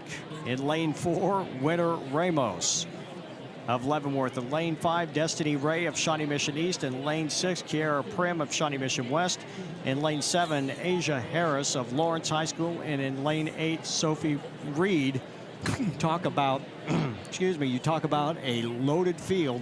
This one is going to be it once again. And again, all attention on lanes 3, 4, and 5. Blake, Ramos, and Ray, who all have excellent times. There you see Destiny Ray in the powder blue from East. The number 1, 2, 3, and 4 sprinters in the state in this race, 1 through 4. Blake is number 1 in the state. She's a freshman. Ramos is a sophomore, number 2 in the state. Prim is a junior, number 3, and Ray is 4th in the state. Also Harris of Lawrence. I mean, this race is about as loaded as it gets. Much harder to win this race than it would be to win a 5A or 6A state title because you're combining different classifications within here, even though Leavenworth now in class 6A. And look back there on the, you just saw it on the right of your screen, Maddie Prince, who had a little bit to say in the 400. Now here in the 200. And of course, she's got Blake, Ramos, and Ray all sitting there once again. Meet record. That was in the 4x100, I should say. Meet record, Erica Lister of Leavenworth, four-time All-Stater, 24:49, who just graduated last year, and Blake comes up this year as a freshman. So another outstanding four-year sprinter likely to happen with Blake out of Leavenworth. In the blocks, Terry McCullough is not in the blocks, so just 7 here. First heat of the finals of the girls 200-meter dash. Again, this is the final. They had prelims earlier. Here comes Destiny Ray on the outside, right in the middle of the track. Destiny Ray making up the stagger for a little bit. She's got a lead on the Leavenworth girls. Now here they come. Destiny Ray still out in front. Now it's shoulder to shoulder with Ramos. Ramos and Ray. Destiny Ray trying to catch her there shoulder to shoulder as they go to the line. It's going to be a lean, and we'll see who's got it. And that was close. Ramos and Destiny Ray hit the line simultaneously. And Ramos comes away with the win. Winner Ramos wins the girls 200-meter dash, but boy, was it close. And Ramos now with the fastest time in the state this year at 24:85, 5/100ths of a second better than Ray, who won the 100 a bit ago at 24:90. As you see, just neck and neck here on the entire finish. So impressive. The whole field here, so impressive. And just looking at that, unbelievable. She takes her teammate Blake's top spot that was 25:11. So you can imagine the competition in practice every day, part of a relay team, and then battling out for individual events as well. Outstanding by Ramos of Leavenworth. And Nakia Blake ends up in third, about a stride behind. Your winner is Winner Ramos, the winner of the girls 200-meter dash. Let's go down trackside. Here's Dion Clisso. Well, we're here with another Ramos from Leavenworth. Your brother won an event earlier. Now you won the 200 in a best time in the state this year. What a tight race down the stretch there. Is that just kind of a guts thing there at the end? I don't get beat. Had to show Destiny Ray how to run a 200. So I guess you guys have seen each other a little bit before. Yeah. Well, she got you in the 100. You're able to come back and get the 200. Is that a great way to finish this meet? Yeah, it definitely is, especially the PR, and I run the best time in the state, so it's always great. All right, well, good luck the rest of the way. Congratulations. Thank you. Thanks, sir. Indeed, Ramos does run one of the best times in the state, and we'll see what happens here in the boys, because this one is equally close. Savian Alcorn of Gardner Edgerton in lane 1, Guy Ramos in lane 2. You're going to hear that name a lot before this is done. Alice Carolina in lane 3 from Olathe East. Blue Valley West, Nevin Teb Lawler, who's already won a couple of events. He is in lane 4. John Michael Herman of Blue Valley Northwest in lane 5. Giovanni Renario of Olathe West in lane 6. Graham Huff in lane 7. He's from Lawrence High School and Shawnee Mission North. Jaden Reed in lane 8. Finals of the boys 200-meter dash, and we do have an empty lane, and that is in lane 5. That is John Michael Herman, who is not in the field. He is a scratch. He ran a 22:05 in his prelim. 22:01 is the top time by Teb Lawler, and there's only one person in the state under 22 this season. We could see it here. So let's keep quickly in lane 6, lane 7, that's Graham Huff from Lawrence.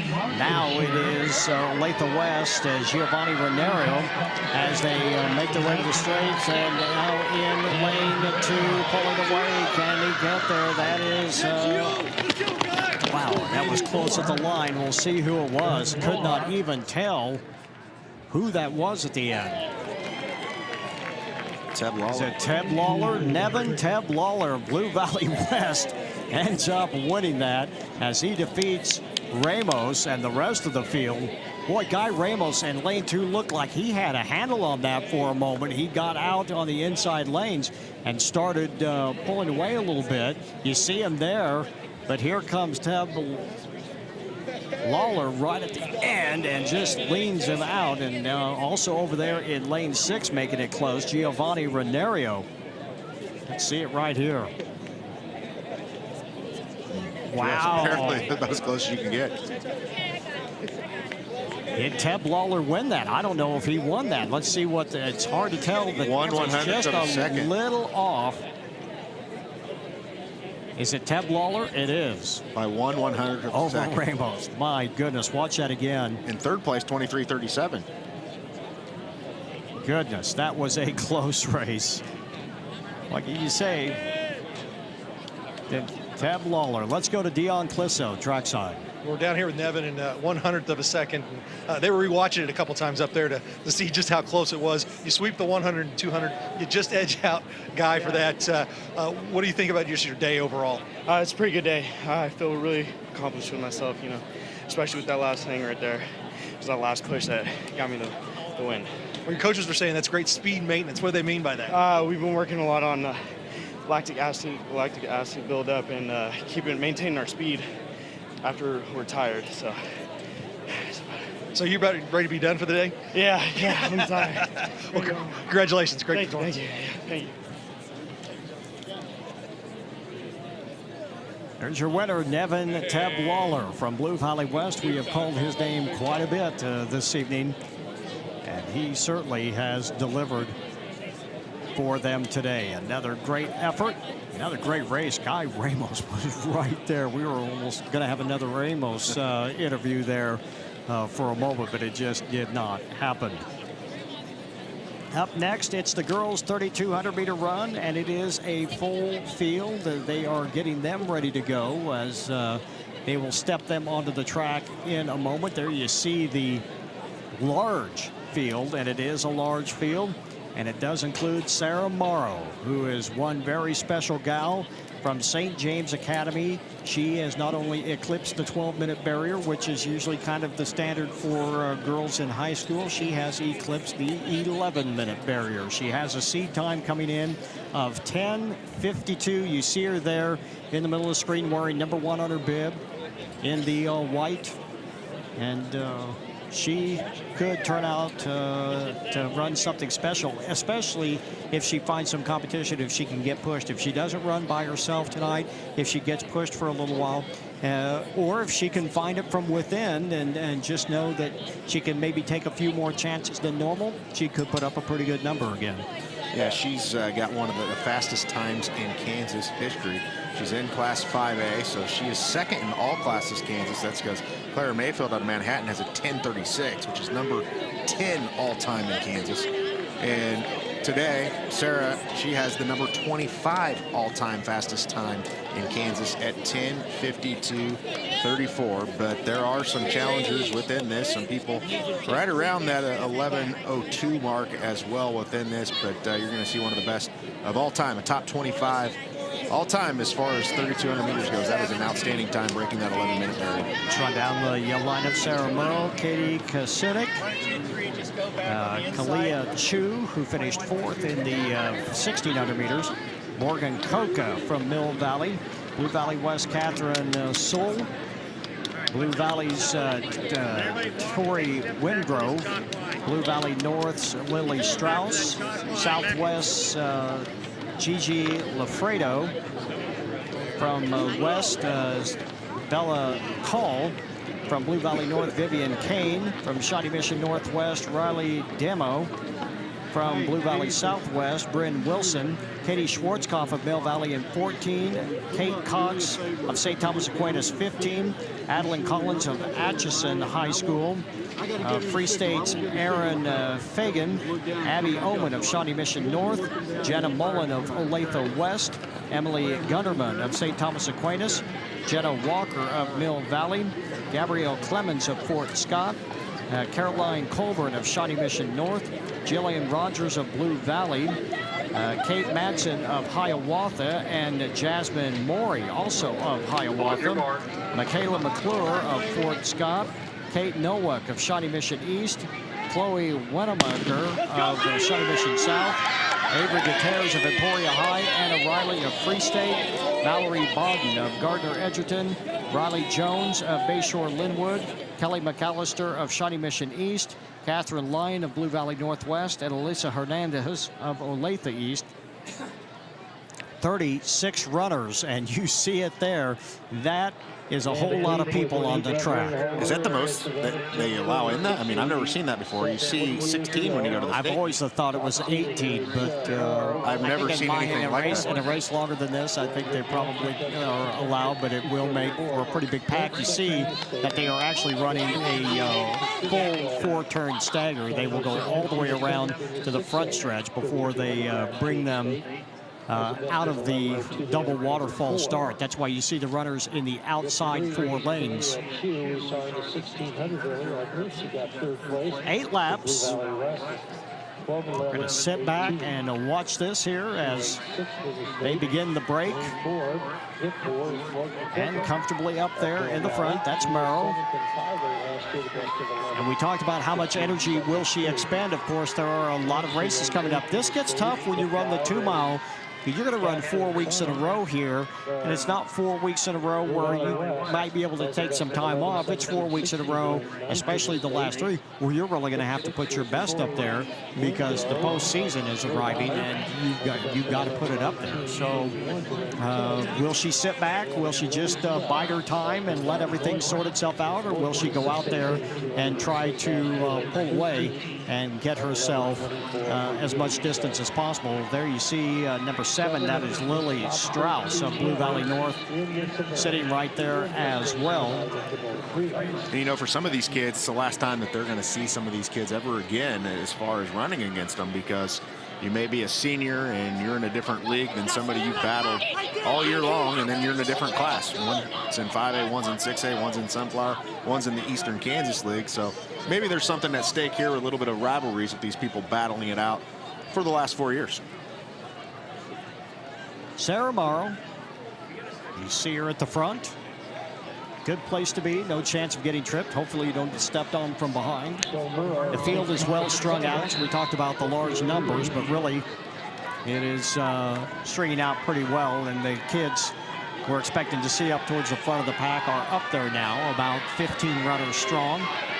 And you see them strung out there as they complete the second lap in 2:43.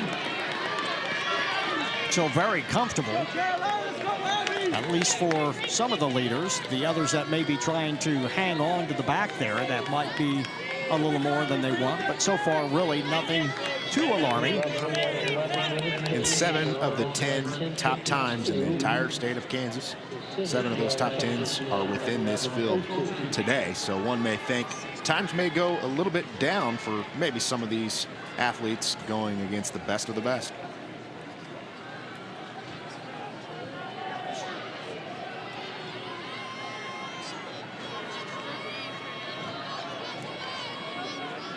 Earlier today, we had plenty of field events. As we said, this meet started about 2 o'clock with some of the field events, and we have some results for you. Let's take a check of the girls' high jump. Maddie Richter of Olathe Northwest, a nice jump, 5 feet 3 inches, and defeats Layla Robinson of Free State on jump. She also goes 5'3". Carly Hendrickson of Shawnee Mission East, 5'1", along with Paris Bond and Amy Camito Masafin, all going 5 feet 1 inches. In girls pole vault, Josie Hendrickson of Lawrence, a nice jump, 12 feet. Kendra Waite of Gardner Edgerton at 11 feet. Morgan McIntyre, also of Gardner Edgerton, at 10'6". Julia Pettijohn of Blue Valley, 10 feet 6 inches. And Lillian King Wilson of Lawrence Free State, an even 10 feet. Girls long jump, Jalissa McWashington of Olathe Northwest, 18'6.5". Maddie Richter of Olathe Northwest, 18'5". Anna Childress of Free State, 18 feet 3.5 inches. Lydia McDaniel of Mill Valley, an even 18 feet. And rounding out the top 5, Elizabeth Schwederferger of Emporia, 17 feet 9.5 inches. In the girls triple jump, Anna Childress of Free State, 39.7.5. Jalissa McWashington of Olathe Northwest, 38 3 inches. Shayana Hammonds of Leavenworth, 38 feet 1/2 inch. McKenna Simmons of Blue Valley Northwest, 35 8.5. And Lydia McDaniel of Mill Valley, 35 feet 8 inches. Girls discus throw, Emily Ferrer of DeSoto, 133 feet 2 inches. Cameron Rogers of Notre Dame, 121 feet 5 inches. McKenna Elliott of Mill Valley, 118 feet 6. Lexi Farrington also 118 feet and 6 inches. And Angela Butler for Olathe South 117 feet and 4 inches. And girls javelin, Lexi Farrington of Blue Valley North 140 feet. Brianna Lowe, Blue Valley Southwest, 128 feet, 4 inches. Danielle Scaduto of Shawnee Mission North, 127 feet, 2 inches. Brenna Davidson of Gardner Edgerton, 125 feet, 10 inches. And Amaya Harris of Lawrence, 122 feet. And finally in the shot put, and you've seen her in the sprints, well, she wins the shot put. Kendra Wade of Gardner Edgerton, 43 feet, 4 3/4 inches. Easily winning the shot put. Chisholm Ajagwu of Lawrence, 41 feet 1 inch. Claire Cafis of Mill Valley, 40 feet 3 1/4 inches. Emily Freer of DeSoto, 39 feet 1 3/4 inches. And Taylor Millicent of Emporia, 38 feet 9 1/2 inches. And just outstanding throw there from Kendra Wade of Gardner Edgerton, just a sophomore. One of the top throws in the state this year. Outstanding sprinter, outstanding pole vaulter, and that's her best shot put of the year, I believe, a PR by almost 2.5 feet this year. The outstanding sophomore, Kendra Wade, that we talked about in the open of Gardner Edgerton. Now back on the track is the 3,200 meters. That's Sarah Morrow out in front, and right behind her, that is Kalia Chu, who is trying to stay with her, but trailing by about 10 meters now at 6:48 with 3 laps to go. Chu was expected to challenge in the mile in the 1600, but just really was never a factor. Here she is out in second place and trying to hang on to the ever pulling away Sarah Morrow. Boy, Morrow just looks, she looks like she's just out for a daily jog right here. Very comfortable right now. Head nice and still, not even using her arms, just very, very quiet and running very, very well. Also there in third place, that's Kasunik. Right there you see her from Olathe North, also wearing bib number 4, Morgan Coca of Mill Valley. And from Shawnee Mission West, that is Catherine Soul. Blue Valley wearing number 6, Tori Wingrove. As you see the rest of the field go by, there is Riley Demo. Wearing number 21 on that bib, that is Jenna Walker. Here she comes from Mill Valley. Number 16, that's Adeline Collins from Atchison.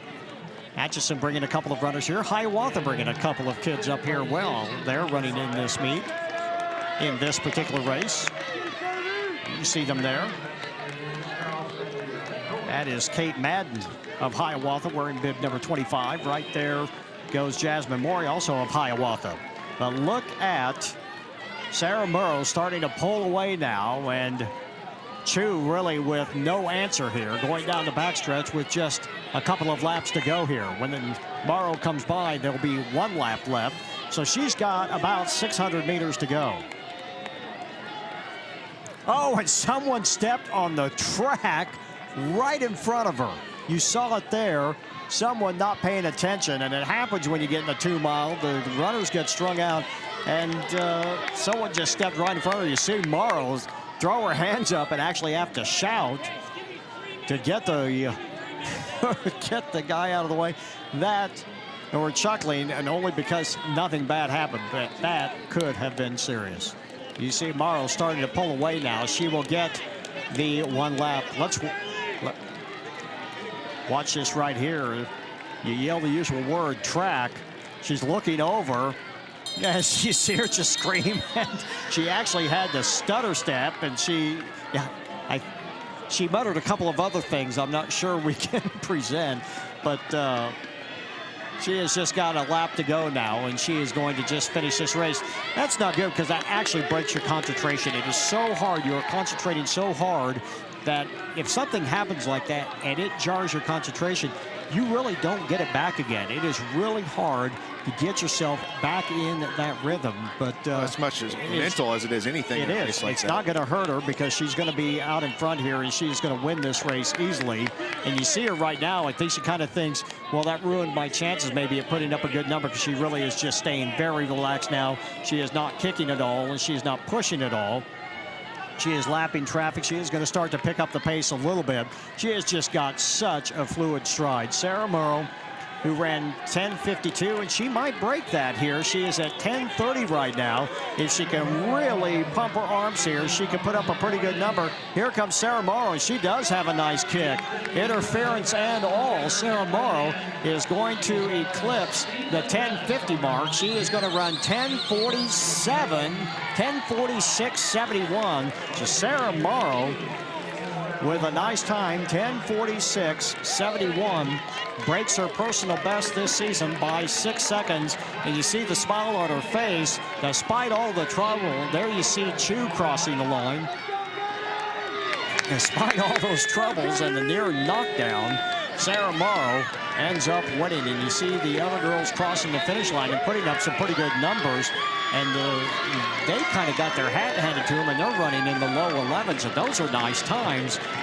Yet it just was not even anything close to what Sarah Morrow put up today, as she eclipses the 10:50 barrier and sets one of the fastest times in the state this year. The 18th fastest time in Kansas history we just witnessed within that 3,200 meters. Beating her PR there, obviously, which was 10:52.34 in that 10:46 range. Just an outstanding time within that. There are a lot of girls in that range this year that could go within that, that have been in the top 25. I believe 4 girls in Kansas high school currently are in the top 25 running this year. So very, very impressive finish. Now let's take a look at this finish. She didn't have to push. We talked, will she try to kick, even though she really didn't have to? I think she might have looked up at the clock and said, hey, I can do this, because right about here she really starts to drive. See, as she starts to put her chin down again, she was kind of laying back a little bit, starts to put her chin down and really starts driving. She's looking up at the clock, and she crosses the line looking up at the clock, and certainly likes what she sees as she gives a thumbs up. And there is some congratulations from Kalia Chu. Sarah Morrow, your winner of the girls 3,200-meter run. Let's take a quick timeout. Boys 3,200-meter race coming your way when we come back right after this.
And the Hy-Vee Game of the Week is brought to you by Hi-Fi, the official sponsor of High School Spirit. And we certainly thank them for being a part of the 68th annual Shawnee Mission North Relays.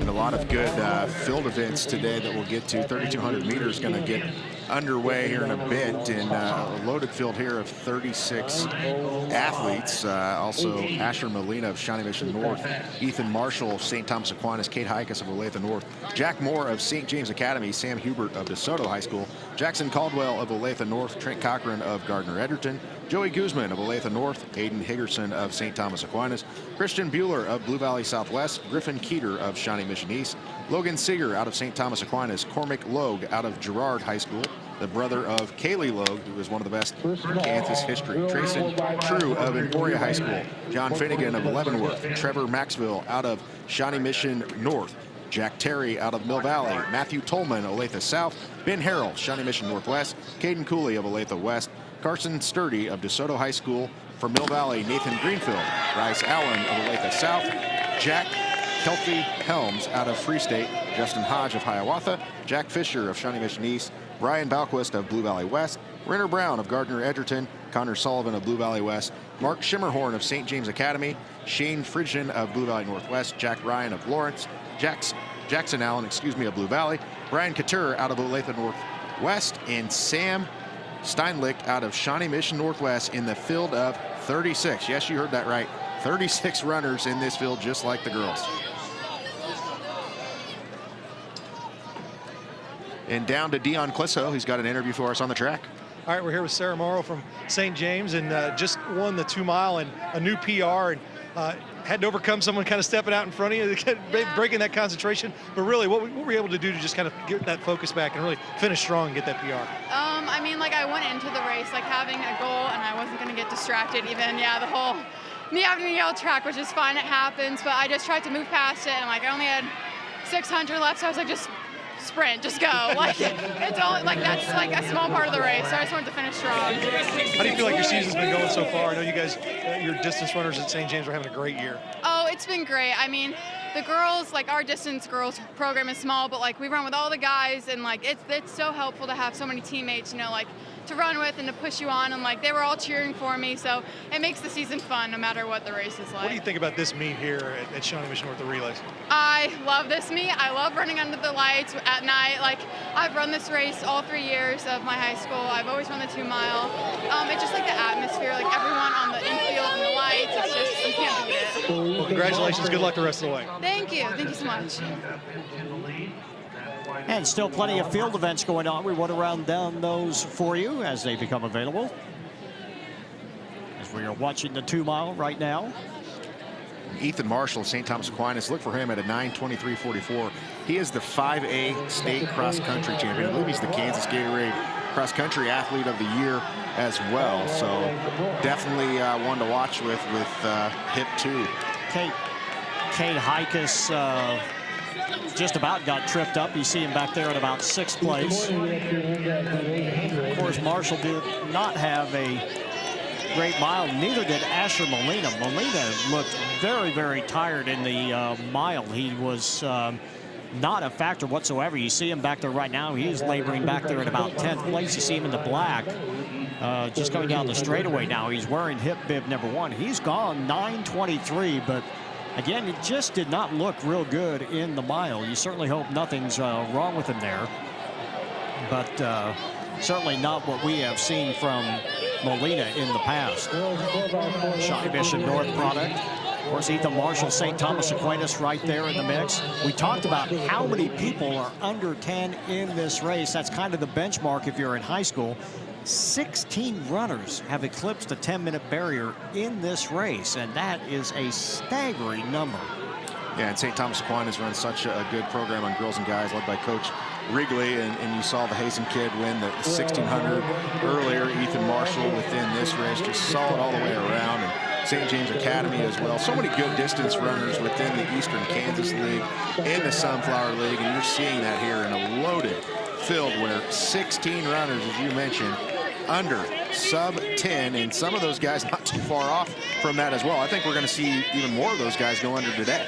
Well, they're not messing around any. They're running pretty good here. There's Caldwell, who is out in front now. Jason Caldwell, who has decided he is going to get himself into the mix, running shoulder to shoulder with Ethan Marshall right now out in front by a couple of steps. When they hit the line, they'll be at the mile mark with 4 laps to go. There you see Caldwell out in front.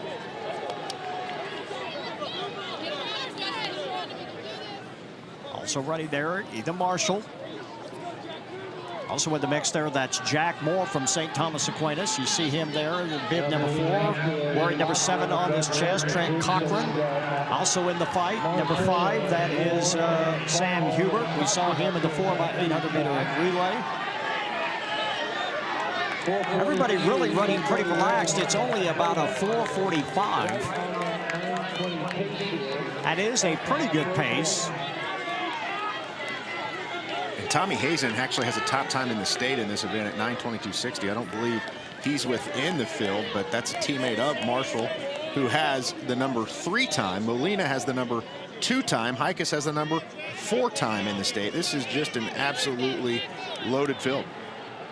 Oh, yeah, plenty of field events. Chet, let's run them down. Yeah, I have high jump, boys high jump. Dayton Williams had a personal best of 6'9" this year, 6'5" today for first place. Aaron Heltz out of Mill Valley, 6'3". Third place, Andrew Orr of Blue Valley North. And the tie for third place, Connor Flynn of DeSoto. And in 5th place, Kevin Jackson of Wyandotte at 6'1". The boys pole vault, Colton Goodman of Gardner Edgerton. We heard the loud cheers earlier on the infield, 14 feet. That is pole vault high school in Kansas. Number 2, Dylan Arnold of Blue Valley at 13.6. Third place, Isaac Huber of Emporia at 12.6. On jumps, 4th place, Derby McReynolds of Girard, just a 3A high school, 12.6. And number 5, Gray Warner. In the boys long jump, Elijah Anderson of Olathe West, 23.1 3/4. Number 2 place is Najon Houston of Sumner Academy, 23.1. Third place, Malik Benson of Lansing, 22.4 1/4. Jack Roberts out of Shawnee Mission South, the All-State quarterback, 22.1. Number 5, Samuel Macklin, Shawnee Mission South, 22.1 on jumps. The boys triple jump, Chandler Taylor, the top jumper in the state of Kansas, although he didn't go 47 today, 45.5. Tevin McKelvey, a rising FBS football prospect, 44.4 in second. Third place, Lewis McLaughlin out of Leavenworth, 43.10. Stephen Culling of Mill Valley, 43.9. And James Thomas of Olathe North at 43.5 1/2. The boys discus throw, Taylor Posher out of Bishop Miege, headed to Kansas State for football, 172 feet 9 inches. Damian Tolbert of Olathe South, 154 feet. Third place, Connor Boyd of Olathe Northwest, 153.11. Fourth place, Broderick Jones of Hiawatha, 145.2. And in 5th place, Ben McAllister of Blue Valley at 140 feet. Joe Plastic out of Olathe West wins the boys javelin throw, 182.5. In 2nd place, Jacob Serios out of Gardner Edgerton, 176.9. Third place, Renaud Jackson of KC Turner, 173.1. Caleb Nelson of Olathe North, 165.9. And Thomas Stark of St. James Academy, 164.3.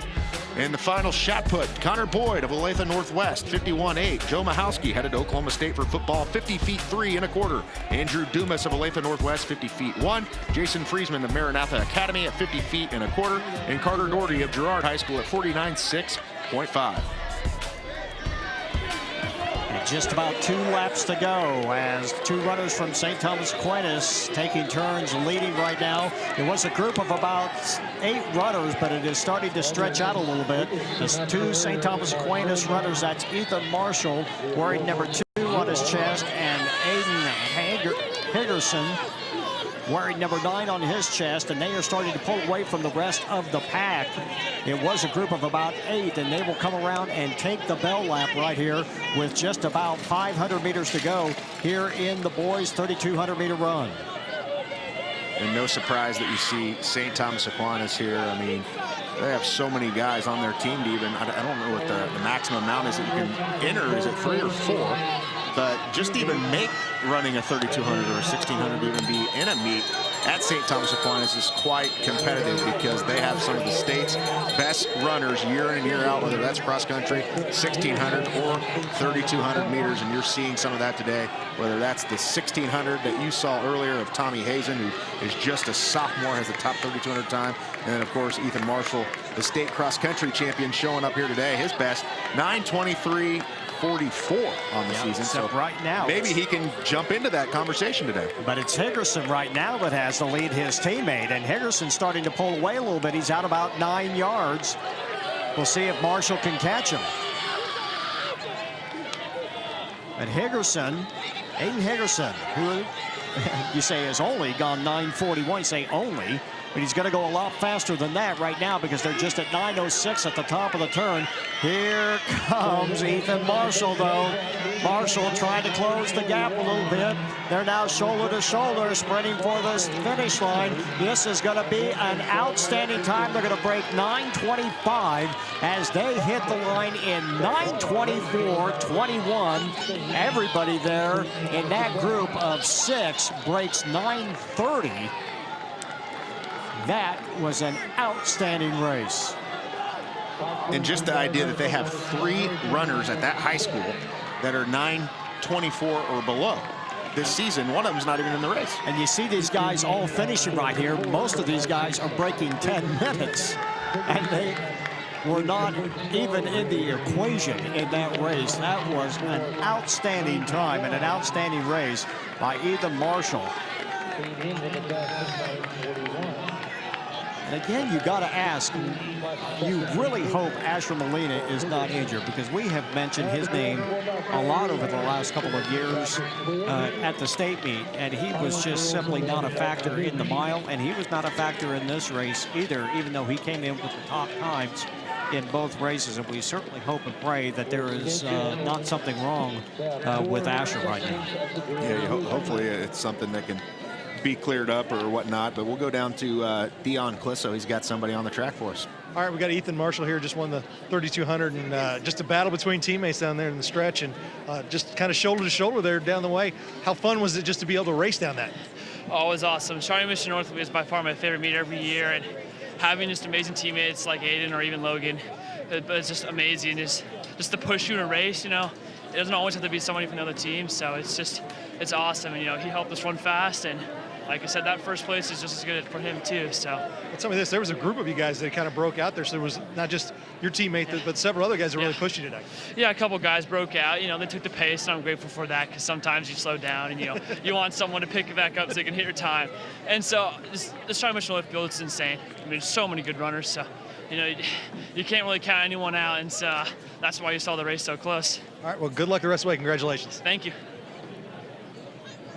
And let's take a check of the team results right now. You see the finish there for St. Thomas Aquinas, and a great run in the 3,200-meter run.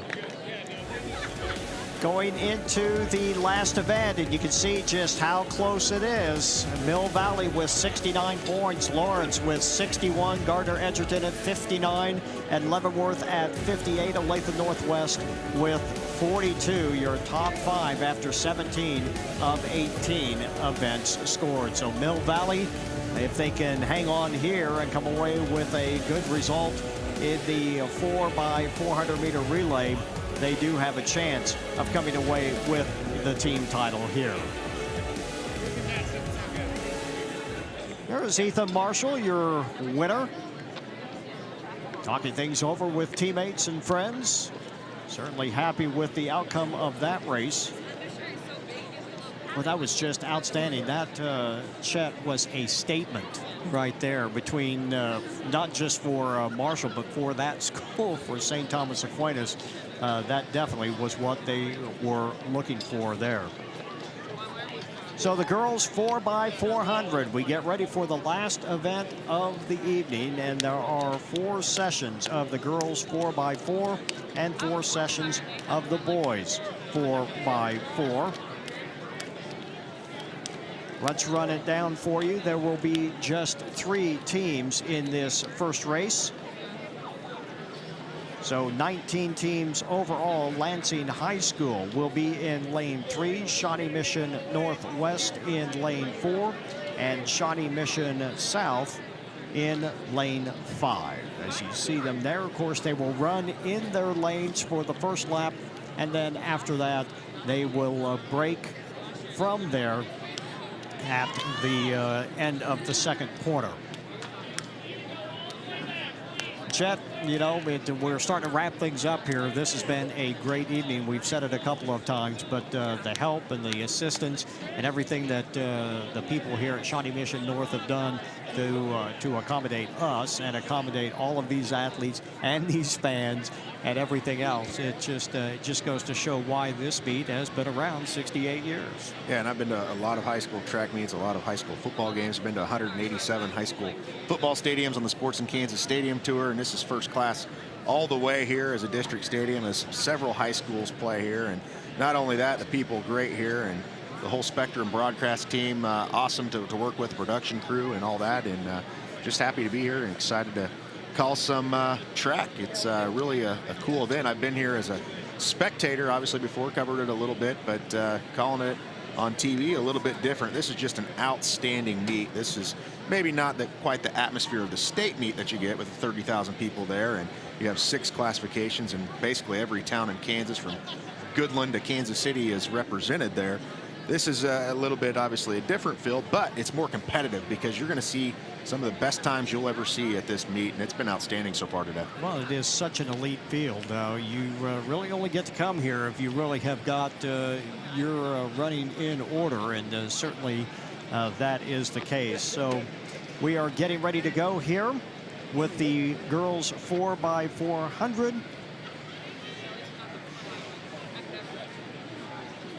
A little bit of a delay. We hope it is not a long one. Now you see, we can really watch through the monitor, because what you can't tell, because of the terrific camera work and the great cameras that we have that can pull in a whole lot of light, because down at the end of the track that you are looking at right now, it really actually is dark. The light, yeah, we can't are for the lights are for the football stadium. They are not for the north and south end of the track, but it certainly is very good. And Jamie Moore is their video operator, and he really does a great job with it. That's why this looks so good. We are just up here talking. You are talking an army of about 20 people that it took or more to put this on. And we are just very grateful that we are at. It is his birthday today, too, by the way. Mine was yesterday. So we can wish him a happy birthday, too. So hopefully he gets a chance to go out and have a little bit of fun and then celebrate a little bit after this is all over with, as we are going into the fairly late evening hours here. But it has been so much fun to watch such a great track meet. Been to a lot of track meets. This really ranks as one of the really good ones here, and we're just glad we're here. Here we go. We're underway in the girls 4x100 for Lansing. That is Cora Reed, Daisy Solar for Shawnee Mission Northwest, Anna Kramer for Shawnee Mission South. As they take off again, they will run in lanes through the first 400 meters, and then once they get around the second turn on the back side of this track, they will be able to cut in, and they will just run the regular handoffs from line to line from here on out. And there's really something on the line here. I think Mill Valley does Mill Valley have a team in this? Because Lawrence certainly does. Mill Valley with a team in this, and that's what I was looking for. If Lawrence could win. If Lawrence could win this, they could end up overhauling Mill Valley. Anna Kramer getting the baton away first. That is Grace Schatz now for Shawnee Mission South. And you will see her run the lane all the way around this corner. And then when she gets to the orange cones, and you see them right there, she will break in as you see her do that. And she's doing this a good way. We have seen this a lot this evening, and it is, I guess, a matter of preference, because you don't want to stay outside or get a chance of getting boxed in or anything like that. We have seen some kids really break to the line very, very hard in the first lane. There are two ways of thinking that. You can break into the line very, very hard and get yourself settled in, or you kind of point yourself to about the 50-yard line and just gradually get yourself there. And that's kind of what we saw her do, Grace Schatz. There, as you see her out in front, They are starting to close the gap a little bit. Here comes Olivia Vanderwerf. Vanderwerf trying to close the gap a little bit here. Grace Goodpasture for Shawnee Mission Northwest. We saw her win a heat of an 800 earlier today. Amy Kalszewski also running there now, also for Shawnee Mission South. That is Ann Donovan.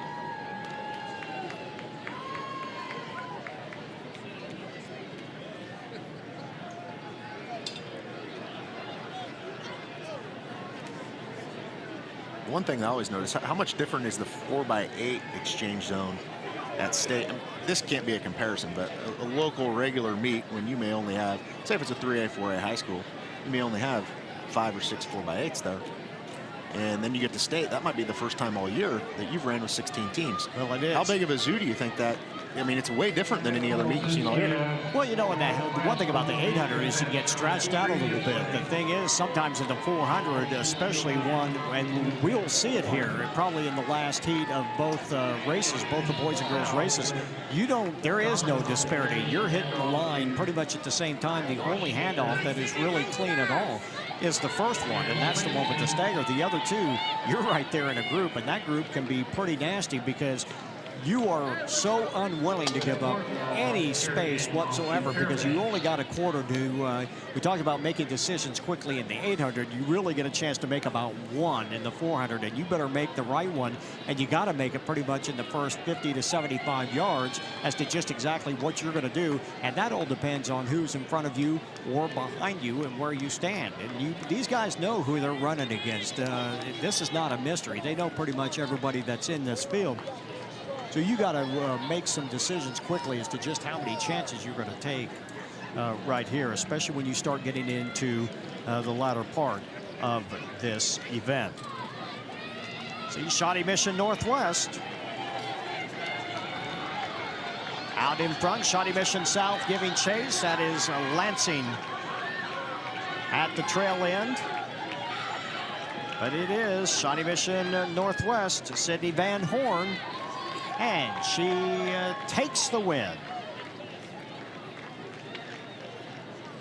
Colby Washington from Shawnee Mission South.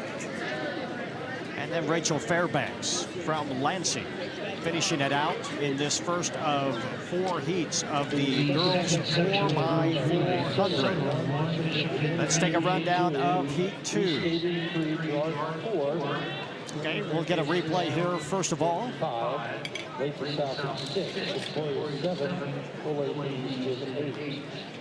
seeing South starting to close a little bit, and then Goodpasture just decides that that is enough. And you see the runner from Shawnee Mission South really start to flail a little bit. When your arms start going side to side and your head starts rocking back and forth, that's when you know you're really starting to get tired. You're just not able to hold yourself up. That is where you really need the endurance of the back of your arms, your triceps, your back of your shoulders, and everything to keep yourself upright and keep that good rhythmic motion going forward and backwards. And unfortunately, for the runner from Shawnee Mission South, that just simply was not the case. Here we go now in Heat 2. DeSoto High School in Lane 1. Bishop Miege in Lane 2. Lawrence Free State in 3. Girard High in 4. Notre Dame in 5, Olathe South in 6, Emporia High in 7, and Olathe East is in Lane 8. And all really in the 4:20 ranges here. 4:20.17, the top time by Girard High School, class 3A high school. Majority of all these high schools 5A, 6A with a 4A Bishop Miege as well, but all the way from 4:20.17 up to 4:28.47 are seed times through 1 through 8 here in the field of 8, section 2 of 4 of the time finals of the 4x4. And we talked about whether Mill Valley has someone in here. They do, but they're in the 3rd heat. They are at 4:12, and there are about 6 or 7 teams that are better than that. They're going to have to place in the top 6 if they want to win this race, if Lawrence is to win it. So that'll be fun to follow. We'll have to wait and see. And by the way, is Lawrence in it? Yes, they are. In fact, they are the 2nd fastest time at 4:06. So it could come down to this race later on. And a lot of work for Mill Valley here in the third heat. We have a little long ways to go before we get there because we are just in heat 2 right now. And that is Shawnee Mission North, or Olathe South, rather. And I'm sorry, Emporia now winning. That is Gloria Perosa Aguirre. Rosa Aguirre. And now coming up on the inside of her, that is Olathe South. We'll see who gets the handoff away first.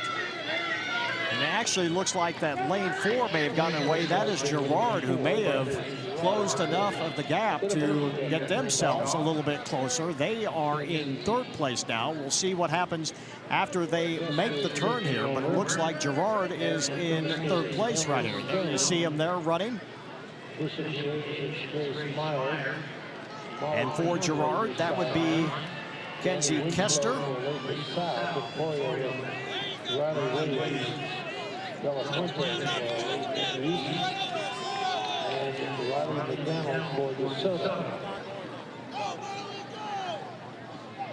So a pack of 3 runners right now.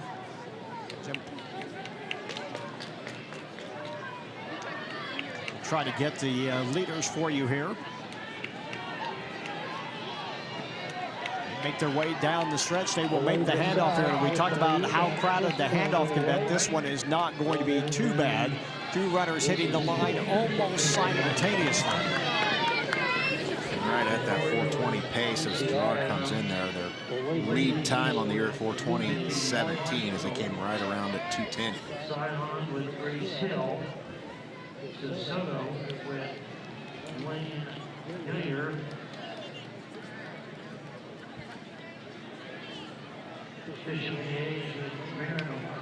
Olathe South with the lead, then Emporium and Girard in that order. Girard trying to stay in there. Bishop Miege in 4th place. Scion, that's Notre Dame Scion, in next, then Free State and DeSoto, and then Olathe East. Olathe South still out in front. That'd be Izzy Pierce. Boy, and look at her final kick. That is a strong statement. Girard now in 2nd. Emporia falls back to 3rd place. Olathe South looking very strong here. Girard improving into 2nd place. There is Emporia getting the handoff. And Bishop Miege there as well. So Olathe South out in front. As Sophie Reed. So Sophie Reed, and we've seen her run pretty well so far this meet this evening, but she is really starting to stretch it out. Girard tried to give chase, but they just simply can't do it. Sophie Reed from Olathe South, and they're going to put up a pretty nice number. It's not going to be a number that's going to win tonight, but it is certainly going to be a more than respectable number. They came in with a 4:22, and they are certainly going to destroy that mark as Olathe South breaks the tape in 4:12 and change, about 4:13. We'll get the unofficial time. 4:12 and change, 4:12.93, I believe is what they said, so not too bad. As Olathe South wins Heat 2 of the girls 4x400 meter relay. All of those times are more than respectable. And a lot of teams PRing on that. Girard with a 1 second PR as well in 2nd at 4:19.37, coming in with the 4:20.17. 4:12.9. There's your winner, Olathe South. Here is Heat 3 of 4. Blue Valley Northwest in lane 1, lane 2 Baser Linwood, lane 3 Blue Valley North, Mill Valley in lane 4, Olathe Northwest in lane 5, lane 6 Blue Valley West, lane 7 Olathe North, and in lane 8 Shawnee Mission East, and have some pretty quick times here, Rod. Fourth lane, Mill Valley, 4:12:49. We talked about that. They're really wanting to score a point here to maybe to hold on to their lead, because Lawrence is in the next race and could win the next race. We also have Olathe Northwest at 4:12:59. So Mill Valley's team of McDaniel, Thomas, Ricker, and Zars. We've said a few of those names already today. They're looking to, break 4:10 or something here to give themselves an opportunity to maybe win this meet, because you get into the next race, there are some 4:10s, 4:12s, 4:08s, and top time is 4:04, and Lawrence is a 4:06. So it's going to be interesting following it. This is why people like this so much. Let's take a quick look at this last win by Olathe South. We're just as smooth as you can get. Notice how stale the head is. The cheeks all so relaxed. Doesn't look like she's really straining in the face. And just a great stride, nice arm swing. And just easily powers away Gerard giving chase, but just no chance there. And nearly a 10-second PR. So here we go with Heat 3, this one. All eyes will be in lane 4. That is Mill Valley. They are the fastest in this race, but can they come up with enough just in case Lawrence would be able to come away with a win? So there are implications in this race, even though there's the score, like we said. There's Mill Valley with 69, Lawrence with 61. So Lawrence can finish in second, and Mill Valley can't score, and they'll tie. And they would tie. Absolutely, they would tie. So here we go. And now you realize why people like this race so much, because it all comes down to the end of the meet, and it certainly is. And it's too bad that they're maybe not in the same race, but that's going to happen in a bigger meet with time finals. Shawnee Mission East, that's Christensen out in front for Shawnee Mission East. Northwest, that's Bree Gary. Lydia McDaniel for Mill Valley right now. Blue Valley North has Lauren Cassidy. Taylor Williams for Blue Valley Northwest. Jenna Zidlow for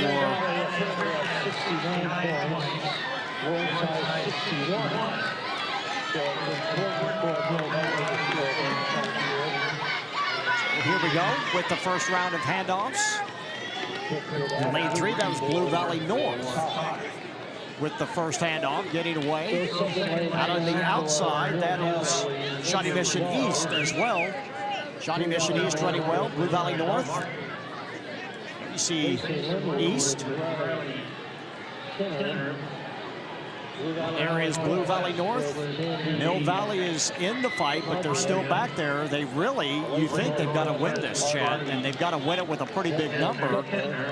And right now, they are not in it. Olathe North also right up there as well. And 4:13, whatever the race before was, could compete as well for absolutely top six spot. That could actually knock them off as well. Boy, look at Shawnee Mission East. They are looking good here. Shawnee Mission East.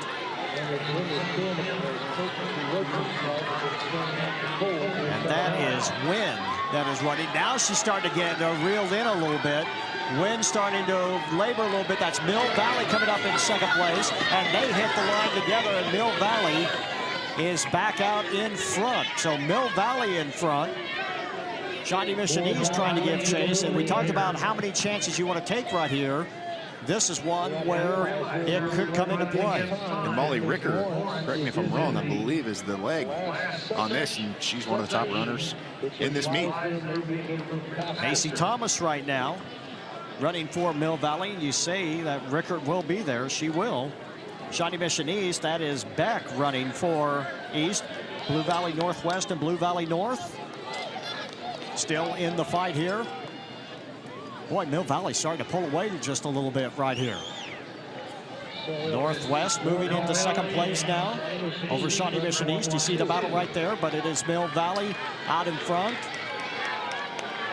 And they need the points. They're going to have to come up with a big, big number here. And right now, it looks like they could do it. Although they are at 3:08 right here. This anchor will have to be pretty outstanding if they want to get themselves in this fight. This is going to have to be right at about 60 seconds. And this may not even be the original scheduled team from what they had entered earlier today. This is Molly Ricker.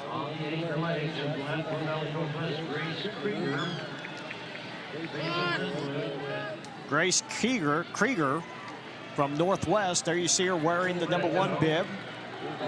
So Grace Krieger there. Mill Valley still out in front. Latham Northwest, that is Jalissa McWashington. But Mill Valley still out in front, and they're going to need the points here. Right now, they're at 354. That is not, well, it's going to be close. They're going to have to put up a really good number here. But you're looking at the other teams coming up here that have much faster. That's Olathe Northwest, and then Shawnee Mission East coming up in third place. Shawnee Mission East trying to give chase. Mill Valley will win it, but in 4:12 and change. Olathe Northwest is second, Shawnee Mission East third. So it is Blue the Valley fastest Northwest time. ends up in fourth place in that heat. But again, Mill Valley's done what they can do. But the question now becomes, is it going to be enough? Yeah, that's a top time, just edging out the winner of the last race. And, you know, 4:12.86, pretty respectable time overall. Not their fastest time this year, but you're just really hoping that it holds up right now. And you're hoping that Lawrence, you know, at this point, you know, either doesn't score 8 or 10 points within this. And here's where it changed right here. And not a good, really, on all honesty, not a good handoff by either of them. You do not like your leg to just be standing there. Of course, two things: you do not want to run away from the person trying to hand it to you because they're tired, but you don't want to stand there and let them run into you as well. And here's the finish as Mill Valley does their best. They do what they can to get themselves out here. And now if Lawrence finishes in second, they tie. If Lawrence finishes in first, Lawrence wins this meet. As long as Mill Valley doesn't finish in sixth. Well, and I don't. And right now, when you look at the times, I don't see that the 8th seed here is at 4:12 in this race. So we'll see what happens. It is Olathe West #1, Shawnee Mission West 2, St. James Academy 3, Leavenworth 4. Lawrence, the second fastest time, 4:06.37 is in lane 5. Blue Valley is in 6, St. Thomas Aquinas in 7, Gardner Edgerton is in lane 8, and really there is no other fight team-wise. This is it right here. This is going to decide this meet for the women. On your mark. Yeah, it's just do or die time here for Lawrence High School, and wanting to finish in second or first, probably first for sure, to hope that you get the win for sure and don't have to have a tie here. So here we go. They are in the blocks. Again, they will run the entire corner.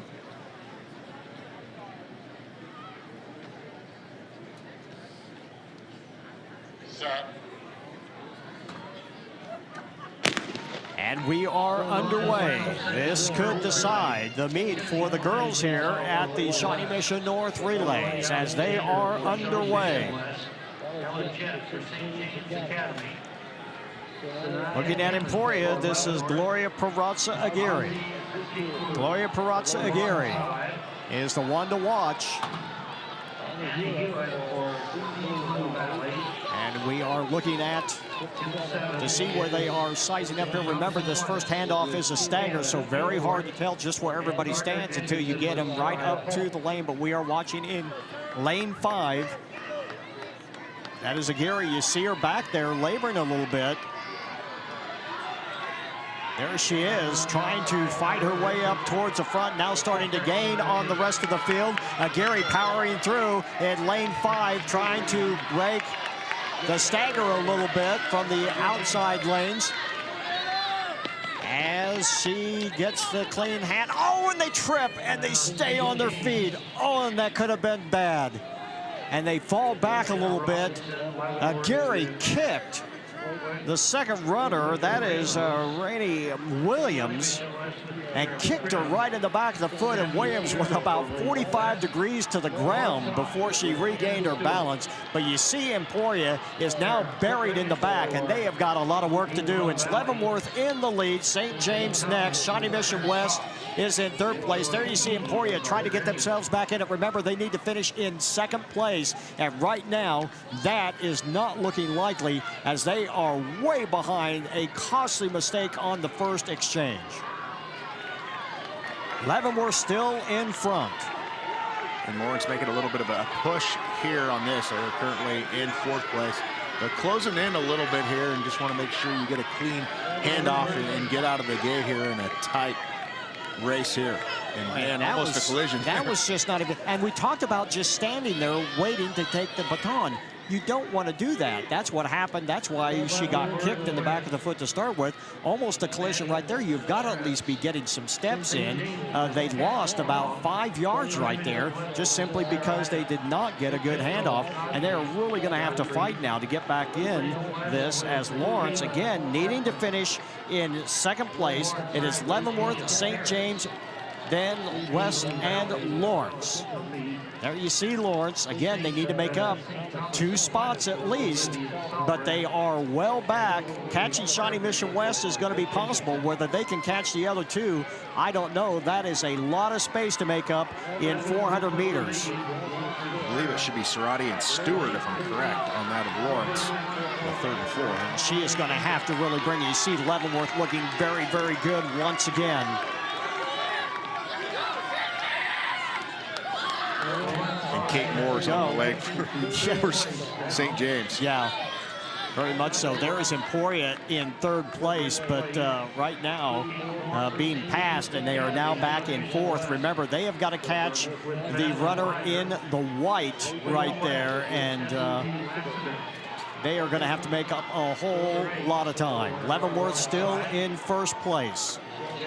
Lawrence St. James the second. Lawrence is flying. They are trying to get in this thing, but they've got so far to go. Can they get up into 2nd place? Look at them come here.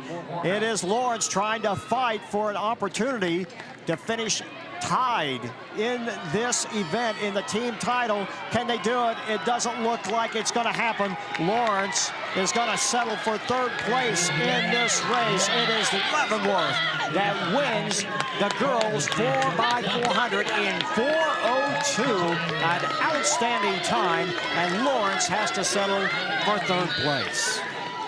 And just really 3 outstanding anchor legs that you saw there. Probably more than that. I was focused on those first 3 there, but outstanding anchor leg in the 2nd place by Kate Moore there, and Leavenworth, of course, 4:02.44, their fastest time of the year, 4:04.38. So nearly 2 seconds PR there, and you can see why in that loaded field with 3 going 4:05.37 and under within the field. So a lot of PRs within that group there. Also a PR for St. James, and also a PR for Lawrence High School, who had 4:06.37, but it just wasn't enough. I mean, that was that close to tying for the win of the meet. That's what it came down to. Yeah, and that's, I mean, you're celebrating a great time right here, but watch this handoff. This is what we're talking about. You want to get a running start. See, they're at least stepping there, and she does actually get a running start, but she stopped right there. And I thought she got kicked right there, but maybe that, but obviously not. It looked like that she actually got kicked in the back of the leg, but just really did not get off to a very good start. And there you see Leavenworth coming away with the win there, and an impressive one at that. And I know a lot of people are probably pretty happy. Leavenworth is a team that's back and forth between 6A and Class 5A. Of course, we've seen Mill Valley go up to 6A as well, now with 36 schools instead of 32. But a lot of people probably pretty happy that Leavenworth in Class 6A this year instead of 5A.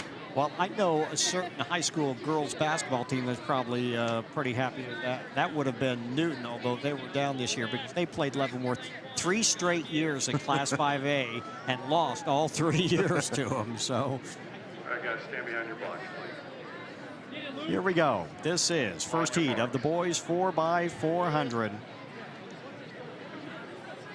So let's take a check of the boys team results here. Gardner Edgerton 64.5, St. Thomas Aquinas 47, Olathe East 45, Olathe Northwest 43, along with Olathe West. So Gardner Edgerton with a pretty good working margin right here. Yeah, Gardner Edgerton's for sure going to be your champ because the most you can score is 10 points, but really kind of a battle for second. So that'll be interesting to see where those schools shake out, where this is really going to be valuable for those schools still alive within this race, battling for second at the Shawnee Mission North Relays. Colby Ottig from Lawrence, you see him there on the left. Maranatha, that's Jack Holland. Bishop Miege, Luke Moores. Sorry, Moores, it is M-O-O-R-E-S. And you see that Miege took their relay card and pretty much just erased everybody that was on there and reloaded it and moved them to the second heat, or the first heat of 4 here. 4 heats of the boys 4x400. So let's go down to Dion Clisso. Well, I've got the winning 4x4 team here from Leavenworth, and just a great day in the sprints for you guys all the way around. How exciting has this been for you guys?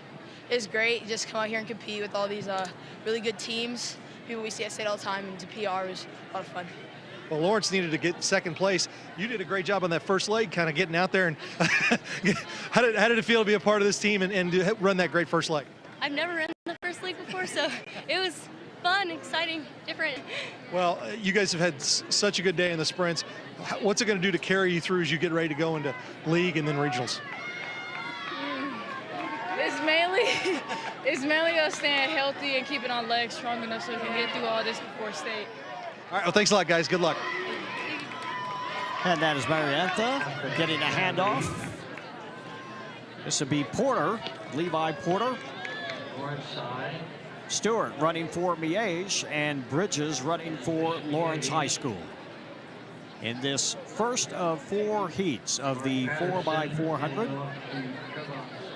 we will have an athlete of the meet coming up, although with all the athletes we have seen, I don't want to be the one to make that choice. We'll let the guys down at the truck I think I have a pretty good idea who it could be, but it's pretty tough. It is pretty tough, but it has been, I mean, you could take brother and sister and put them together and put that in there and have it. So definitely we will be having that for you as well. Well, we're going to have a little bit of a finish here, a tussle between Lawrence and Mariantha.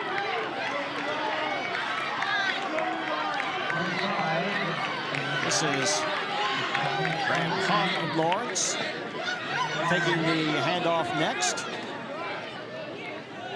Maranatha in second place. Miege back in third. Again, they kind of scratched. I think they figured their kids had had enough, so they pretty much scratched everyone from their original 1,600-meter relay and just filled a field for a team. But here comes Lawrence, and they're going to win this heat of the boys 4x400. And we'll have heat 2 coming your way here in just a minute. So Lawrence winning in a time of 3:38 and change, not quite 3:39. And so the team of Ottig, McGee, Bridges, and Huff, the winners for Lawrence High School. Coming up next, it is heat 2. Bayshore Linwood in lane 1, Shawnee Mission North in lane 2, Blue Valley Northwest in lane 3, Washington in lane 4, St. James Academy in lane 5, Olathe North in lane 6, Blue Valley North in lane 7, St. Thomas Aquinas in lane 8. Take a look at this finish here of the relays. Able to pass on the inside there, and just a nice overall race. Well, I'll tell you what, depending on what they consider the barrier, that probably would be a DQ if someone was watching. We play it back if we can, but about 4 or 5 steps on that inside there, and that's really kind of a no-no, but I don't think they're going to bother him too much with that one. Yeah, 339, probably not going to place in the top 6. So let's watch it again. Watch, you're only allowed a couple of steps inside. So there's 1, 2, 3, 4, 5, 6. I didn't even notice that. Then there's another 3, 4, 5, 6, 7. Yeah, that they frown on that. That's 60 meters. Yeah. They frown on that. Hey, he got away with it. Good job. Yeah, he got away with it. It's only bad if you get caught. And, he's going to get away with that. But good enough. Let's go here to Heat 2. We talked about how loaded that girls' race was. That boys' 4x4 is going to be pretty fun, too, when we get to the bottom half of this bracket. On your marks.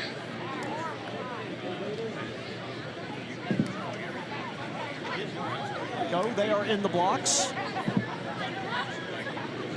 Hard to believe. League is next week. Regionals, and then Memorial Weekend, the largest high school track meet in the nation. One of the really great events, state high school track meet at Wichita State.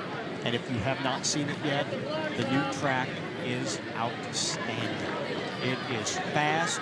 Everyone, that was the one thing about Wichita State. He almost didn't want him to take out that track because it was so fast, even though it was getting so old. This one is every bit that and more. They have really invested a great deal into that track and that facility, and it's better than ever. It's unbelievably ran, too. I mean, obviously being on the broadcast the last 4 or 5 years and all that, it's awesome. But I've been going for years, either as a competitor in high school or just going. My mom was a high school coach, and watching it, it is really a sight to see. Everybody thinks maybe track and field's boring and you run around in a circle at a small local high school or whatever. They have not seen the state outdoor, 30,000 people plus. And when I was in high school, there was a guy went in the 100, the 200, the 400, and the long jump, and had to go walk on to Kansas State. Set 2 records that Saturday there from Riley County High School. A guy by the name of Jordy Nelson who just retired. So you just never know what you're going to see up that state outdoor each and every year. It's unbelievable. Yeah, he was pretty decent. Blue Valley North out in front. St. James, Thomas Aquinas right there as well. Here comes Olathe North, then Northwest, and Shawnee Mission North. Making up the rest of the field here. As they come around to take the next handoff. Thomas Aquinas trying to give chase, and they will just about hand it off together. Speaking of state, how many people do you think are, their eyes are just like, oh my gosh, look at what's going on here with all these people. I mean, I know this is a big meet, awesome, and the competition is likely better than what you're going to see in 6A, 5A. KU Relays is certainly one of the cool events as well, and there's different things in other states. But I don't think some people that have never been, they go out there and it's like playing in a Division I football game with 30,000 plus people there. It's an eye-opening experience. Well, it is, and if you've never been there before and you're a runner, it does. It certainly gets your attention. So it is truly one of the great high school sporting events. Go, baby, let's go! St. James still in first. Aquinas is next. Blue Valley North third. St. James Academy, that is Cizric running the anchor. St. Thomas Aquinas, that is Stouts. Blue Valley North, Eshelman, and Subtle for Olathe North. St. James Academy still out in front. There you see them there. 3:14 as they come around with 100 meters to go. Here's where you really want to just start pumping your arms, man. Get as much energy out of that upper body as you can. Northwest giving chase. They're going to end up in second place, a 3:32 for the winning time from St. James Academy. and entered with a 3:35.4, a 2-second PR in that race. So here is the last event. As we get ready here. I think we have two more. Check 2 more. Got a little bit ahead of myself. No, I want to stay here a while longer. I'm having fun. So here we go. Session 3 of 4. Here's Blue Valley Southwest in lane 1, Lansing High in lane 2, Emporia in 3, Free State in 4, Shawnee Mission East in 5, Mill Valley in 6, Shawnee Mission Northwest in 7, Shawnee Mission West is in lane 8. Mitchell Lenardowitz will lead it off for Southwest. Benson for Lawrence. And then it will be Matthew East for Emporia. Elijah Gaines for Free State leading the leg here. Patterson for Shawnee Mission East and Gatapia for Mill Valley. Figgins for Shawnee Mission Northwest, and Ethan Kleiger for Shawnee Mission West. That is the starting lineup, or the first leg runners here. Comes the pass for the win from St. James. Powering through, great arm swing. That's what gave him the lead. That is the third leg. And here comes the finish. Just a very strong run there for St. James Academy. Not a particularly fast time again, 3:32. Certainly will be much faster coming up here in the next couple of races. The exchange zones should be absolutely crazy in these next couple of races. Jam-packed together. Yeah, it will be. It is going to be very close indeed. So here we go with one more of these sessions again. 3 of 4. This is number 3.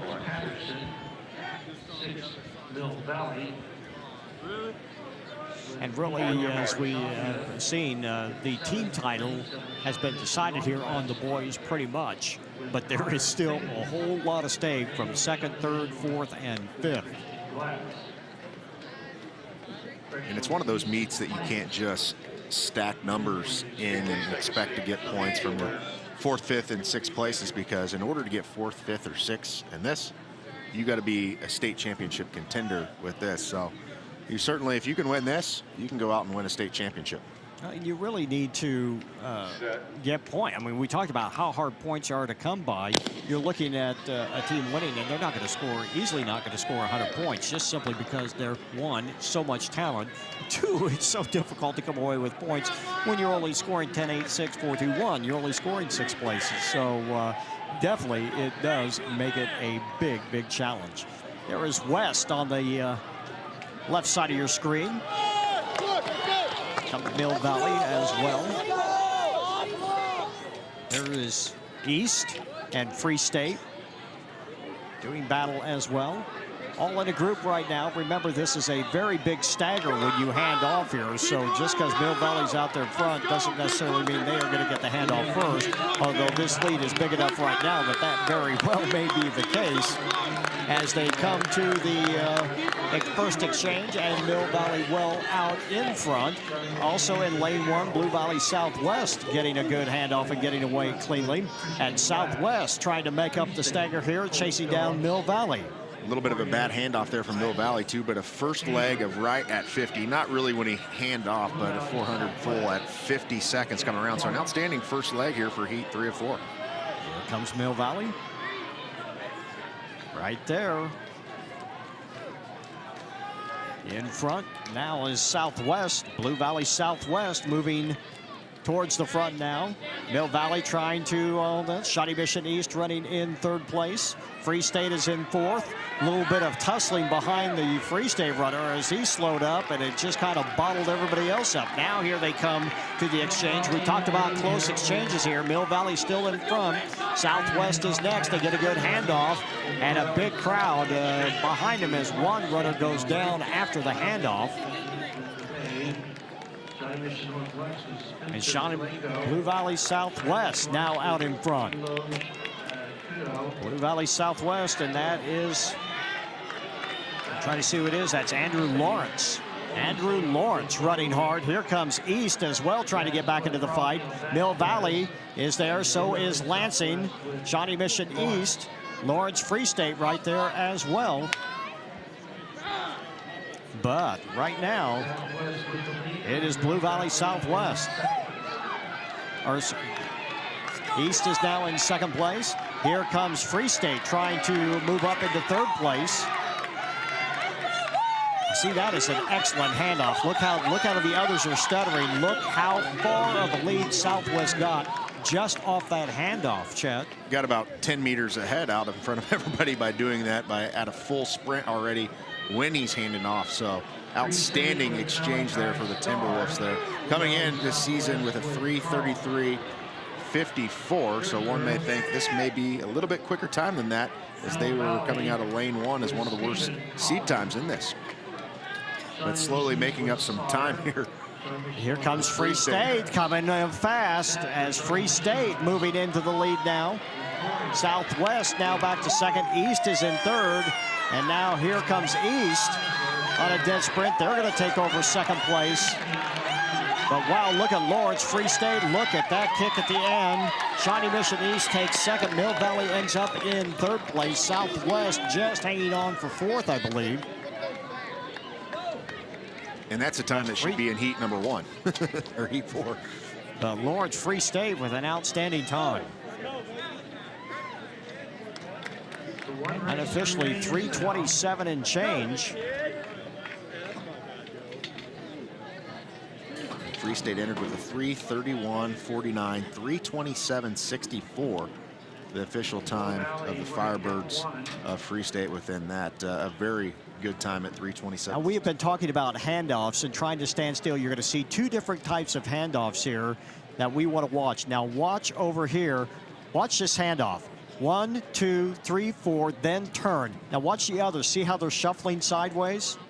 Look how the distance coming to a dead stop and then running. When you are shuffling, and Free State made up quite a bit of ground with that handoff as well, because they had a great handoff, and that kind of got them in. But now watch this finish. Made that look pretty easy right there.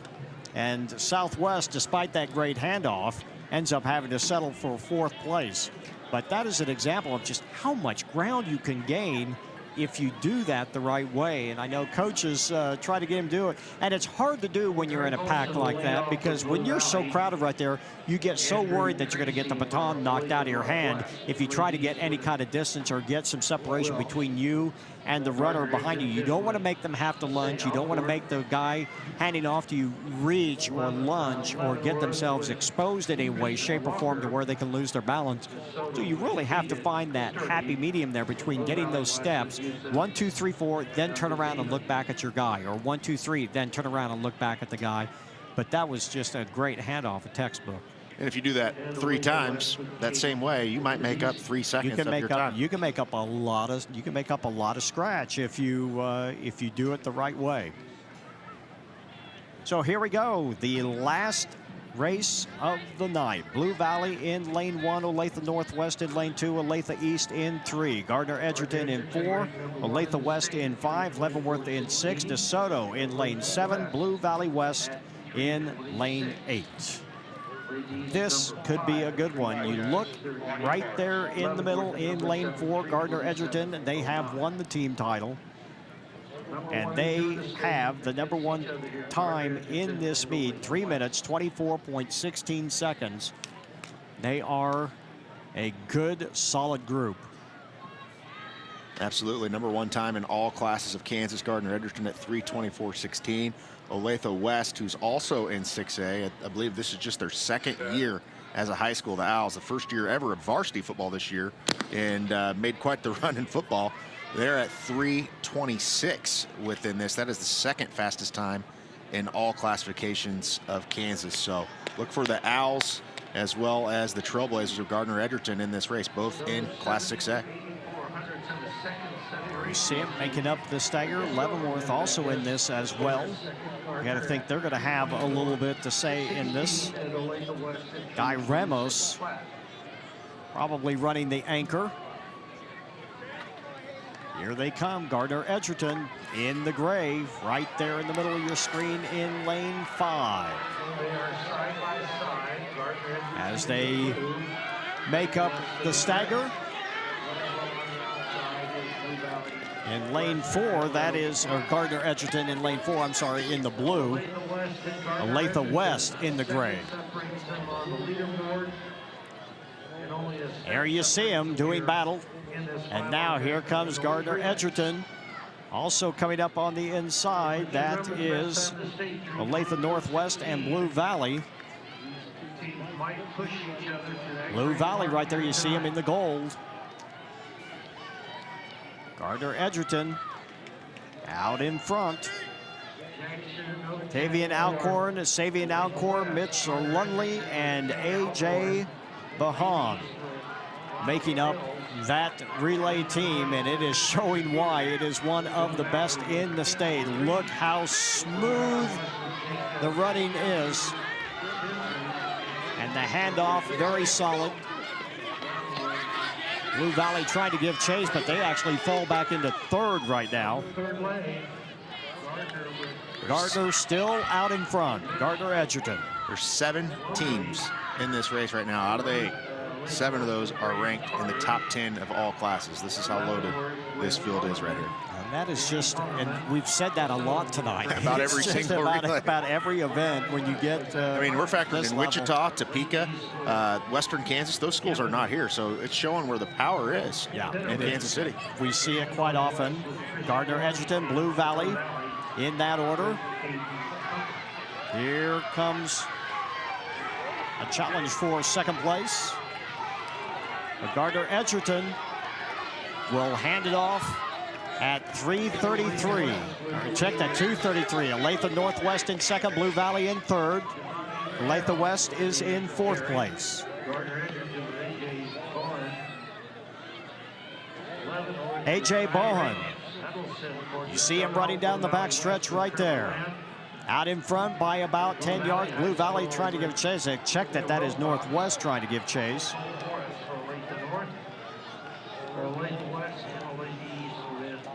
So here we go. Gardner Edgerton. It's going to be a fight to the end. Northwest starting to close. Northwest starting to close. Here they come. Can Gardner Edgerton hang on? Olathe Northwest, Gardner Edgerton. It's going to be close right at the line, and it is Gardner Edgerton. It looks like they came away with the win. And they just did. 2 100ths of a second. By 2 100ths of a second. What a race. And what a great way to end this great track meet. And just off their season best, but a new PR for Olathe West in that they had 326 flat, 325.35 in that for Olathe West, who's second, but Gardner Edgerton, not quite a PR, but wins it. Outstanding finish by both competitors there by winning 2 100ths of a second. What a way to finish it, though, on that type of race. Yeah, well, Olathe Northwest, again, coming away in second place, but Gardner Edgerton, the fastest team, one of the fastest 4x4s in the state, and they certainly showed it there. Boy, their middle legs were just very, very stout, got them the lead that they needed, and they hang on at the end and win it. A.J. Bohan falling at the finish line, but it is enough to come away with the win. Let's take a look at the finish here, just how close it was. And here we go. This is the handoff. And a nice one. Second to third. And you see how Gardner Edgerton had that lead. And here is the line. Watch this. This is just 2 more steps, and it's over. I mean, they are actually abreast of each other, a half a step across the finish line before they can get their next foot down. they are even. Let's go to Dion Clisso, trackside. All right, I'm down here with the Gardner Edgerton 4x4 team, and you guys got to the big lead, and then Olathe Northwest came out. What were you guys trying to do early to kind of get that big lead? Come out strong. My brother right here, he's a great 200 runner, so my coach put him at first leg, and usually his first 200 is awesome, very explosive, so he's getting out strong, keeping the lead. Northwest, they won the 4x8. Down the stretch there, they were coming back on you.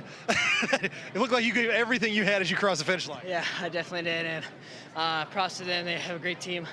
I just went fast, I guess. Well, tell me this: you guys wrap up the entire meet. What's it mean as a team to win this meet? It means a lot to us. We've been working really hard off season.